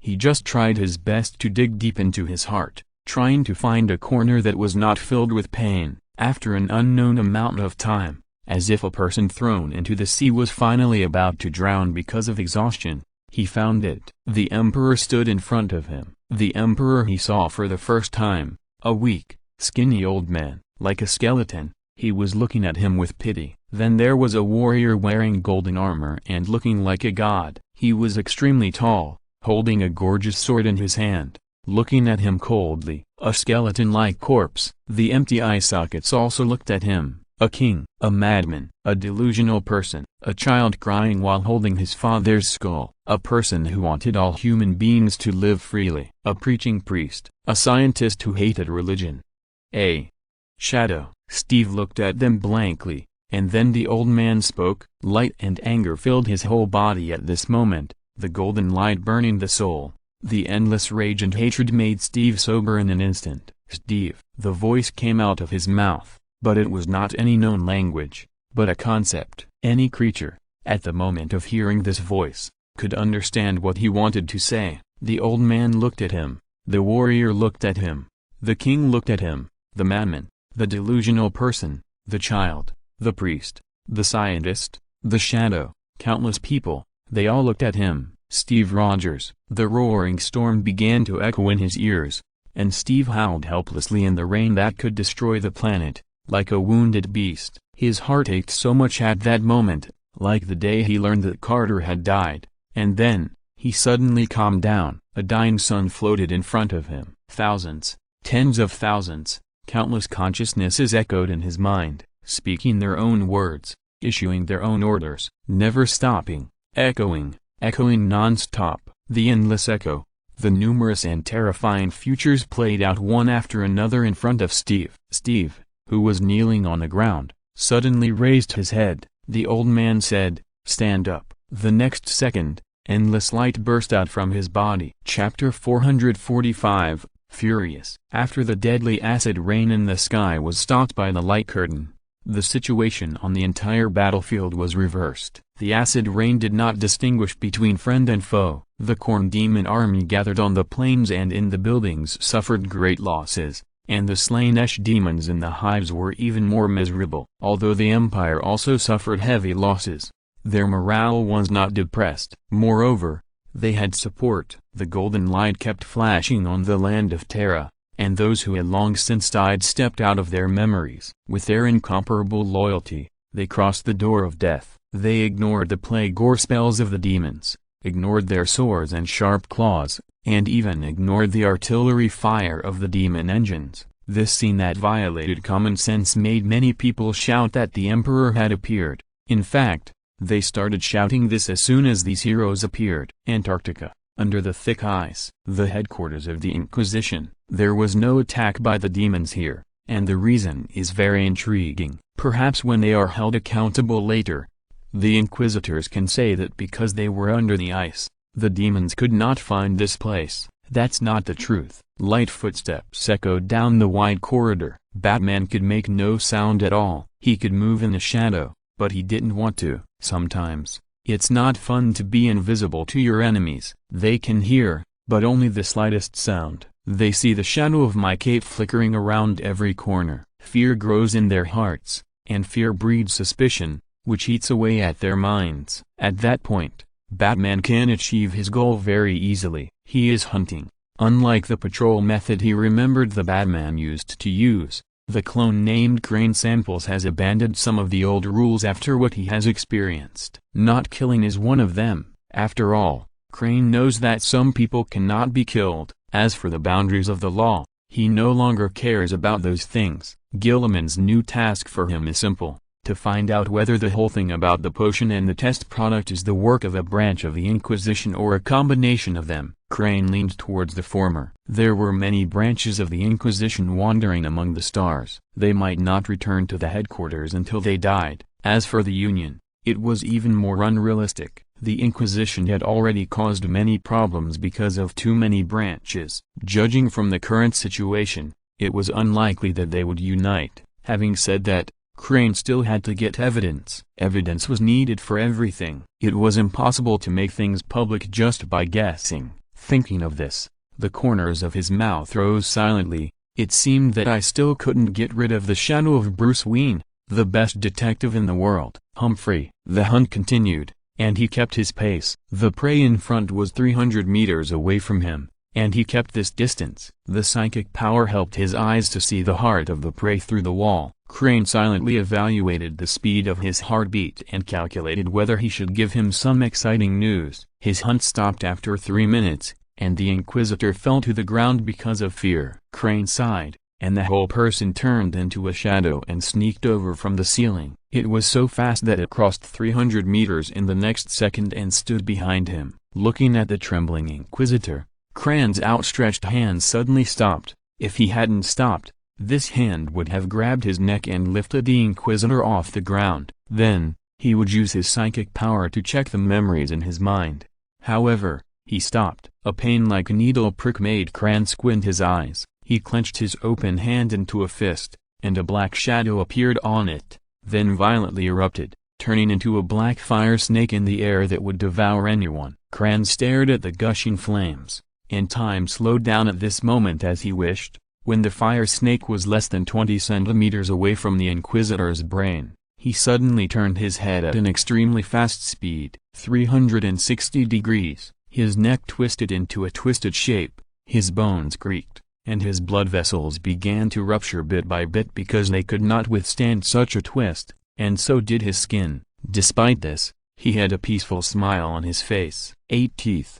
No more, no less. The corners of his mouth were raised, and all kindness shone there. He said, "Hello." Crane smiled as well. The fire snake disappeared, and he punched out in a way that Batman would never use. 2/3 of the Inquisitor's head was blown off, leaving only a small piece of his chin on his neck. The tongue moved strangely, bending up and down. A breath came out of his throat. Then he began to speak again. "I noticed some of your little tricks here, and I have to say that I like your way and ability to spread fear. My new friend, although we have never met before." The thing in this body began to chuckle, "But I like you very much." Crane's response was simple. He withdrew his arm expressionlessly and clenched his fist again. 1 punch, 2 punches, 3 punches. When there was only a substance similar to sticky ketchup left on the ground and ceiling, he summoned black psychic flames. Unlike any known flame properties, the flame formed by his psychic energy is cold. It just burns just the same. After doing all this,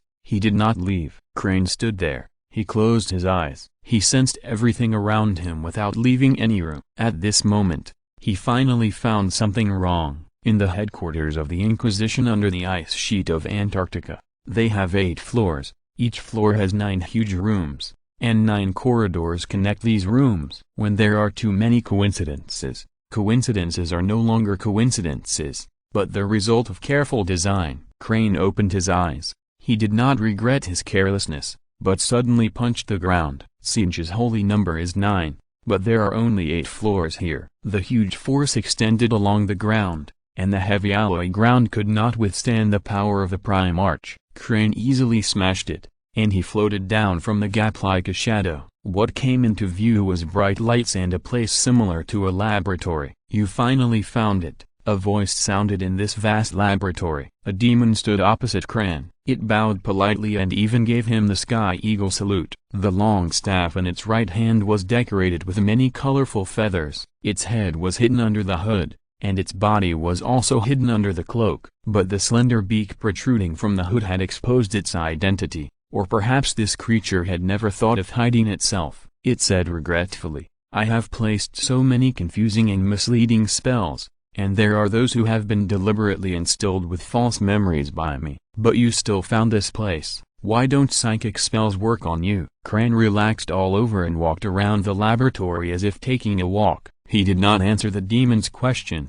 but just observed the experimental instruments thoughtfully. A huge instrument was placed in the center of the room. It was 5 meters high and connected to several pipes. At the bottom was a huge magic circle, which was emitting the smell of blasphemous and filthy smells. Some used corpses were piled up in a corner of the room. Under the bright light, the fear on their faces was clearly visible. Around this instrument, there were many huge iron coffins shining with black metal luster. Some were closed, and transparent pipes connected them to the instrument. Some were open and not connected to the pipes. It is worth mentioning that the open iron coffins were full of sharp and tiny blades and spikes, and there were still dark red blood stains. Crane looked away. He looked at the demon and asked calmly, "Are there any last words?" "Last words? You can't kill me." The demon opened its slender beak, revealing the blue slender tongue inside, and laughed unpleasantly. "We failed, but we only need to wait another 100 years to make a comeback. Do you understand? You won't have this chance," Crane said. He smiled. Batman will not smile at his enemies.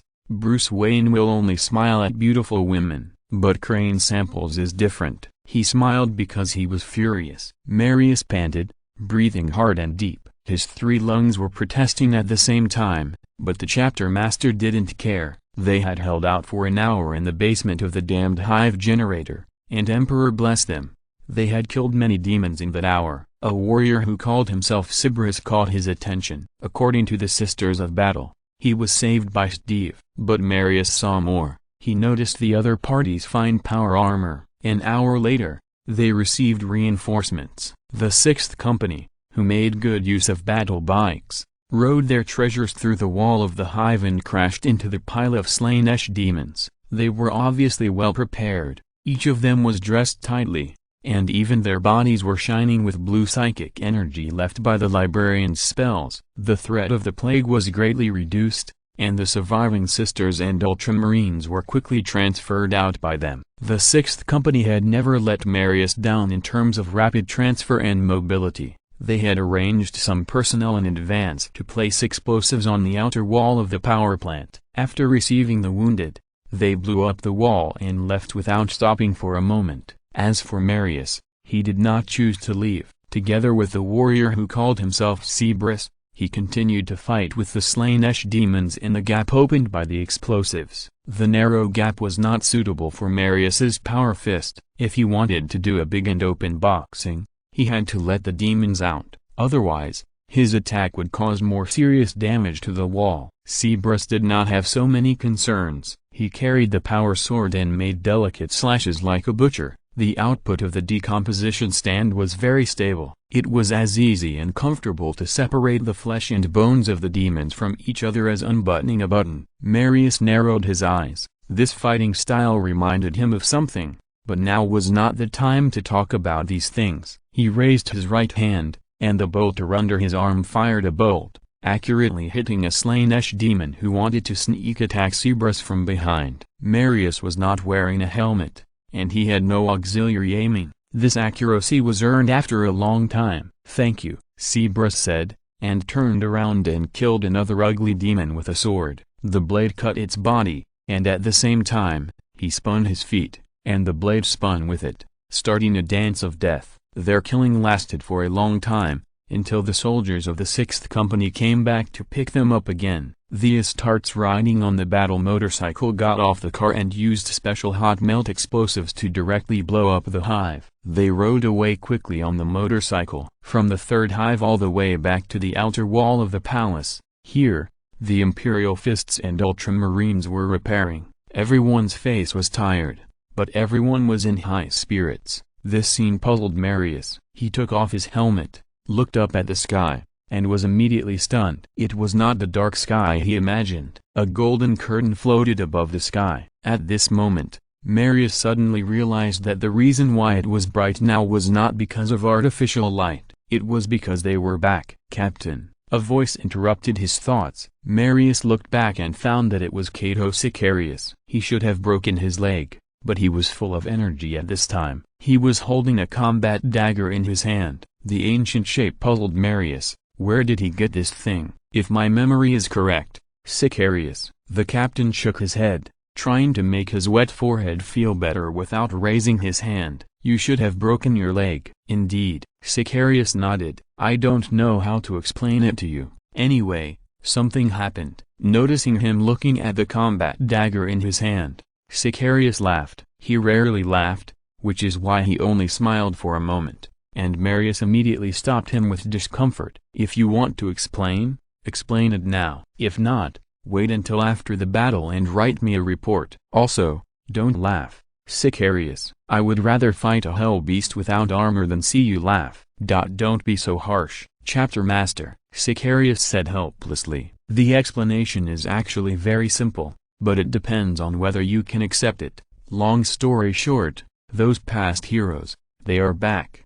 Go on. 7.3 is coming soon. A reminder for everyone, if you're listening to this novel on a channel other than Fanfic World, it means they downloaded and uploaded it without effort. We cordially invite you to visit our channel, Mundo Fanfic Novelist. There you'll find the original version of this story and you can explore many other novels of various genres. We are waiting for you to immerse yourself in a world of incredible novels. Chapter 446 Plague Giant. Guilliman jumped down from the Thunderhawk gunship. Normally, the Astartes had better means of landing. However, that was only normally. The current situation did not allow them to find a place for the Thunderhawk gunship to land. Liongate Starport was lost again with the acid rain. The situation on the ground was very bad. Demons were still pouring out of the portal, and the plague was spreading silently in those places that had been drenched by acid rain before the light curtain appeared. There was also green fog above. The Imperial defenders had the support of the heroic spirits,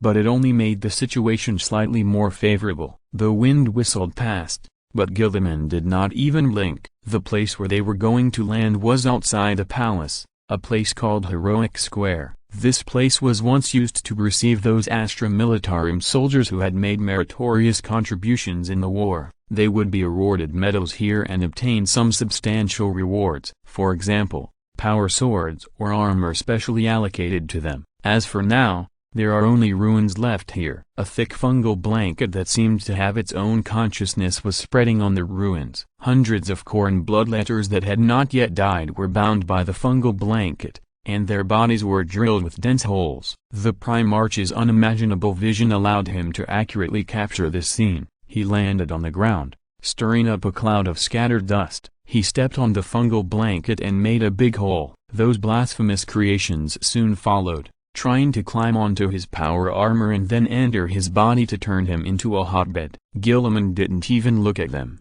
He just moved forward. Moving forward, those hyphae that could even restrict the movement of the demon engine were easily broken by him in an instant. They curled up as if they had met some kind of nemesis, and the green faded, turning into a color like burnt wheats. The gray-white color was extremely conspicuous and ridiculous. After he landed, the Ultramarines also landed, except for the 10th Company responsible for investigating the ground situation and the 6th Company supporting Marius. The only remaining 5th, 7th, 8th, and 9th Companies of the Ultramarines chapter were here. The old dreadnoughts were still being transported here, and Guilliman didn't want to have them join the battle so soon, at least not before he met something that he really needed them to deal with. The dreadnoughts had limited energy, and he didn't want them to wake up from their long sleep in pain and go to the battlefield just to kill some low-level bloodthirsters. The librarian walked to his Primarch. Blue psychic energy was glittering in his eyes.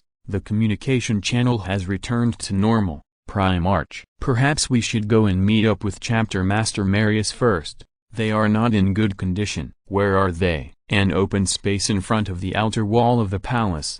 They are repairing there. Guilliman turned his head to take a look at the thick fungal blanket, and he snorted in disgust. He raised his foot and crushed those things fiercely. The low-level plague tried to enter his respiratory tract through the air, but they were completely destroyed before they even had the qualifications to approach his skin. Let the 8th and 9th companies support them. After the corrections are completed, let them start marching immediately. Guilliman called out the projected holographic map. On the pale white screen, the situation on the ground was clearly visible. We set out from the heroic square, and they set out from near the outer wall of the Imperial Palace. Lion Gate starport must be recaptured, otherwise the living saint may not even be able to send support after reaching Terra's orbit. This is indeed a serious problem. The librarian nodded solemnly, and he pointed at the screen. But, Primarch, we have no means of moving quickly. The 6th company took away all the battle bikes. That's not a problem.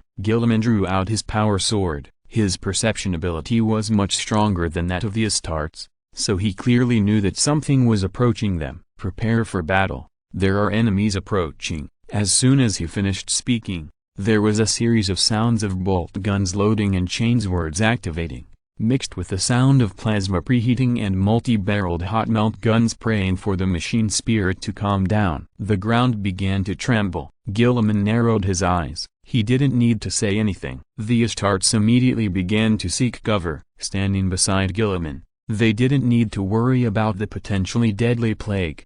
The ruins of the wall provided a good cover for them. Guilliman also found a wall and stayed with the librarian. The tremors of the ground became stronger and stronger. Guilliman keenly noticed that the Hyphae were curling up, as if they had self-awareness. They curled up as if in worship or pilgrimage. This scene made Guilliman's eyes twitch, for no other reason. It was too disgusting. Those bloodletters were still wailing. Then, his superior vision allowed him to capture the full picture of the approaching thing. A hatred that made Guilliman tremble all over immediately began to spread, roll, and rise in his heart. In the end, all these emotions turned into a kind of power that made him stronger, a kind of nourishment. It was a plague giant, a blasphemous half-mechanical, half-biological creation. After death, a great unclean one would be placed on an 8-legged mech. Those rusty 8 legs seemed harmless, but in fact, they could cut through ceramic steel with one blow,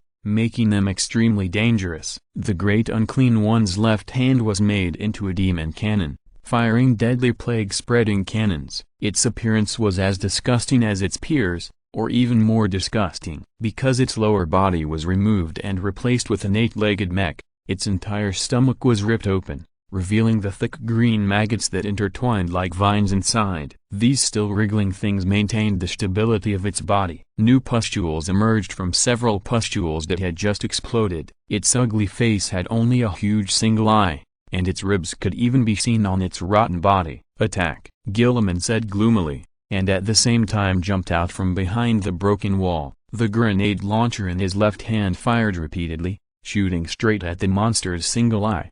The sudden attack did not surprise the mindless monster. It raised its right hand to block itself as if it knew what was going to happen. The bolter hit its disgusting fat and then fell silent. However, Guilliman's attack was just a cover. The real threat was behind. Hundreds of Astartes bolter volleys followed, and the demon engine stood there stupidly, as if it had no intention of dodging. Just as the deadly bolter curtain was about to approach its face, the thick fungal blanket rolled up like waves in the ocean. A thick layer of fungal blanket stood up out of thin air and blocked it, blocking those deadly bolters. Guilliman narrowed his eyes and issued a new order, plasma ready. A low, dangerous hum began to sound, and the ultramarines, who were completely hidden in the ruins, fired plasma. The light blue torrent shot straight ahead and vaporized the fungal blanket in an instant, but the plague giant behind it, who was supposed to stay in place, had disappeared. How could it be possible? It's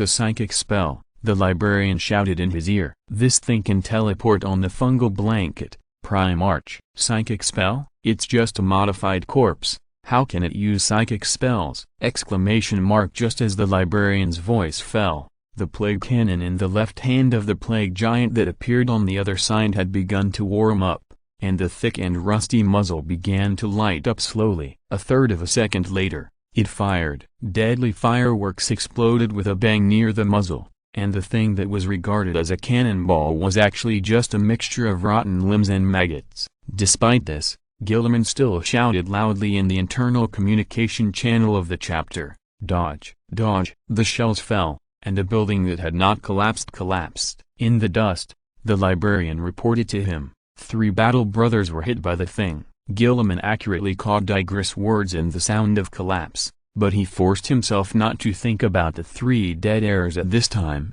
but forced himself to put his thoughts back to something more critical. It is impossible for it to use psychic power without consciousness. Fungal blanket. Defense. Gilliman's mind flashed with a flash of inspiration, and his superhuman intelligence allowed him to understand the truth of the matter in just 1 minute. Support soldiers carrying flamethrowers. I need you to burn the fungal blanket under your feet. Others, fight freely, and be sure to give the support soldiers time. We have to tie up the son of a bitch. As for you, Gilliman turned his head suddenly, looked at his librarian, and said seriously, Digris, if it fires again, I need you to find a way to intercept the shells fired by the thing. I understand, Prime Arch. Gilliman threw away the so-called elegant words and wartime demeanor. He began to charge with unparalleled fury. The plague giant on the other side waved his left hand, and the plague cannon began to warm up again, but Gilliman did not dodge. Every step he took was firm,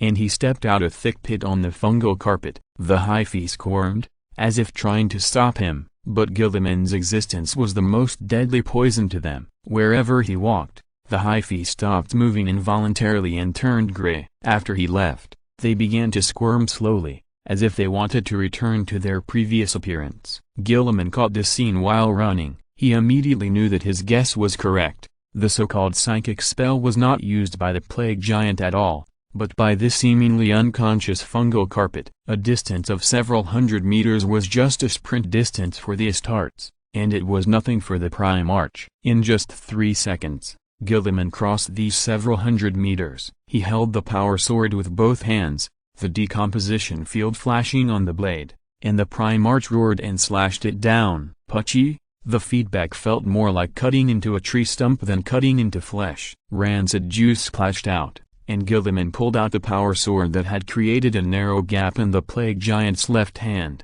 With a twist of his wrist, the blade rotated freely and slashed again on the wound he had created, deep enough to see the bone. The physical strength of the great unclean one was simply amazing, and the feeling of slashing on its bones made Gilliman feel like he was using the power sword to cut a titan. The sluggish demon engine finally reacted now, and it slowly rotated its upper body, facing Gilliman with its back, and then its steadily 8 legs suddenly raised. Gilliman's hair stood on end, and he realized that he had made the same mistake again. He was not good at close combat, but in a moment of anger he rushed up to act as attractant for his offspring. Fortunately, a plasma shot penetrated the 8 legs that had just been raised, giving Gilliman a chance to dodge. 1 second. In just 1 second, Gilliman dodged to the side with his physical fitness, just as he was about to analyze the attack behavior pattern of this thing before moving forward. He caught a glimpse of a black shadow approaching quickly from the corner of his eye. Don't block the way,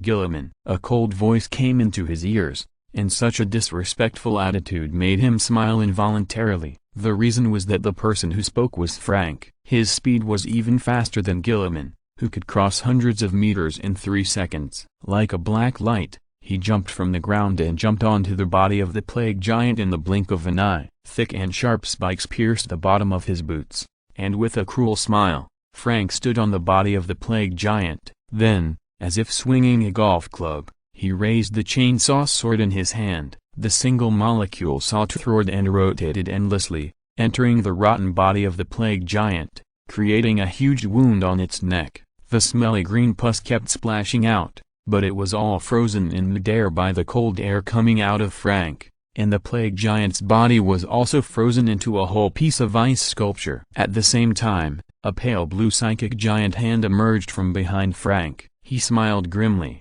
suddenly freed his left hand, and clenched his fist and smashed it down. In a moment, he pulled out the chainsaw sword, smashed the psychic giant fist, and the plague giant was completely smashed into pieces. But the grim smile on Frank's face had not disappeared. He lowered his head and looked at the fungal carpet under his feet, and disappeared in the fragments of the plague giant's ice sculpture flying everywhere. The teeth shivering cold began to spread. In just a few seconds, this thick fungal carpet was completely frozen into a whole huge ice sculpture. After doing all this, Frank's face still didn't look relaxed. On the contrary, even the grim smile he showed during the battle disappeared, and he showed a cold calmness and dead silence. Gilliman walked towards his new brother with a laugh and gave Frank a warm hug. "I'm glad to see you are safe. There was a problem with the communication channel, and we couldn't even contact you." Frank didn't say anything, just nodded. At the same time,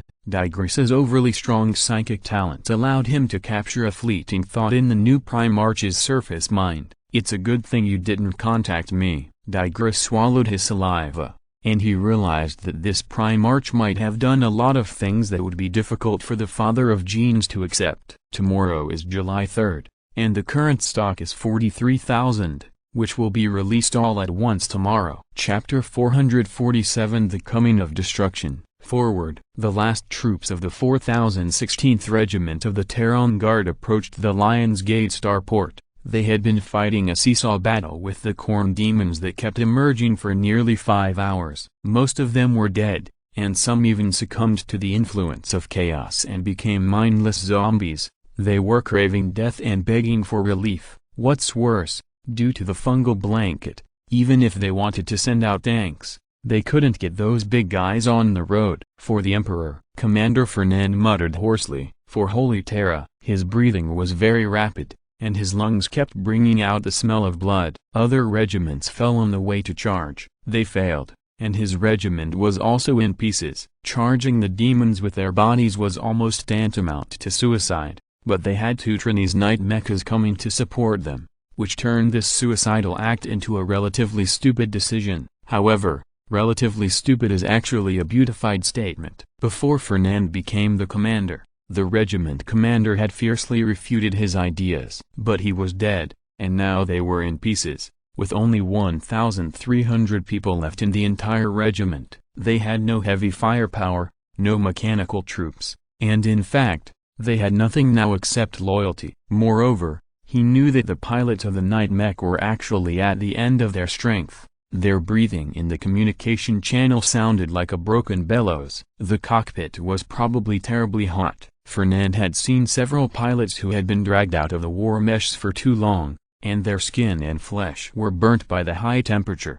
But it didn't matter. The golden light curtain above his head gave him infinite confidence. He knew that everyone in the 4016th Regiment of the Terran Guard also knew that the Emperor was watching them. They would be loyal to death, and victory would definitely be on their side. "Keep moving forward." Fernand hid under the night mech to avoid the artillery fire of the demon engine. He shouted hoarsely, and it was almost impossible to make out what he was saying. There was a sharp pain in his ears, his lips and teeth were dry, and a liquid that looked more like blood than saliva spread in his mouth. Fernand raised the M35 standard laser gun. The red barrel was held in his hand, but he didn't feel any pain. He still kept the standard shooting posture and pulled the trigger. Forward, forward, retake Lion's Gate starport, for the Emperor, for the Empire, for Holy Terra. His roar was ended by a blood skull cannon 2 minutes later. It was a special shell fired by the Corn Demon engine called the Doomsday Exploder. This thing looks like a tank from the outside, but it is much more blasphemous than a tank. They are covered with skulls and blood, and do not need a driver. They are driven by the blood and souls of innocent people. Fernand fell to the ground in a trance, and his cherished M35 slipped to the ground. The overheated barrel hissed on the ground, causing a puff of white smoke. His lower body was blown away, the white spine was exposed, and blood soon formed a red carpet under him. In the last moments of his life, Fernand was not thinking about his own life. Instead, he searched for the name of his successor in his memory. Wiseman Bowl. Yes, that's the name. Captain, he will take over the position of commander after I die. Victory, victory. Fernand's eyes were wide open. He looked at the golden sky helplessly, and then died with his eyes open. His last thought was the word, Commander Fernand. A call came from his helmet. The caller sighed after 3 minutes without receiving the response. He climbed over half of the wall and hid behind it. The bloodletters could not resist the volley of laser guns, so they did not need to face these things face to face for now, but they needed to be extremely careful with the artillery fire of the demon engines. Death is not an exaggerated adjective, but a fact that is happening every moment. The successor was not Wiseman Bowl. Wiseman Bowl was beside Fernand at the time, but unlike him, Wiseman died directly on the spot. So the title of commander fell into Aristotle's hands. He was still a young man, with black hair and black eyes, and a square face, but now it was full of black and gray. Damn it, he muttered a curse, and then immediately prayed to the Emperor. Emperor bless me. The route they chose to advance was the First Avenue of Lionsgate Starport. In the past, it connected many famous buildings, so the road was very straight. In other words, there was no place to serve as a cover. To charge in such a place without relying on mechanized troops is tantamount to suicide. Aristotle knew this, but Commander Fernand had already given the order, and they accepted it, so there was no way back. Retreat was not an acceptable option, and it was not even within his consideration. He turned on the communication channel. This is Captain Aristotle. Commander Fernand and Captain Wiseman were both killed. I am currently taking over the position of commander. He pulled down the sleeve of his right military uniform and looked at the watch issued by the Military Affairs Department, which should have displayed his current coordinates. But for some reason, the display screen of this thing was flashing. The idea of checking the coordinates and asking the whole regiment to gather around him was abandoned. Aristotle gritted his teeth and planned to take another more risky method. At this moment, a violent sound of breaking through the air was heard. The sound did not sound like the sound of a shell about to fall on their heads, but rather like a gunboat flying at a low altitude. Aristotle looked up and his pupils shrank sharply. Words could not describe his shock at the moment, and his literary attainments did not allow him to use some adjectives. Therefore, this crude young officer could only repeat 3 words over and over again. Fuck, fuck, fuck. His face flushed red, as if he saw the hope of victory and was extremely excited. The Emperor and his throne. Someone shouted in the communication channel. What is that? The battlefield seemed to be silent, as if someone had pressed the pause button in an instant, and even the Corn Demon army stopped moving. Not because they were unwilling to continue, but because they could not. Countless red beams of light falling from the sky imprisoned them all tightly. No matter how they resisted, swords, shells, and even primitive punches and kicks could not break free from the restraints of this beam. On the deep destruction, the captain commanded his soldiers seriously, pay attention to the speed of the magic circle. That lord specifically ordered that it should not run too fast. We must kill all the demons near the palace in one go. The cab of this dragon was very complicated. The captain could only barely find a place to stay inside. He was not a driver, and he should have stayed in the belly of the deep destruction, where people like him who were preparing to land on the ground battlefield should stay. But he really couldn't let go of these bastards under his command who couldn't help but find an excuse to dump firepower when they saw a demon. There was no way. He had to stand here in a relatively awkward standing posture. A soldier who closed his eyes and was still in a mental link suddenly reported, "The initial combat objectives have been completed. Sir, shall we start the battle immediately? Has the magic cannon been preheated?" "It was preheated 10 minutes ago, sir." The captain's tense face suddenly relaxed, and he exhaled deeply. As a Cadian, he couldn't believe that he was lucky enough to be above Holy Terra at this time. Looking at the devastated appearance of the planet, the captain's mood became very strange. He showed a smile that was both painful and happy, and then gave the order, "Open fire." "Yes, sir." The next second, the destruction of the demons came. The red beam began to change from only imprisoning their bodies to a more terrifying high-temperature energy beam, which could even directly annihilate their blasphemous etheric flesh and blood, purifying the skin, flesh and bones. Whenever dealing with the flesh, high temperature is always the most effective means. Under this beam, the demons were equal, whether they were low-level bloodletters, elite bloodletters, demon engines, steel bulls, or even several big demons that were behind the demon army and had not yet stepped out of the portal. They were all directly purified. The only difference between them was that the big demons could last a little longer, nothing more.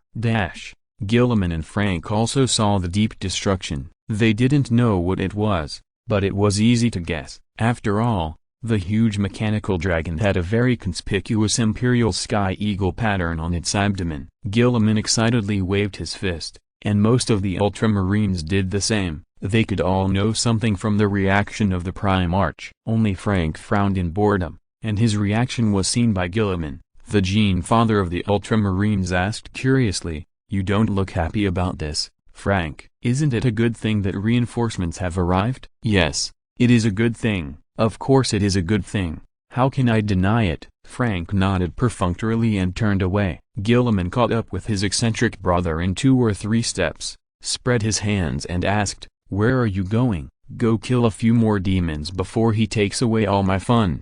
"Why are you looking at me like that?" "What's the problem?" Frank said unhappily. What made him even more unhappy was that he actually saw some pity in Gilliman's eyes. "Your fun is really unique." "Listen, Frank," Gilliman said very seriously, "I have seen many people who have lost everything to war, and I don't want you to be one of them. They are too broken, do you understand? I have been a broken person for a long time, Your Highness the Regent." Frank showed a cold smile, then turned and left. Chapter 448, Killing. On the middle deck of the Revenge, the Iron Snakes were making a short pre-war preparation. 400 Astartes was not a small number, but for the entire Terra, it was nothing. Therefore, Insil, as the chapter master, was quite nervous. The Iron Snake's home planet and base were on a relatively remote world. Generally speaking, only a few extremely outstanding members of a chapter like theirs were qualified to return to Terra to pay homage to the cradle of mankind. Now,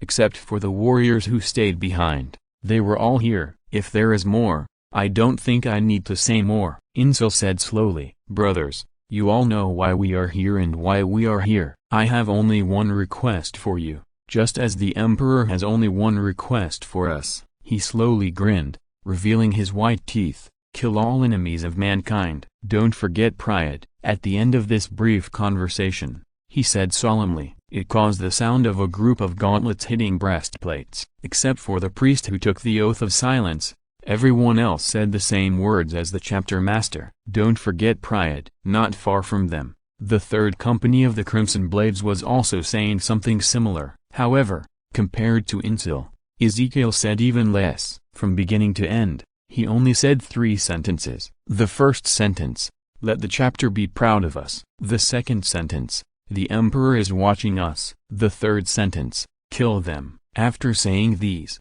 he put on his helmet, covering his handsome face and the blood like crimson tears on it. In the main control room of the Vengeance. "You can't enter the ground battlefield yet." "Then why can he?" Angren slammed the table heavily, then raised his hand and pointed at Fulgrim who was sitting beside him looking at the power sword. His tone was very dissatisfied. He had never been so angry before. A grand and just war was right in front of him, but he was not allowed to join it at the first moment. But another person who was far inferior to him could. "What does this mean?" If the person who gave this order was not Shenyan, he would have regarded it as an insult. "Because Fulgrim is not like you. He will not charge around like a poison blade tank on the front battlefield. The weapon he uses is not as ostentatious as yours," Shenyan said gently, but with a smile that made Angren angry. At this moment, the other party in their conversation happened to interrupt. It is not known whether he did it intentionally or unintentionally.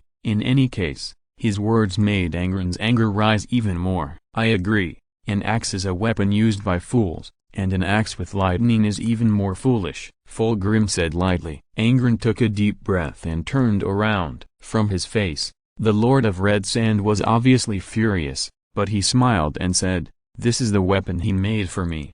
Do you have it?" Fulgrim looked up at him and paused in his hand stroking the blade. After a while, he spoke again.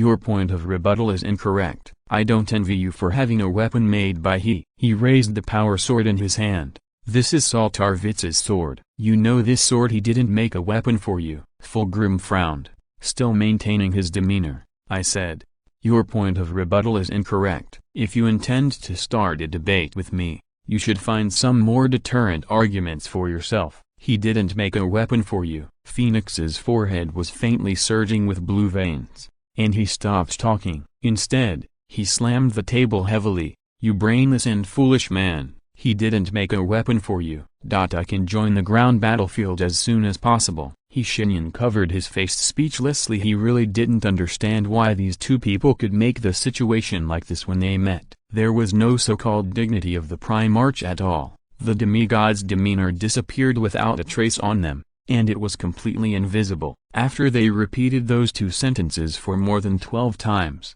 and both of them were about to fight, he finally stopped them. Let's talk business, Angren. Can I ask you to sit down? Although the wizard smiled very harmlessly, Angren still sat down obediently. Seeing this, he nodded with satisfaction. Then he turned to Fulgrim and said, Steve is in a bad condition. He is struggling in that illusion. The Emperor just sent me a message with his psychic power. He has done his best to give Steve some help, but Nurgle holds him very tightly. Therefore, I need you to go to his location. Steve. Oh, my question. Shenyan patted his forehead and smiled apologetically. I forgot to introduce you to your new brothers, one of them, but now is not the time to talk about that. There are two reasons why I want you to carry out this mission. First, helping him may allow me to explain your existence to Guilliman later, so that I can have better evidence to show that you are two completely different people. Second, you are currently more suitable for such covert operations. If I send Angren, he will probably make a very ugly scene. Phoenix nodded reservedly and gave Angren a victorious smile. Angren, who hadn't noticed anything, started complaining again. Why do I have to explain to that bastard Guilliman? In my world, he is the biggest traitor. Can you be quiet for a while? Oh, Shenyan, who had a headache, rubbed his brows and spoke very slowly. Terra's current situation is very bad. Post-war repairs are not an easy task. Destruction is easier than creation. Guilliman has not used orbital bombardment until now. I admire his determination that we will win. The defense force that survived on Terra is less than half of the previous one, not to mention the civilians. The palace is now full of Nurgle demons, and the guards are fighting bloody battles. Fortunately, we have the help of those heroes. Otherwise, the battle line will be compressed to a very dangerous point now, and the scene at that time is not what we want to see. As he spoke, he suddenly raised his head and stared at the glory of Macragge outside the window. This flagship of the Queen of Glory class is really pitifully small in front of the Vengeance, which is the same size as the planet. Then, he suddenly smiled. Interesting. Shenyan smiled and shook his head. That lady surprised me a little. The Soulless Queen deserves respect. He finished his previous narration with his monologue. Shenyan obviously lost the mood to make a summary. He simply stood up and made a gesture. A beam of blue light appeared in front of Fulgrim. Go in. Your mission officially begins. Do you need any other help? That's enough. Moses Phoenix also stood up, tall and strong. The face is perfect, as long as you ignore the narrow scar. Fulgrim raised Saltarvitz's power sword, stared at his reflection on it, strode into the blue light, and left only one firm word. As for you, Angren. Shenyan shook his head and said, why do you have to quarrel with him every time you meet? Because it's interesting. Angren laughed happily, without any sign of his previous anger. This appearance attracted Shenyan's strange gaze. Well, I won't go into the details of what's interesting about this. I plan to let you and Givadorn go to the palace together. The guards still need support, and the others can't spare any help. We are really short of manpower. Angren narrowed his eyes. He was about to agree, but then he thought of something else. What about you? Me? Shenyan smiled again. I have something more important to do. Do you want to hear it? Come on, as if you would tell me if I said I miss you. Every time you smile like this, you will play a long game with me. Then you guessed wrong. This time, I will really say it. It's a pity that some people refuse it themselves. Angren's face twitched, and then he left the main control room amid the mage's laughter. After he left, Shenyan called Richter.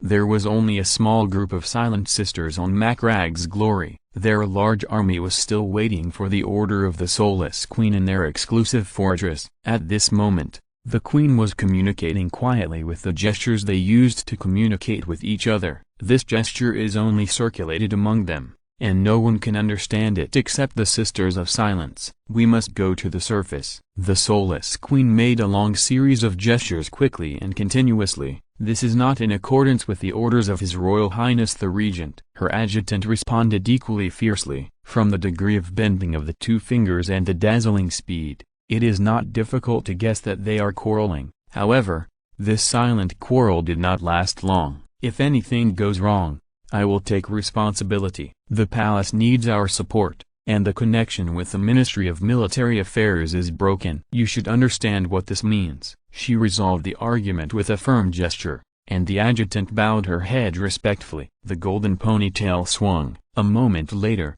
they boarded a transport ship and left Macrag's Glory. Are we just going to watch them leave? An officer asked. Macrag's Glory is not just a fleet of ultramarines, and their manpower is not enough to keep this behemoth running. In fact, most of the work is done by mortals. The best of them will be accepted by the Ultramarines as auxiliary troops. I don't think there is any reason for us to stop a group of respectable ladies who are willing to die. What do you think? His colleague replied, taking off his hat at the same time. Besides, you also know what the situation is. Chapter 449, The Way of Taunting. What was Shenyan going to do? The answer was simple. Close those damned warp portals. He was not a person who liked to procrastinate. The unique teleportation technology on the Vengeance would allow the warriors of the Iron Serpents and the Crimson Blades to go to the locations they wanted. The Air Force had deep destruction. This mechanical dragon had the ability to fly around the Earth and carry out ground strikes within 15 minutes. Those corn demons had a hard time. He didn't need to worry about the palace,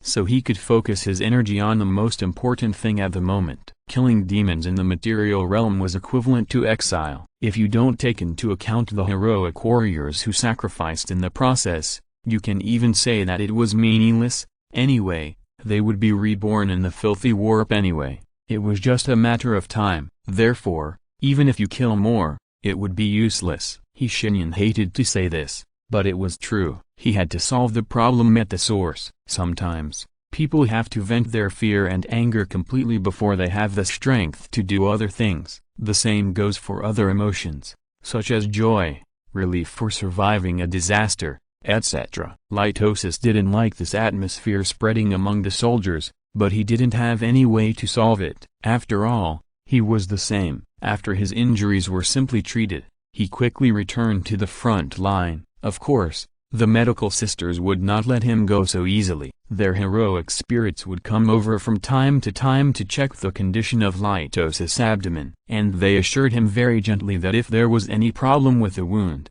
he would be taken back to a safe place immediately. Litosis had nothing to say about this. What else could he say? Going against a group of heroic spirits of medical sisters? The Golden Warrior stood opposite him, looking at the young officer of Lucifer's Blackguard with a very satisfied look. Boy, have you tried to join the selection of Astartes? What? Litosis was startled. No, sir, no. Why do you suddenly ask this? Ah, the heroic spirit smiled heroically and patted his shoulder. How many times have I told you not to call me sir? We are comrades. He looked around at the wounded Astra Militarum soldiers. Comrades. Do you understand? Just call me Galahad, the heroic spirit said with a smile. Okay, Galahad. Litosis' heart was filled with pride. What an honor it was to be recognized by an Astartes and even allowed to call him by his name. He couldn't help but smile. I did think about joining the Imperial Fists when I was a kid, but I failed in the preliminary selection. I didn't meet the physical requirements. The heroic spirit who called himself Galahad rolled his eyes. Humphrey, the Imperial Fists. He grinned in dissatisfaction, and Litosis was sure that he saw two very sharp teeth. Well, forget it. Those stones are always like this, so old-fashioned. Galahad seemed to know them very well, and he smiled again as he spoke. I still remember that when I finished the mission with them, I invited them to drink. Do you know what those stones said to me?" Litosis looked at him blankly. The heroic spirit laughed again. "They told me, drinking is the source of weak will. We invite you to practice calligraphy with us. Can you believe it? What a group of stones. We are the winners. How can we not drink after winning, don't you think?" Litosis didn't know how to answer for a moment. On the one hand, he knew that Galahad was right. The monks of the Imperial Fists were indeed very old-fashioned, but on the other hand, he respected them very much and instinctively didn't like to joke with them. Galahad didn't care about that. He laughed to himself for a while and then walked to the other side of the position. At this time, they only occupied the tail part of the Martyr's Bridge, and the momentum of the counterattack was temporarily stopped. First, they were short of manpower. Even if they could push back to the bridgehead under Galahad's leadership, they could not hold their position under the attack of the demons. Second, there were too many demon corpses on the ground. This gave the Martyr's Bridge some invisible geographical advantages. They would slip and find it difficult to keep their balance if they stepped on the corpses, and there was no reason why the demons wouldn't. After a while, they simply set up defenses at the end of the bridge. The golden heroic spirit narrowed his eyes, held the power sword at his waist and looked at the dark hive across the bridge, muttering something that Litosis could not hear clearly. "I hate this kind of defensive battle the most. I can only wait here. It's torture." His complaints did not last long, and soon, roars came from the hive. Galahad's face straightened, and he immediately changed from his previous unruly and unrestrained to a serious warrior. The power sword was drawn out, and the golden light shone on it. He began to command in an orderly manner, "Prepare for battle. Suppress fire. It will take some time for them to come over. This distance is enough for us to make these bastards suffer a little." The soldiers immediately approached the simple fortifications built with metal plates, and Litosis leaned half of his body on it. He was checking the magazine of the M35 laser gun. "This baby is good in every way, but it is easy to lose battery supply sometimes." He couldn't tell if it was because of the overload last time, thinking of how he took this thing back to the maintenance staff for inspection after the war. Litosis shuddered. He was sure that he would be punished, but he didn't know how many people would be punished like him. "Get ready." Galahad's roar still echoed in their ears. "They will be here soon." Litosis leaned the M35 against his right shoulder, where a thick layer of calluses had been worn. It was very comfortable to lean on, and he had adapted to this gun. The black armored guard adjusted the magnification of the scope and then changed the shooting mode to semi-automatic. He had a different opinion on fire suppression. He preferred accurate shooting, the kind that could take a life with one shot. As long as the shot was accurate, it would be very effective. They waited, and they didn't know how long it had been, a few minutes, or 10 minutes, but the demon's attack never came. Even Galahad began to doubt whether his perception was wrong. This reckless hero simply climbed out of the fortifications and stepped on the demon corpses on the ground and walked forward. "Wait, my lord." Seeing this, Litosis immediately became anxious and called back to his lord. But Galahad just raised his hand and shook it, saying, "Hold your ground," and continued to move forward. He walked all the way to the bridgehead of the Martyr's Bridge before stopping. Across the way was the hive. The corpses of demons were everywhere. Some had died a long time ago, and some had just died. For example, the one in front of him. From the appearance, it should be a blood reaper. No, half of it. Its upper and lower bodies were separated, but it was not cut open by a sword or a bomb, but was torn apart by some force. One side was under his feet, and the other side was abruptly and strangely floating in the air. The appearance made Galahad, a veteran hero, shudder. His facial lines hardened, and then he pulled out his bolter, holding a sword in one hand and a pistol in the other. He continued to move forward. "To be honest, I don't recommend you to go any further, Galahad." A voice came from behind him, and Yingling immediately held his breath. He didn't really need to do this, but the psychological tension made him do it anyway. It had nothing to do with anything else. He just felt a sense of threat. That feeling was like the time when he was still a child and faced the beast with his bare hands. Galahad didn't turn his head. He only saw a man in a black robe walking gracefully from behind him, and then snapped his fingers. The body of the Blood Reaper that had been floating in the air finally fell down. The moment he saw his face, Galahad immediately put away his weapon and lowered his head. "It turned out to be you." "Of course it's me. I'm a hard-working person, Galahad. Rest is a luxury." He smiled lightly. "Fortunately, I have some other ways to relax." Shenyan lowered his head, and the ground of the Bridge of Compassion began to shake. At first, Galahad remained alert. He even wanted to draw his weapon again, but before long, he realized that it was the Lord in front of him who was doing something. The bodies of the demons floated up and gathered in the air on his left. Their bones began to twist, and their flesh turned over. The scene was so disgusting that even the followers of Slanesh could not imagine such a scene. Galahad also felt nauseous, but when the finished product finally appeared in front of him, the heroic spirit could not help laughing. "It's funny, right?" Shenyan asked with a smile. Then he got Galahad's repeated nods. "You are really a genius." Although I am, it still makes me a little distressed that you praise me for this kind of thing." The wizard's smile became a little strange. He waved at the ball of demon corpses, and then flew into the nest leisurely, leaving only one sentence: "Go back and continue your work, Galahad, but you don't need to be stationed here. I will soon close the portal in this hive." Behind him, Galahad looked at the demon ball and couldn't help laughing more and more happily.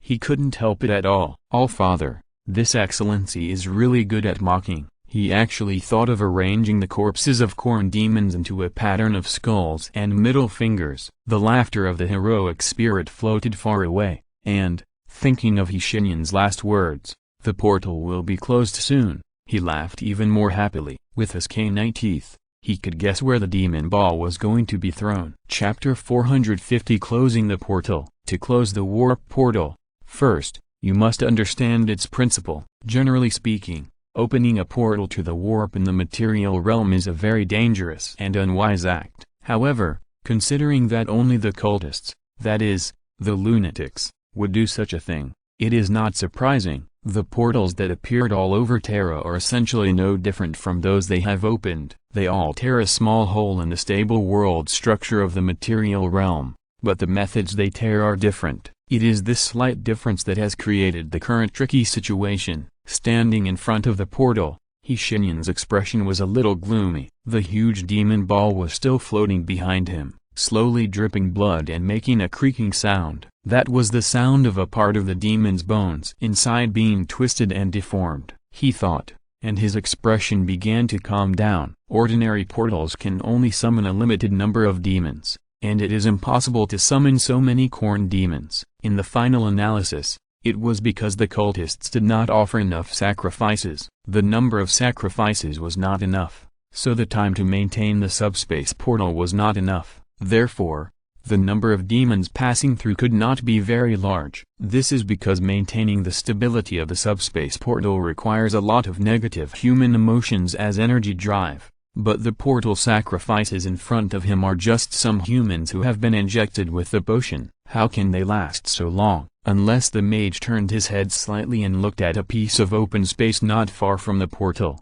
The coldness in his eyes was not concealed. The open space he was looking at suddenly collapsed. The cheap building materials flew apart and were crushed into useless powder by magic in the air. Not long after, even the powder was completely annihilated. The filthy things inside were completely exposed, and Shenyan's fingers began to tremble slightly. Damn it! After the open space collapsed, a layer of bone plates underneath was exposed, a plane made of pure human bones, which looked like a layer of metal plates. But in fact, it was just human bones that were sealed up. The area is very large, and the bones are intact. His mental power swept through the huge bone plate without reservation and obtained a detailed data. 13,721 people. Many of them have small bones. They are not mutants, but they have not had time to grow. They are all children. 13,721 people, all of whom have blasphemous magic circles engraved on their bones to imprison their souls and torture them painfully at all times. Taking a deep breath,